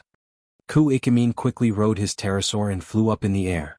With a glance, he could see the large water body inching closer towards their position, countless Dino warriors struggling under the water, before being swallowed up by mutant beasts. Once the overlords of the land were submerged, they could not even best the water-based mutant beasts and were easily swallowed up. He saw the incoming flood and his face fell. Shit. Quick. Quick. Everyone attack. Get into Storm Valley. If they were submerged by the water, then the entire army would perish at the jaws of those water mutant beasts or swept down to the chasm below. While a few might survive on their pterosaur, the losses would be unimaginable. With the threat of imminent death, the 1,000+ Dino warriors quickly charged to the edge of the cliff, their bodies splitting as huge bone nets stretched over towards the other side. A large number of Dino warriors began to get on the bone nets in a scramble to crawl over. It was the only way of survival, as what was awaiting them if they stayed was the flood. The Storm warriors on the other side also stepped up the ferocity of their defenses, many of them ignoring all forms of danger to activate their abilities, destroying the bone nets and sending the Dino warriors to their deaths. The Dino archers continued to fire their arrows at the Storm warriors, piercing them and nailing them to the ground. Hundreds of Storm warriors charged out from various ambush points, destroying the bone nets as best as they could, sending the Dino warriors to their death. From time to time, a number of Dino warriors would make it through successfully and began to clash with the Storm warriors. Both sides continued to fight it out with every fiber of their being, and there were casualties every second. By this time, Luo Qingqing's eyes were bloodshot from the countless slain enemies. The storm battle armor helped push her strength to the Type 5 realm, and she could dispose of any low-grade Dino-General in a single blow. She had fended off 6 low-grade Dino-Generals that had just crossed. However, under the enhancement of the storm armor, her stamina and spirit consumption was high, and she could not hold on for long. On one side, the Dino army was invading crazily, while the other consisted of the elites of the Storm Valley employing all techniques they had to defend. In terms of strength, the Storm Warriors were not a match for the Dino Warriors, but with the help of Storm Valley's terrain, it helped balance the conditions, causing both sides to be evenly matched. The cruel battle continued for a long while as the flood got closer and closer. Huge troops of Dino Warriors would be enveloped by the water and could not even put up a resistance. With a powerful tidal wave, the thousands of Dino Warriors who were gathered at the edge of the cliff were swept by the flood, falling to the bottom of the cliff. In the skies, Ku Ikamin watched as the numerous Dino Warriors struggled, his eyes flashing with pain as he announced bitterly, "The 3rd Battalion is over." Many of the other generals also wore expressions of pain and fury. They had almost made it to Storm Valley. If only they had another 3 hours, they could have invaded successfully. Even if the flood came then, they would have been safe on the other side. Falling from the feeling of heaven to the depths of hell, such a huge change was enough to make them throw up blood. Damn it! Damn it! Ku Ikamin roared to the skies in helplessness and fury. Long live! We're victorious! Long live Her Majesty! On the other side, the Storm Warriors who were covered in blood saw the flood washing away the Dino Warriors and immediately erupted in cheers.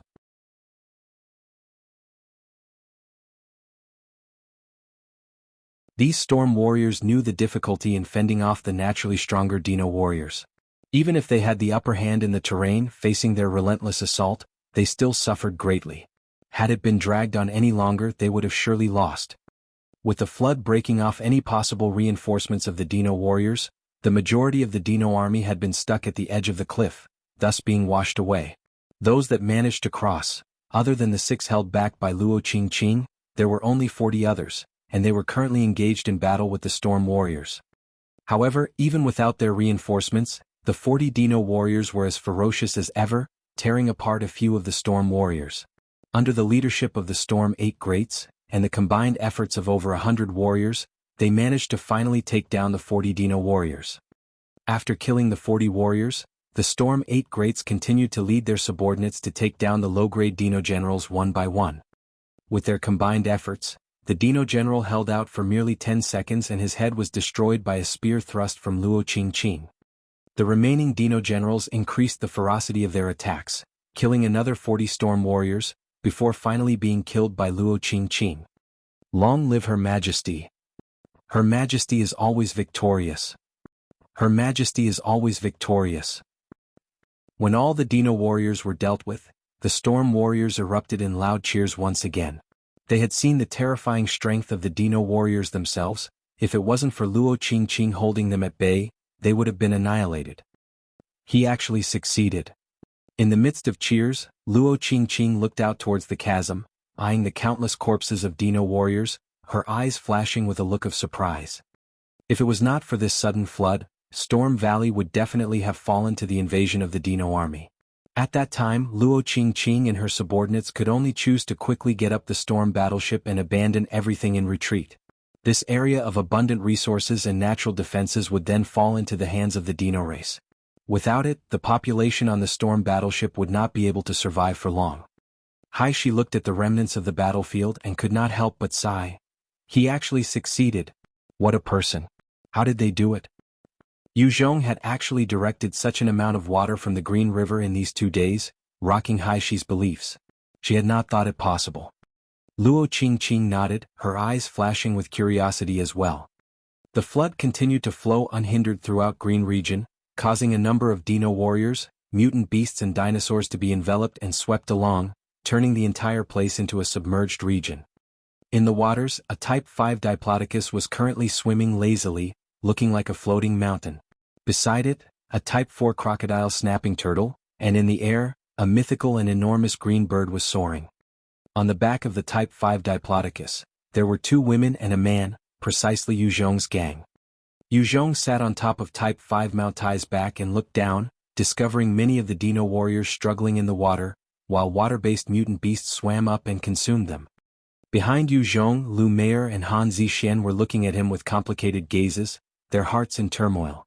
They had not expected Zhong to be successful in routing the water flow. Initially, with the ice blocks, the collected water had been little. However, with Type 5 Mount Tai's strength, Zhong forcefully destroyed the natural dam of Green River, causing that heaven calamity flood. A Type 5 Diplodocus was truly a dangerous weapon, with the ability to destroy an entire faction. When the two ladies had seen Zhong summon Mount Tai out, their eyes almost fell out their sockets. Mount Tai continued to traverse through the submerged lands leisurely. From time to time, it would open its huge mouth to draw in a deep gulp, absorbing dozens of Dino warriors into its mouth. With a forceful crunch, the unfortunate Dino warriors would be crushed into meat and blood. Even Type 4 Turtle was also enjoying itself by gobbling a number of Dino warriors.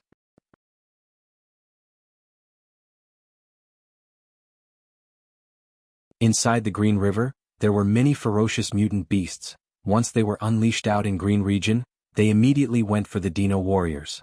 These were Type 3 divine warriors, their energy raw and pure. To these mutant beasts, they were a delicious source of nutrients and way to evolve. Hence, the beasts aimed for the Dino warriors to consume them.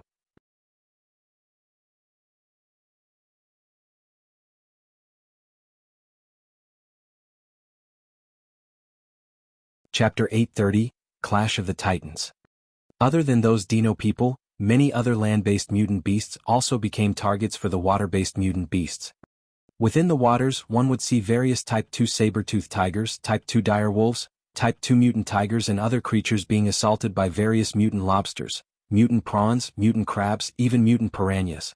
These overlords on land could only struggle futilely in the water, exhibiting only about 10% or 20% of their prowess.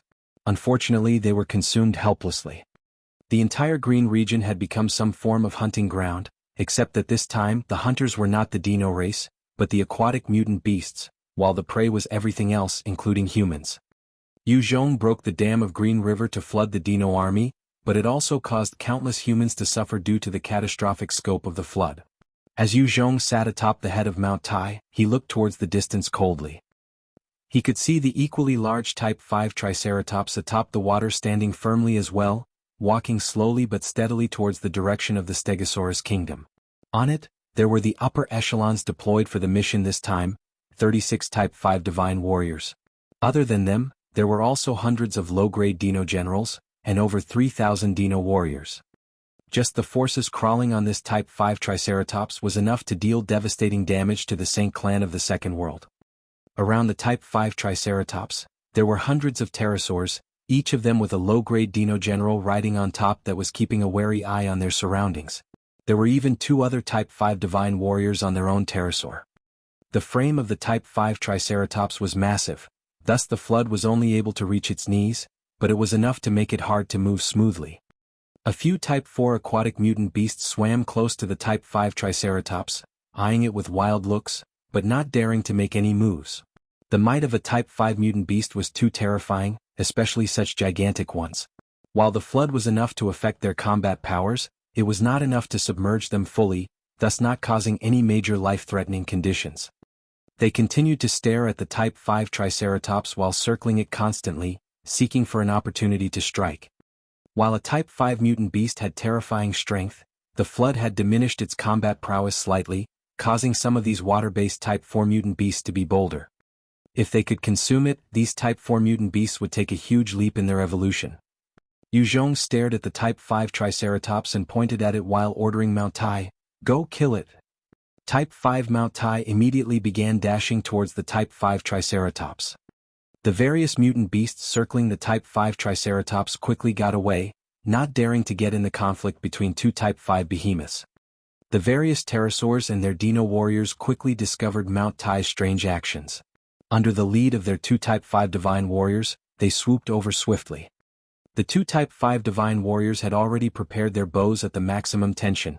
In a flash, 2 sharp bone arrows shot down towards Mount Tai, causing 2 bloody holes in its head.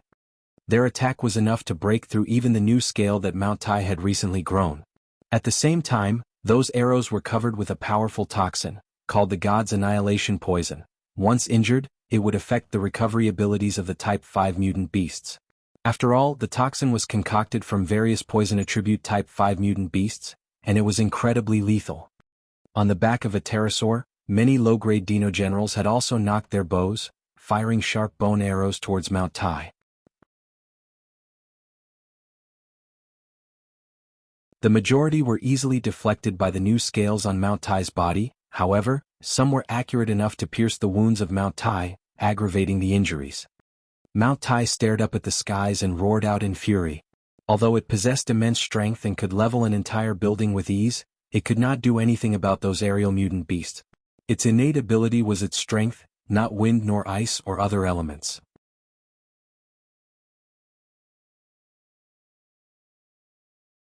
The Type 3 pterosaurs, together with mid-grade Dino-Generals, were a powerful combination hunting various preys.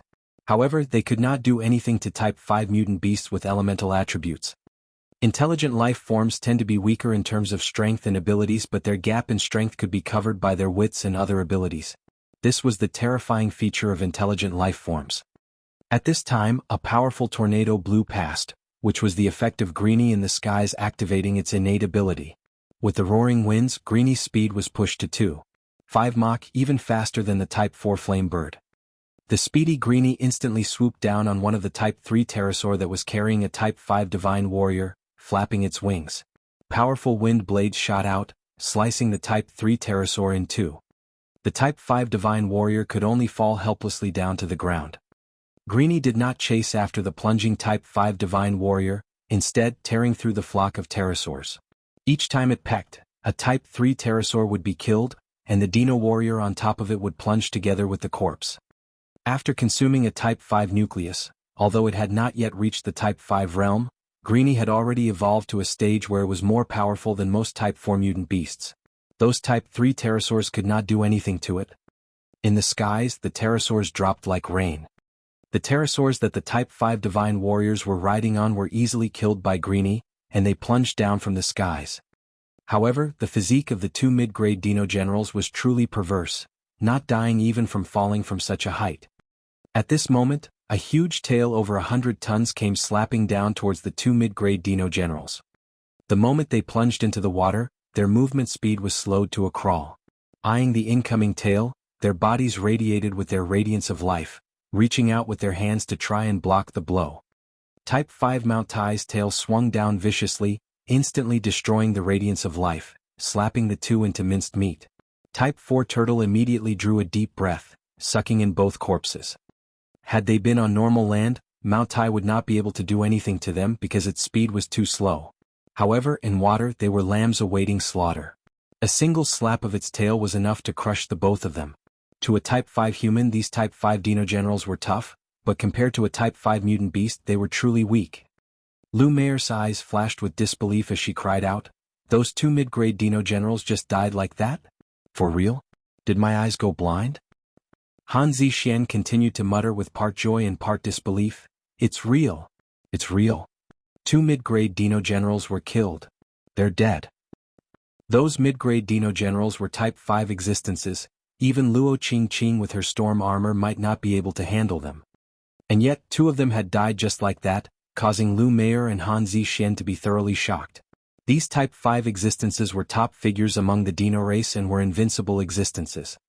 Zhong did not seem to mind their shock as he pulled out his electromagnetic gun to fire at the Triceratops. A number of beams shot out, blasting above the body of the Triceratops, killing the Dino warriors gathered on top. At the same time, some of the shots managed to pierce the scales of the Triceratops, causing some bloody holes. However, the recovery of the Type 5 mutant beast was terrifying, quickly regenerating at a speed visible to the naked eye. Zhong continued to kill the Dino warriors in an unbridled fashion while absorbing their life force through his god and devil imprint. Faced with such an assault, the Type 5 Triceratops was enraged and quickly turned, stomping on the submerged ground and dashed towards Mount Tai. Mount Tai also began to launch its own charge towards the Triceratops. Two island-sized behemoths charging at each other, the tremors and motions caused the water to billow out in waves as the two beasts got closer to each other. Right as they were about to get close, Mount Tai suddenly swung its massive tail, sending out a big wave as it smashed towards the head of the Triceratops viciously.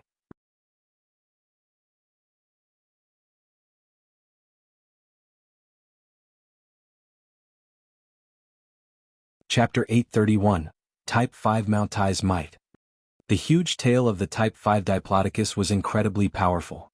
With a single swing, the entire Type 5 Triceratops was sent tumbling backward, the intense force reverberating through its body. The dozens of Dino warriors were all flung off, landing in the water. In the clash of these two beasts, although there were no other behemoths, there were plenty of aquatic mutant beasts awaiting in the water. The moment those Dino warriors landed in the water, these aquatic mutant beasts pounced forward. In a breath, the screams of the Dino warriors rang out. They might be the terrifying overlords of the land, but in the water, they were lambs waiting for slaughter. As for the 36 mid-grade Dino-Generals who had Type 5 Divine Warrior strength, they had quickly jumped up into the sky when the two Titan-sized beasts clashed, leaping towards the back of Mount Tai. On the ground, these mid-grade Dino-Generals were ferocious fighters. However, if they ended up in the water, then their combat prowess would diminish, and might end up as food for the aquatic mutant beasts.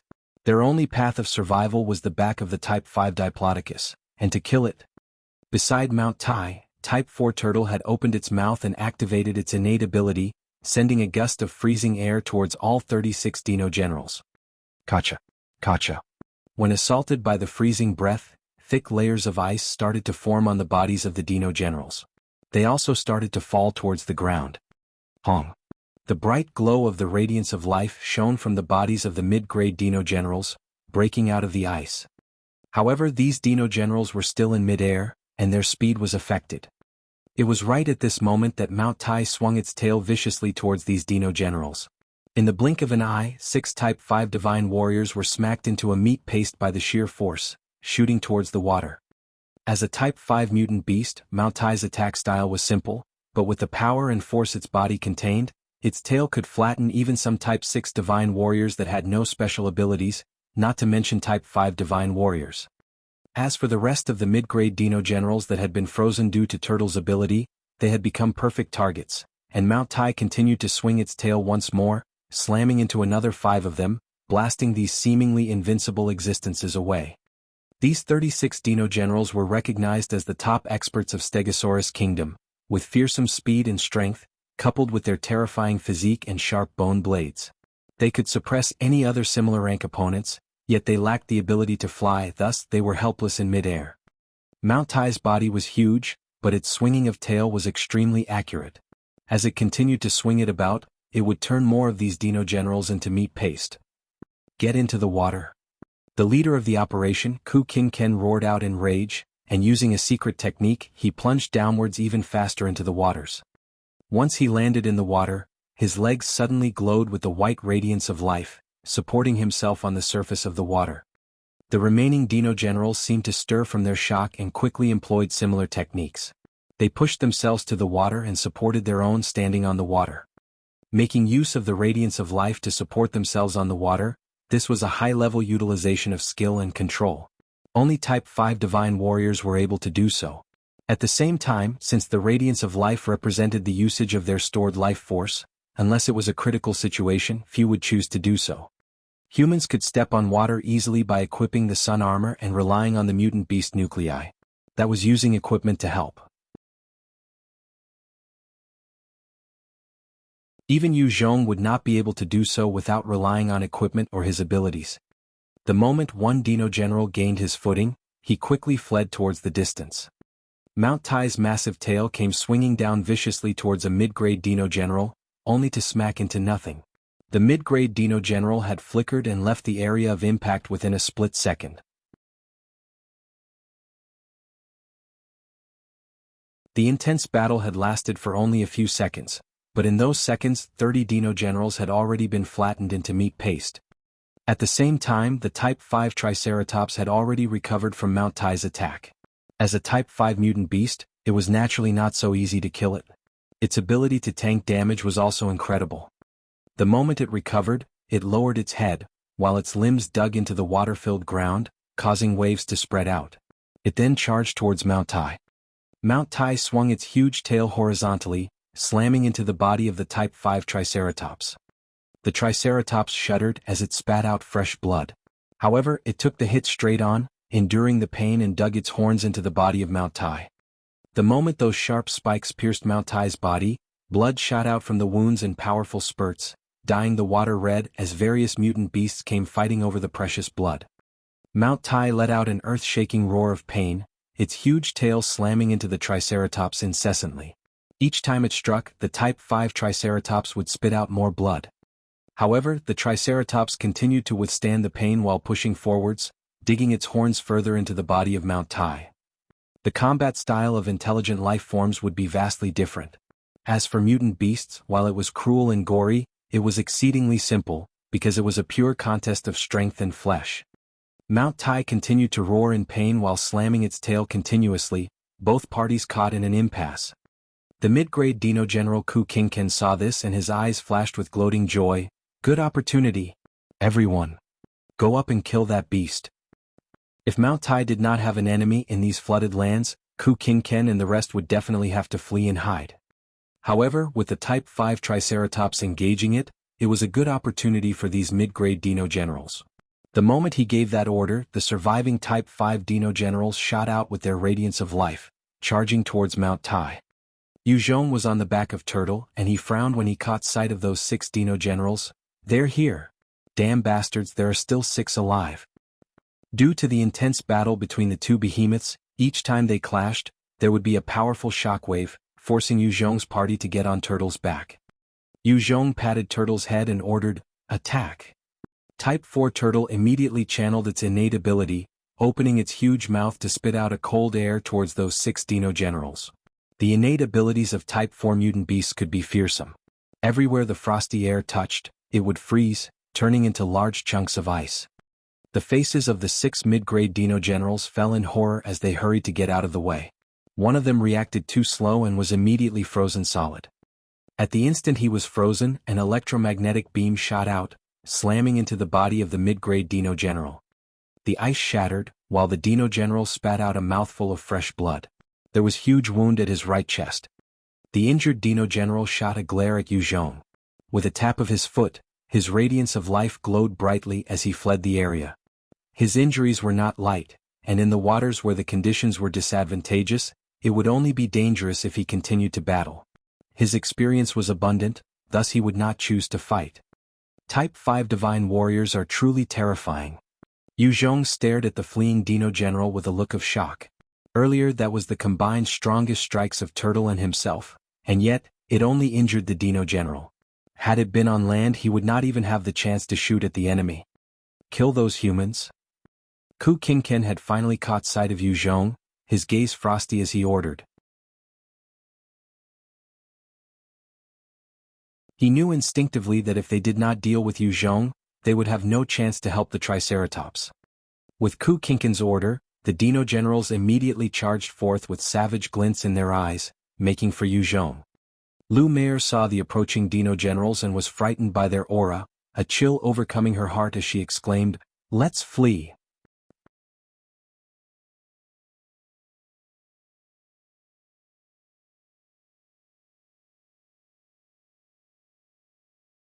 Chapter 832. Intense Battle with a Mid-Grade Dino-General. Mei'er might be a Type 4 expert, however, her strength was in management of affairs and plotting. Combat was not her forte, and seeing the ferocious expressions of those approaching Dino-Generals, she was filled with fear. As for Han Zixian, even though she was one of Storm 8 Greats, she was also intimidated by the aura of the Dino-Generals. However, she maintained her grip on her weapon, standing steadfast by Zhong's side with a pale face, intending to guard him. In these 2 days, Zhong's miraculous ability to destroy the natural dam of the Green River, while summoning mutant beasts that were increasingly more terrifying than the other, had already caused Han Zixian to fully accept Zhong's strength. Furthermore, with Luo Qingqing's order, even if she had to die for Zhong, she would not frown. That was because she was a warrior, one of the best and resolute ones, that would not lose to any men. Zhong stared at Han Zixian with a tinge of regret. If only she was my subordinate, that would be awesome. Han Zixian was so committed to helping Yu Zhong purely because of Luo Qingqing's orders. If Yu Zhong were to go against Storm Valley, she would point her spear back at Yu Zhong. He threw all these distractions out of his mind, and his gaze fell on the Dino-Generals. He then patted Turtle's head gently. Turtle opened its huge mouth as a powerful frost spread out, enveloping the Dino-Generals. The 5 of them were already prepared. The moment Turtle opened its mouth, they had dispersed in various directions. Turtle's frost managed to freeze only one of the Dino-Generals. The other 4 had seized the opportunity to wrap themselves in their own radiance of life, turning into 4 beams of light that shot on top of Turtle. Yu Zhong had already donned the light gold sun battle armor, the Type 5 nucleus glowing brightly. The energy was coursing through his body, pushing him to the peak of the Type 5 realm. The Type 4 nuclei sun battle armor would only push Yu Zhong's strength to the mid of Type 5 realm. As for the light gold battle armor, it could continue to push Yu Zhong's abilities beyond the Type 5 realm. It was just that his body might not be able to handle, just like how Zheng's body started to collapse on itself. Yu Zhong's current physique could still handle the peak of the Type 5 realm. If it had been any other human, the max was the mid-realm of Type 5. When his strength reached that level, Yu Zhong's eyes narrowed as he activated his gravity manipulation, causing a powerful gravitational force to weigh down on the 4 mid-grade generals. They were caught in the sweeping force and their movements faltered for a moment. Immediately, Turtle opened its huge mouth to spit out countless ice picks, ice blades, ice arrows towards 2 of the mid-grade Dino-Generals. Under the buffeting storm of ice, even a Type 4 divine warrior would be torn to shreds. Facing the sudden assault, the 2 mid-grade generals wielded their bone spears and struck out at the impending rain of ice. Some of the sharp ice picks managed to pierce their body, causing them to be riddled with injuries. With a single step, Yu Zhong's body flickered, conjuring 3 clones, each of them wielding the sun battle spear as their bodies were enveloped with dark Do Qi. They appeared in front of one of the Dino-Generals and thrust out. The mid-grade Dino-General was in mid-air, and could not utilize any force to dodge. His eyes flashed with a fierce light, bringing his own spear to strike at Yu Zhong. Hong! Yu Zhong and the mid-grade Dino-General came to blows, causing a powerful clash and shockwave to spread out. Strong. These Dino-people are truly freaks. Yu Zhong felt his hand turn numb from the recoil, the battle spear in his hand almost knocked away. His heart was thus filled with shock. As for the mid-grade Dino-General, due to him being in mid-air, he had been knocked flying a few dozen meters, landing beside Turtle. Turtle immediately opened its mouth to draw a powerful breath, causing the Dino-General to fly into its mouth. With a sickening crunch, blood flowed out of Turtle's mouth, and the Dino-General was thus consumed.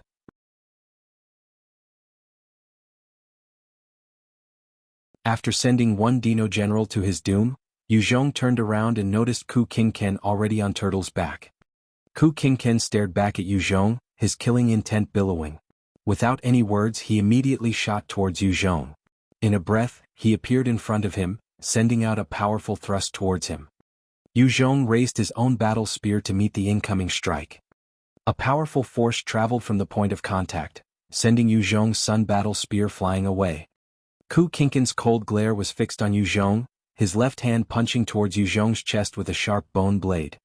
Yu Zhong twisted his body at an unbelievable angle, however, the blade still slashed past his chest, tearing the Type 4 mutant sea snake hide, as well as slicing through the level 5 defense vest, leaving a wound which exposed the bones.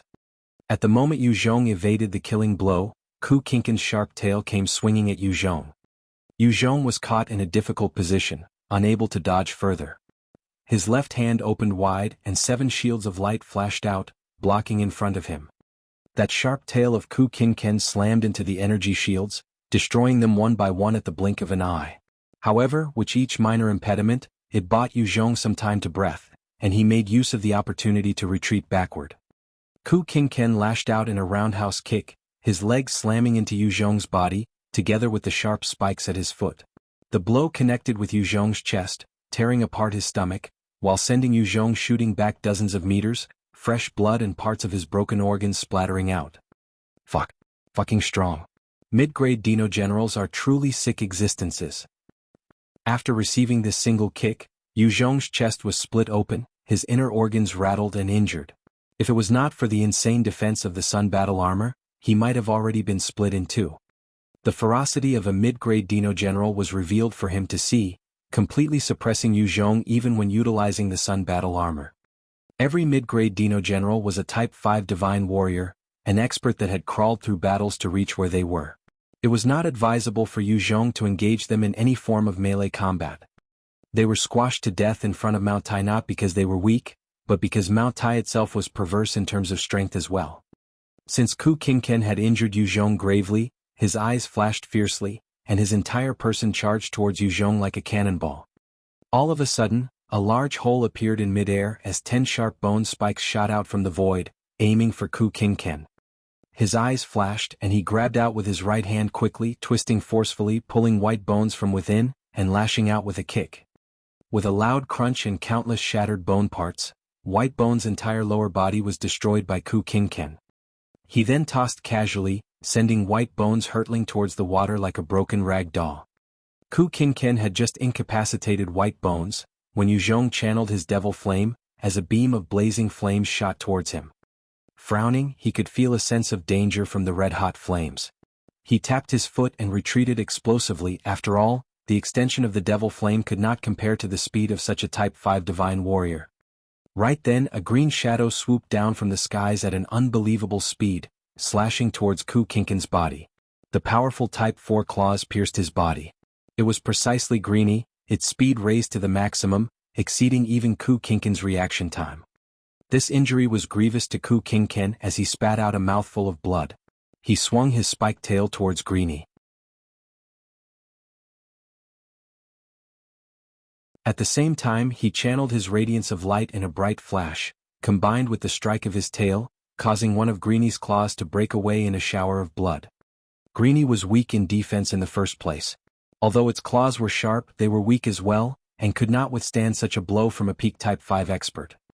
Breaking one of the claws, Kinken swung once more, breaking the other, and he tumbled to the ground, escaping from Greeny's clutches amidst heavy wounds.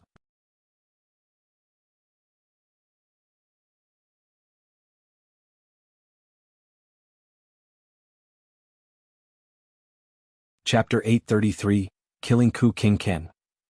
Having suffered such an attack from the Dino-General, Greeny also howled out in misery, flapping its wings to soar higher. One of its claws had been destroyed. Even with the regenerative power of the Type 4 mutant beast, it would take another 1 or 2 days to recover. Meanwhile, its combat prowess was definitely affected. Kinken tumbled on the ground once before getting up immediately. At this time, Zhong had already appeared in front of him with his battle spear, thrusting viciously. Kinken's eyes flashed dangerously, sending an elbow strike. His sharp bone elbow slammed into Zhong's body, causing his body to crumble and disappear in a puff. Illusion. Kinken was shocked. Right behind him, another battle spear shot out towards his back filled with Zhong's power.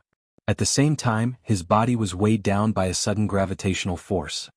Kinken was also an experienced fighter. Without even looking, it swung its sharp tail towards the direction Zhong was at.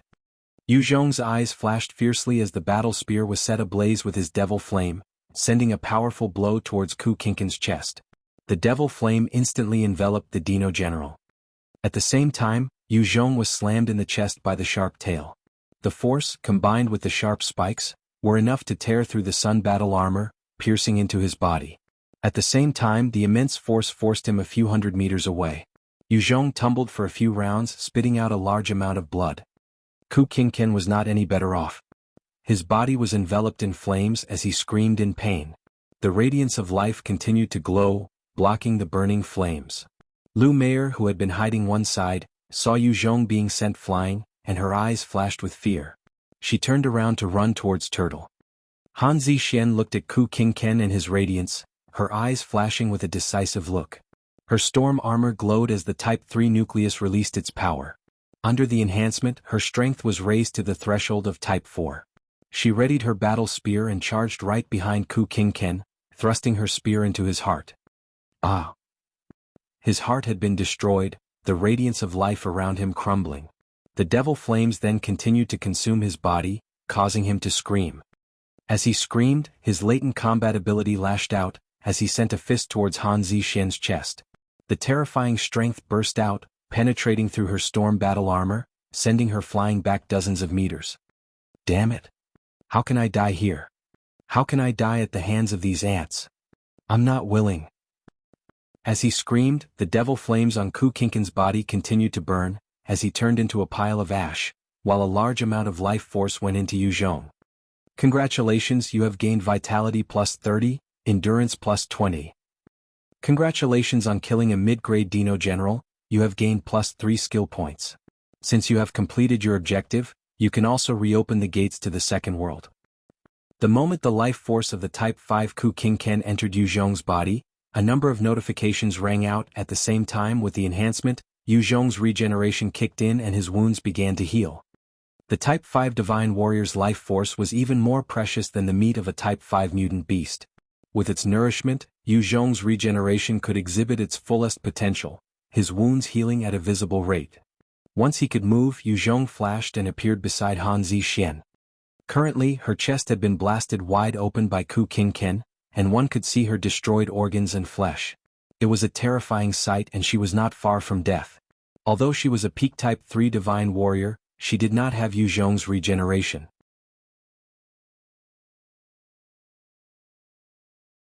To most normal people, having their chest burst open and their organs destroyed would be extremely fatal. Han Zixian's eyes were half closed and she could not say anything. She just looked at him, a look of comfort flashing past her eyes. At least she had completed her mission as a warrior. The life force of humans was not comparable to Dino-people. Kinken was able to scream and make noise even with his heart penetrated.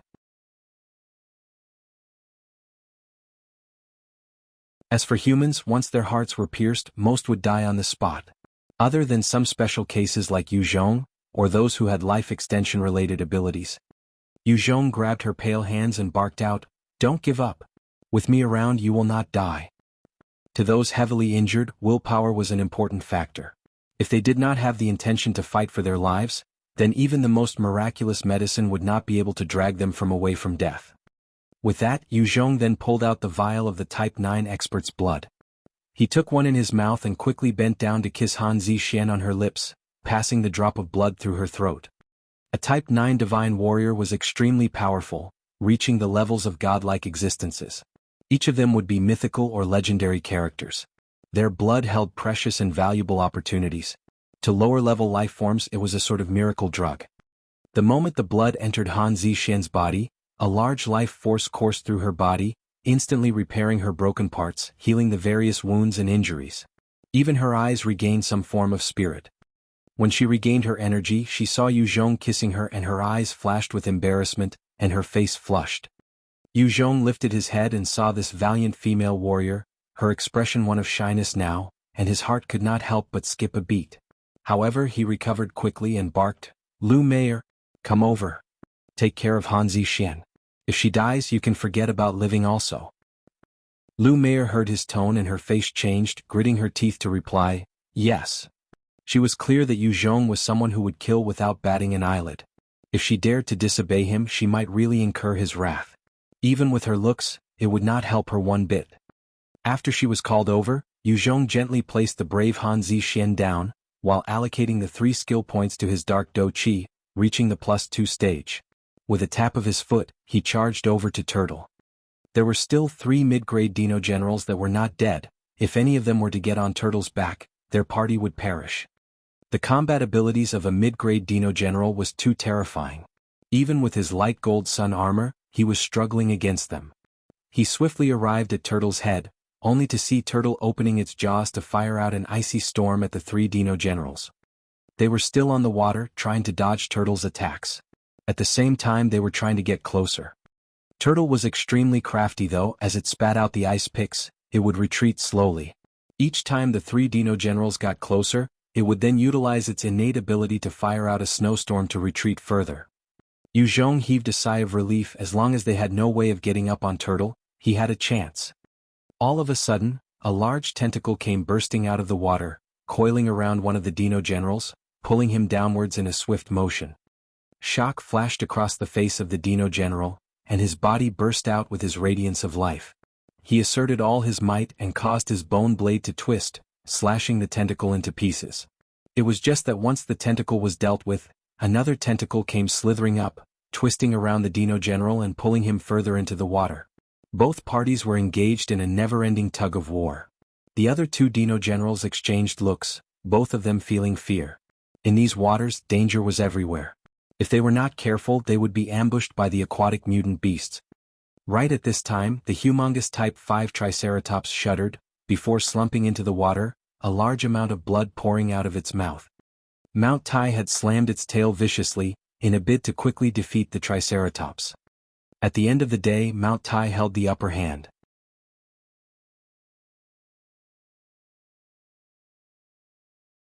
While the Triceratops was also an Overlord-class Titan, if it had been on dry land, it could seriously injure Mount Tai in a charge. However, the waters caused its speed to be reduced drastically. Although it had managed to injure Mount Tai, it was not enough to damage it seriously. Instead, it was injured severely.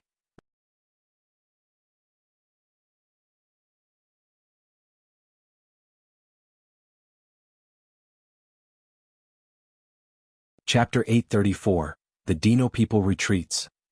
Seeing the fall of their Type 5 Triceratops, the remaining two Dino-Generals exchanged a look and quickly fled as their bodies turned into beams of life. On such terrain they were not a match for Type 5 mutant beast. Zhong heaved a sigh of relief when he saw that. Turtle had no way to continue utilizing its innate ability. If they were not careful, as long as one of the Dino-General got on the back of Turtle, it would be a disaster for them. Zhong's gaze landed on the body of the Type 5 Triceratops, his eyes burning with desire. It was a powerful tool that could be used to break into cities. The moment it started its charge, any tanks and landmine formation would be destroyed by its pure might. Right now, Zhong had two Type 5 nuclei, one was to power the light gold sun armor, while another could be turned into a Type 5 puppet rune, meant to control Type 5 life forms. Zhong flickered forward, landing on Mount Tai's body. Mount Tai was intelligent and seemed to sense Zhong's intention.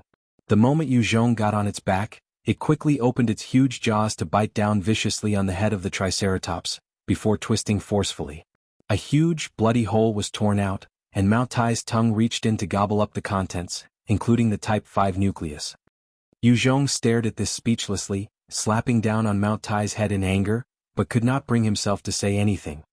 All of Zhong's tamed beasts would consume their enemies' nuclei to push their own evolution, while he, the master, only got their blood and flesh. However, at the end of the day, these mutant beasts had used their own strength to defeat their enemies, thus Zhong could not snatch their prize as well. After swallowing the Triceratops' nucleus, Mount Tai lowered its head to begin consuming the corpse. Turtle also swam over, munching on the corpse. The meat of these Type 5 mutant beasts was after all powerful nutrients to other mutant beasts. The other aquatic Type 4 mutant beasts eyed the corpse for a good while, before dispersing helplessly. Zhong pulled out his tablet and ordered Bai, I wonder how the Vulture Valley is now.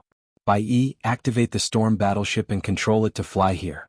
Give Luo Qing an hour to prepare. As a super Bai had already infiltrated the central computer of the storm battleship, replacing the authority of the ship. Bai replied, understood. Not long after, Bai appeared on the display of the central computer back in Storm Valley. Warning. Warning. The battleship will be moving out after an hour. Everyone, please make your preparations. Please make your preparations. Luo Qing was in the captain room of the battleship. When she saw the sudden appearance of Bai, a complicated look appeared on her face. He's actually still alive. There was a manual and automatic mode of the battleship. If the central computer was affected by some invaders for whatever reason, the manual operation would come in handy.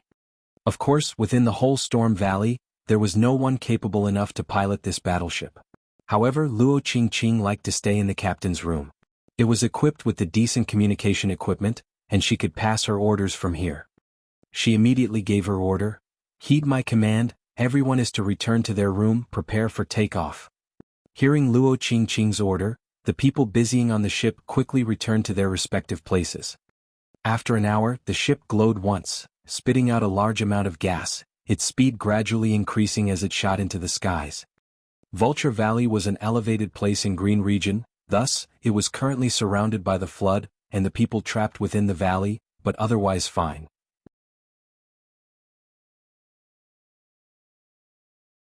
Han Qiong had led a dozen soldiers to the edge of the valley, eyeing the flood below that seemed to have no end, her brows furrowed. she suddenly asked Malay, "What's the situation inside?" Malay responded seriously, "It's still considered somewhat stable. Previously, after leader executed those rebels, I think no one dares to act up now. However, it is likely temporary. Once there is an issue with the ration, things might fall apart."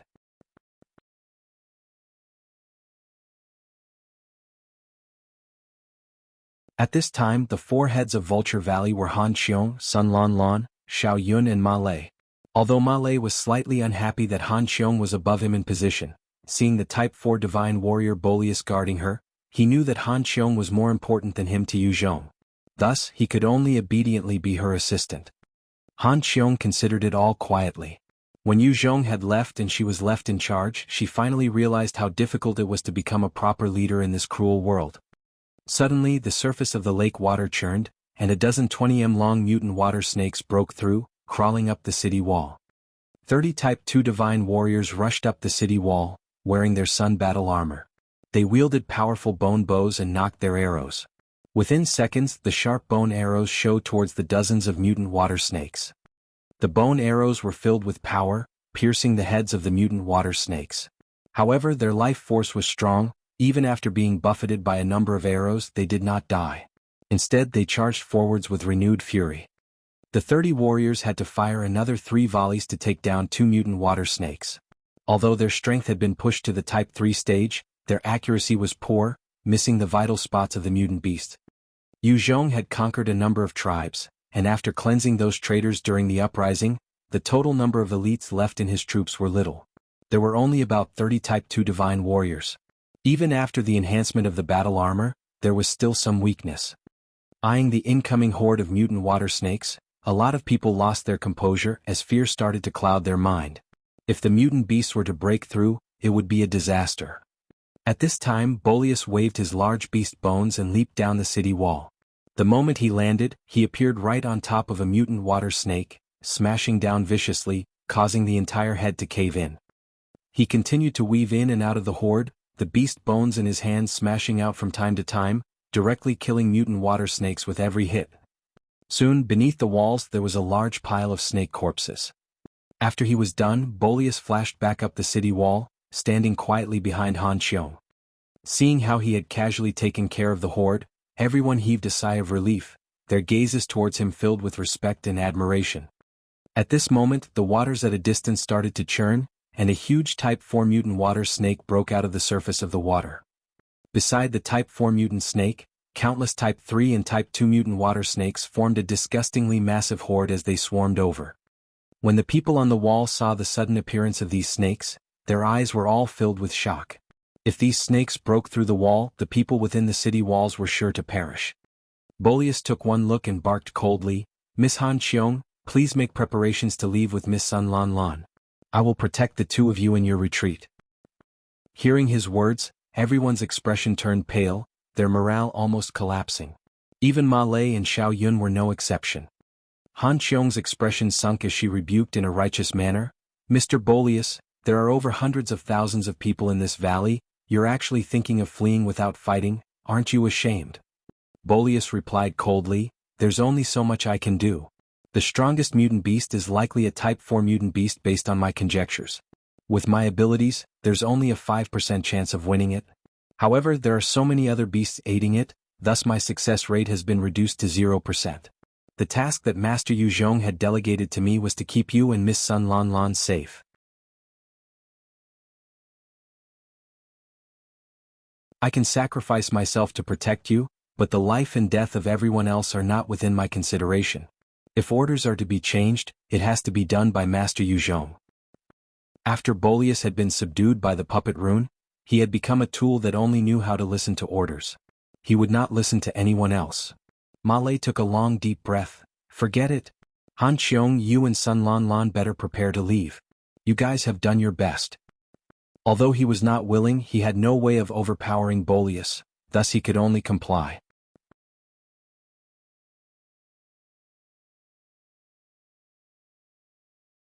Han Xiong gritted her teeth and exclaimed, "I won't leave. I will live and die together with Vulture Valley. Like this, Boleus, you will have to stay and defend as well. Because your mission is to protect me, right?" If I die, you will fail our mission as well.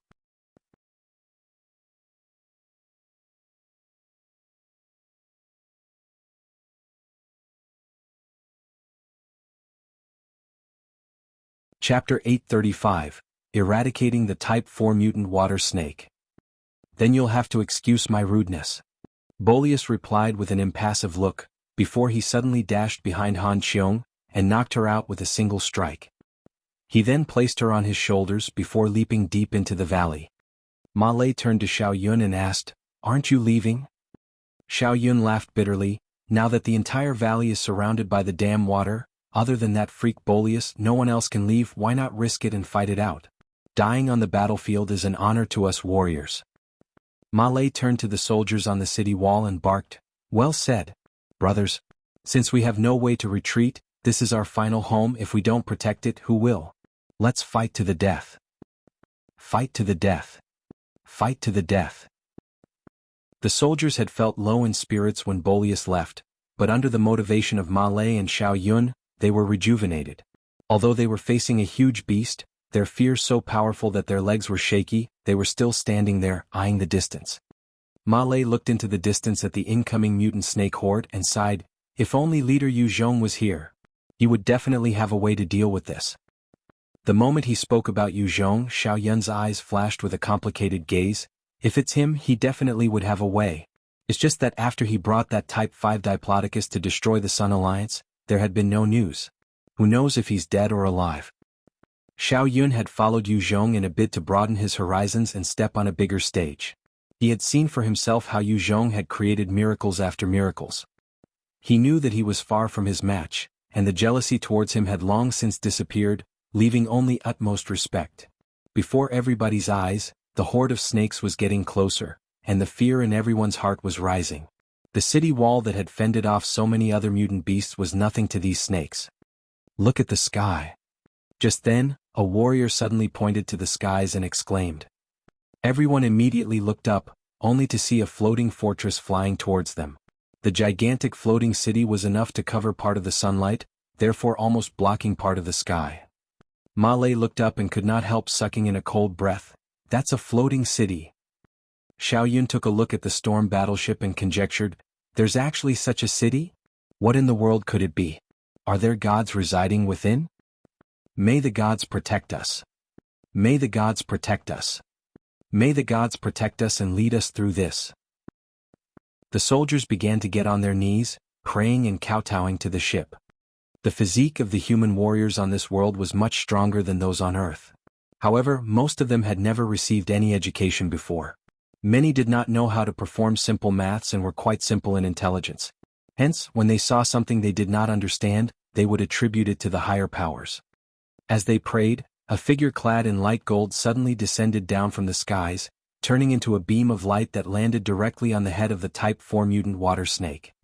The person was precisely Yu Zhong. He had made use of the sun battle armor to push his strength to the peak of Type 5 realm. When he descended suddenly, the battle spear in his hands penetrated the head of the Type 4 mutant water snake. As the spear went through, a powerful force erupted, blowing a large hole in the head of the snake. The Type 5 force coupled with the sharp battle spear was enough to tear through even the armor of a Type 5 beast, not to mention this Type 4 mutant water snake.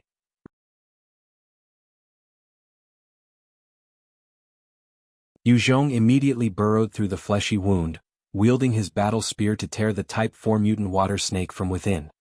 The mighty beast roared out in pain and rage, thrashing where it was, causing large waves to spread everywhere.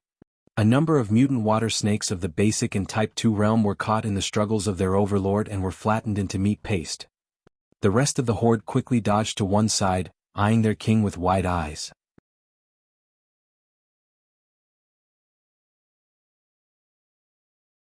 This Type 4 mutant water snake was their overlord, and since it did not move, they lost their command and were thrown into confusion as well. After a few seconds, Yu Zhong emerged from the head of the Type 4 mutant water snake, his hands holding a bright Type 4 nucleus. The Type 4 mutant water snake twitched slightly and slumped into the water. With its death, the dozens of Type 3 mutant water snakes instantly surrounded Yu Zhong. They could sense danger from this man, and they ignited their innate abilities, firing black venom at him. Yu Zhong's eyes narrowed and with a flash, he dashed across the surface of the water as though it was flat land, evading all the toxic spit. When the black venom landed in the water, many of the lower-level mutant beasts were immediately poisoned to death, causing their bodies to float up. Yu Zhong continued to leap from head to head, using his battle spear to thrust through their brains. He would then retrieve the nuclei before jumping to another. With his enhanced Type 5 strength, he was practically invincible, flickering among the bodies of the Type 3 mutant water snakes. In just a few breaths, all of them were killed by him and he gained many nuclei as a result. Right at this time, Greenie flapped its wings and shot down to the surface of the lake, biting down on a Type 2 mutant water snake and lifted it towards the skies. Greenie's species, the green-feathered eagle, was a natural predator of the mutant water snake. When it was at a Type 2 stage, it was already threatening to those Type 3 mutant water snakes. Many of them felt the threat from above and quickly sought to flee. In a few breaths, the huge horde of snakes was gone, leaving behind only the peaceful lake. Seeing this, everyone on the city wall heaved a sigh of relief. Yu Zhong watched the horde of mutant snakes disperse, then quickly heading back to the city wall, jumping on top in a few flashes. The moment Ma Lei saw him, he got down on a single knee emotionally. "Leader! It's you. That's great. We greet Leader. Long live Leader. We greet Leader." The 200 soldiers erupted in cheers and excitement as they got down on a single knee and performed a respectful greeting. Had Yu Zhong not appeared, the entire Vulture Valley would have fallen to those mutant water snakes. Seeing how Yu Zhong went to take on the mythical-like Type 4 mutant sea snake by himself, as well as killing so many Type 3 mutant snakes and causing the rest to flee from terror, there was a blind idolizing in the hearts of the soldiers now. Yu Zhong looked at these 200 soldiers and felt pleased. You all could step forth even in times of danger. Good. You're all men. He was pleased that he had such warriors who did not fear death for the sake of protecting their own homeland, those who did not give up even in the face of despair. He deeply appreciated such warriors. "Thank you for your praise, Leader." Hearing his words, all the soldiers felt a wave of emotions. They venerated him, and at this moment where their feelings were the highest, such praise from their leader would cause them to be even more moved. He looked at all of them before frowning slightly in disappointment. "Where's Han Qiong? How come she isn't with you? Did she flee?" She was someone Yu Zhong had grown to favor, possessing a resolute yet kind heart. In times of such danger, it was not strange that a lady might choose to flee. However, Yu Zhong had harbored hopes for her, and since he did not see her, he was naturally disappointed. Ma Lei stepped forward to reveal the truth. "That's not true, Leader. She did not run.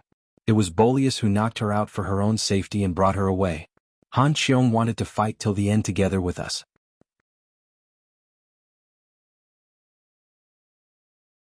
Yu Zhong pointed to the descending storm battleship and said, "Ma Lei, go get Sun Lan Lan and convey my orders. Everyone in the valley is to prepare to move to that city. From now on, that's our home." "What? That's our city? For real? That's our city. Amazing." The soldiers took a look at the floating city and their eyes flashed with delight and excitement. They could not help feeling that way knowing that they were about to reside in a powerful-looking floating fortress. Ma Lei was naturally no exception as he replied excitedly, "Yes, Leader."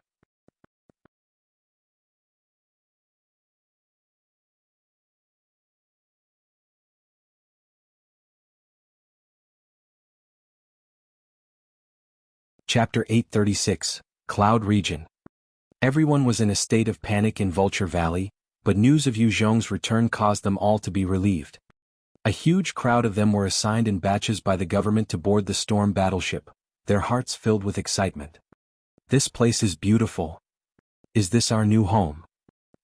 Upon stepping on the storm battleship, everyone was taken aback as they took in the sights with wonder and amazement. The storm battleship used to be the Imperial city of the Storm Valley after all. Thus, many buildings were constructed with lavish and luxurious looks. The street layouts were extremely orderly and clean, a huge difference compared to the Vulture Valley. With the help of the different personnel, the entire population of Vulture Valley was settled on the storm battleship. Inside the cockpit, around a huge oval-shaped table, the upper echelons of Storm Valley and Vulture Valley had gathered. Vulture Valley had more male officials, with only Han Qiong and Sun Lan Lan the female exceptions. As for Storm Valley, they were all women and beautiful ones at that, with Luo Qingqing and the Storm Eight Greats taking the helm. The Storm Eight Greats was an honorable title for those in the Storm Valley. Other than the Queen and Princess, they were the next most outstanding personnel. Although two had perished in the coup de grace and war with the Dino warriors, two other outstanding ladies quickly filled up the position. They were also as beautiful and had a strength of peak Type 3 Divine Warrior. Yu Zhong's subordinates looked over at the ladies from Storm Valley, each of their eyes filled with a heated gaze and expectant look. These women were all beautiful and had attractive charms. The men were naturally drawn in. Beautiful. They have such a demeanor as well. Han Qiong and Sun Lan Lan stared at the ladies, their eyes also filled with envy. They had never seen such beauties in their lives before. The Storm Warriors looked over at Yu Zhong's subordinates, their gazes filled with disdain. They knew that they were outstanding and were proud of it. As for Yu Zhong's men, none of them had reached the Type 3 Divine Warrior stage, and in this world where the strong ruled the weak and power was everything, they naturally looked down on them. Yu Zhong asked Luo Qingqing solemnly, "Today we're gathered here to discuss our next move and where to go. Luo Qingqing, what plans does your Storm Valley have?" The Storm battleship could not remain flying all the time, the energy consumption was an atrocious figure. The land was where humans belonged, and even though Yu Zhong was still unclear about this world, he needed a place to set his foot and establish his faction. Luo Qingqing shot Yu Zhong a strange look. "Green region is no longer suitable for us to reside in. Based on what I know, the Stegosaurus only has 4 battalions. Since one had been destroyed, they would definitely come for us." Everyone from the Storm Valley also looked to Yu Zhong with strange gazes. They had heard from Han Zishen's mouth that this man in front of them had destroyed the natural dam of Green River, causing a flood to pour into the entire Green region, and he managed to defeat the seemingly invincible Dino army. At the same time, he was capable of summoning multiple mutant beasts, including a Type 5 one. Just based on the strength of his tamed beasts which surpassed that of Storm Valley, they could not help but be interested. Luo Qingqing continued, "Even if they're impeded by the water now with their strength, if they're resolute enough, the Green region will still end up in their hands. However, because of the flood, it would take the Stegosaurus King about 3 to 5 years to gain full control. Within this period of time, the Stegosaurus army would definitely not step foot into Green region. They would still send mid-grade Dino-Generals to hunt us. After all, we destroyed their battalion. To them it is a huge disgrace.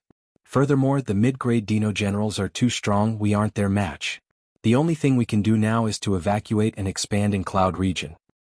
Yu Zhong nodded slightly. He had experienced for himself the terror of a mid-grade Dino-General. It was not something he could handle right now.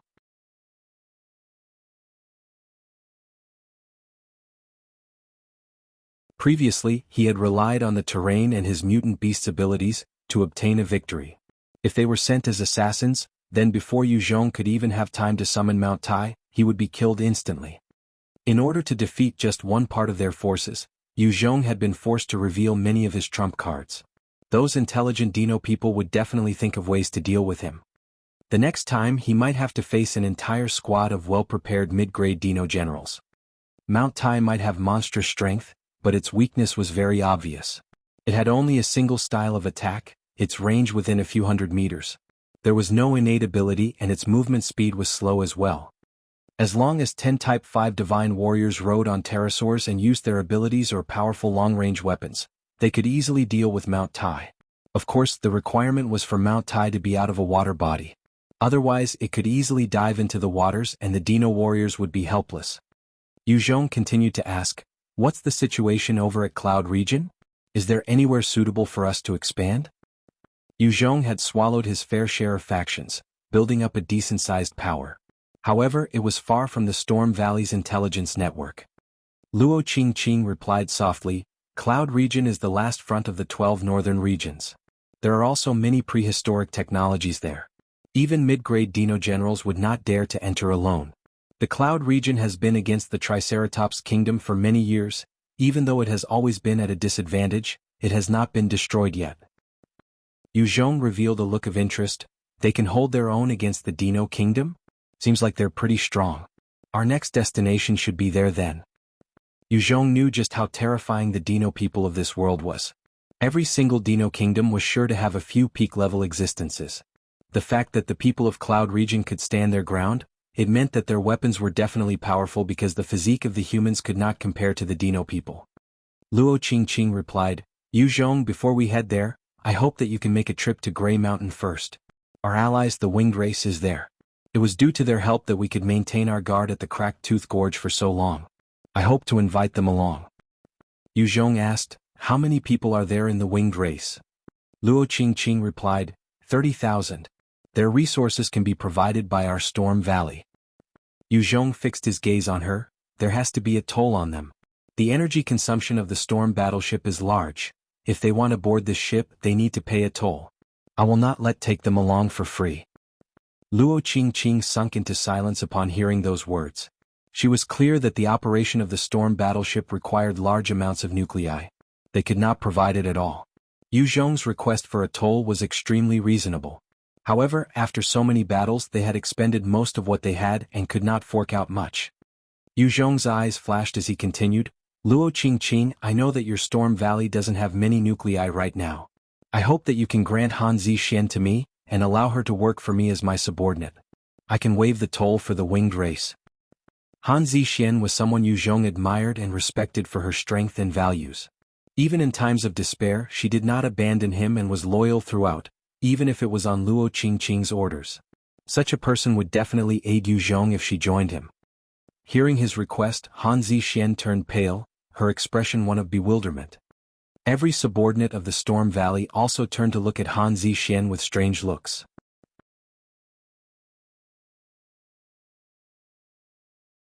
Luo Qingqing frowned, her gaze on Yu Zhong turning cold. "Yu Zhong, I've told you this, I will definitely not exchange my subordinates for anything. They are all independent people and not goods to be exchanged." Yu Zhong did not get angry, instead chuckling, "Then please pay the toll for the winged race to join us on the journey, 3 Type 4 nuclei or 300 Type 3 nuclei. You know the energy requirements of the battleship. It's not an unreasonable amount. As long as you can fork out, on account of our alliance, I can take them along."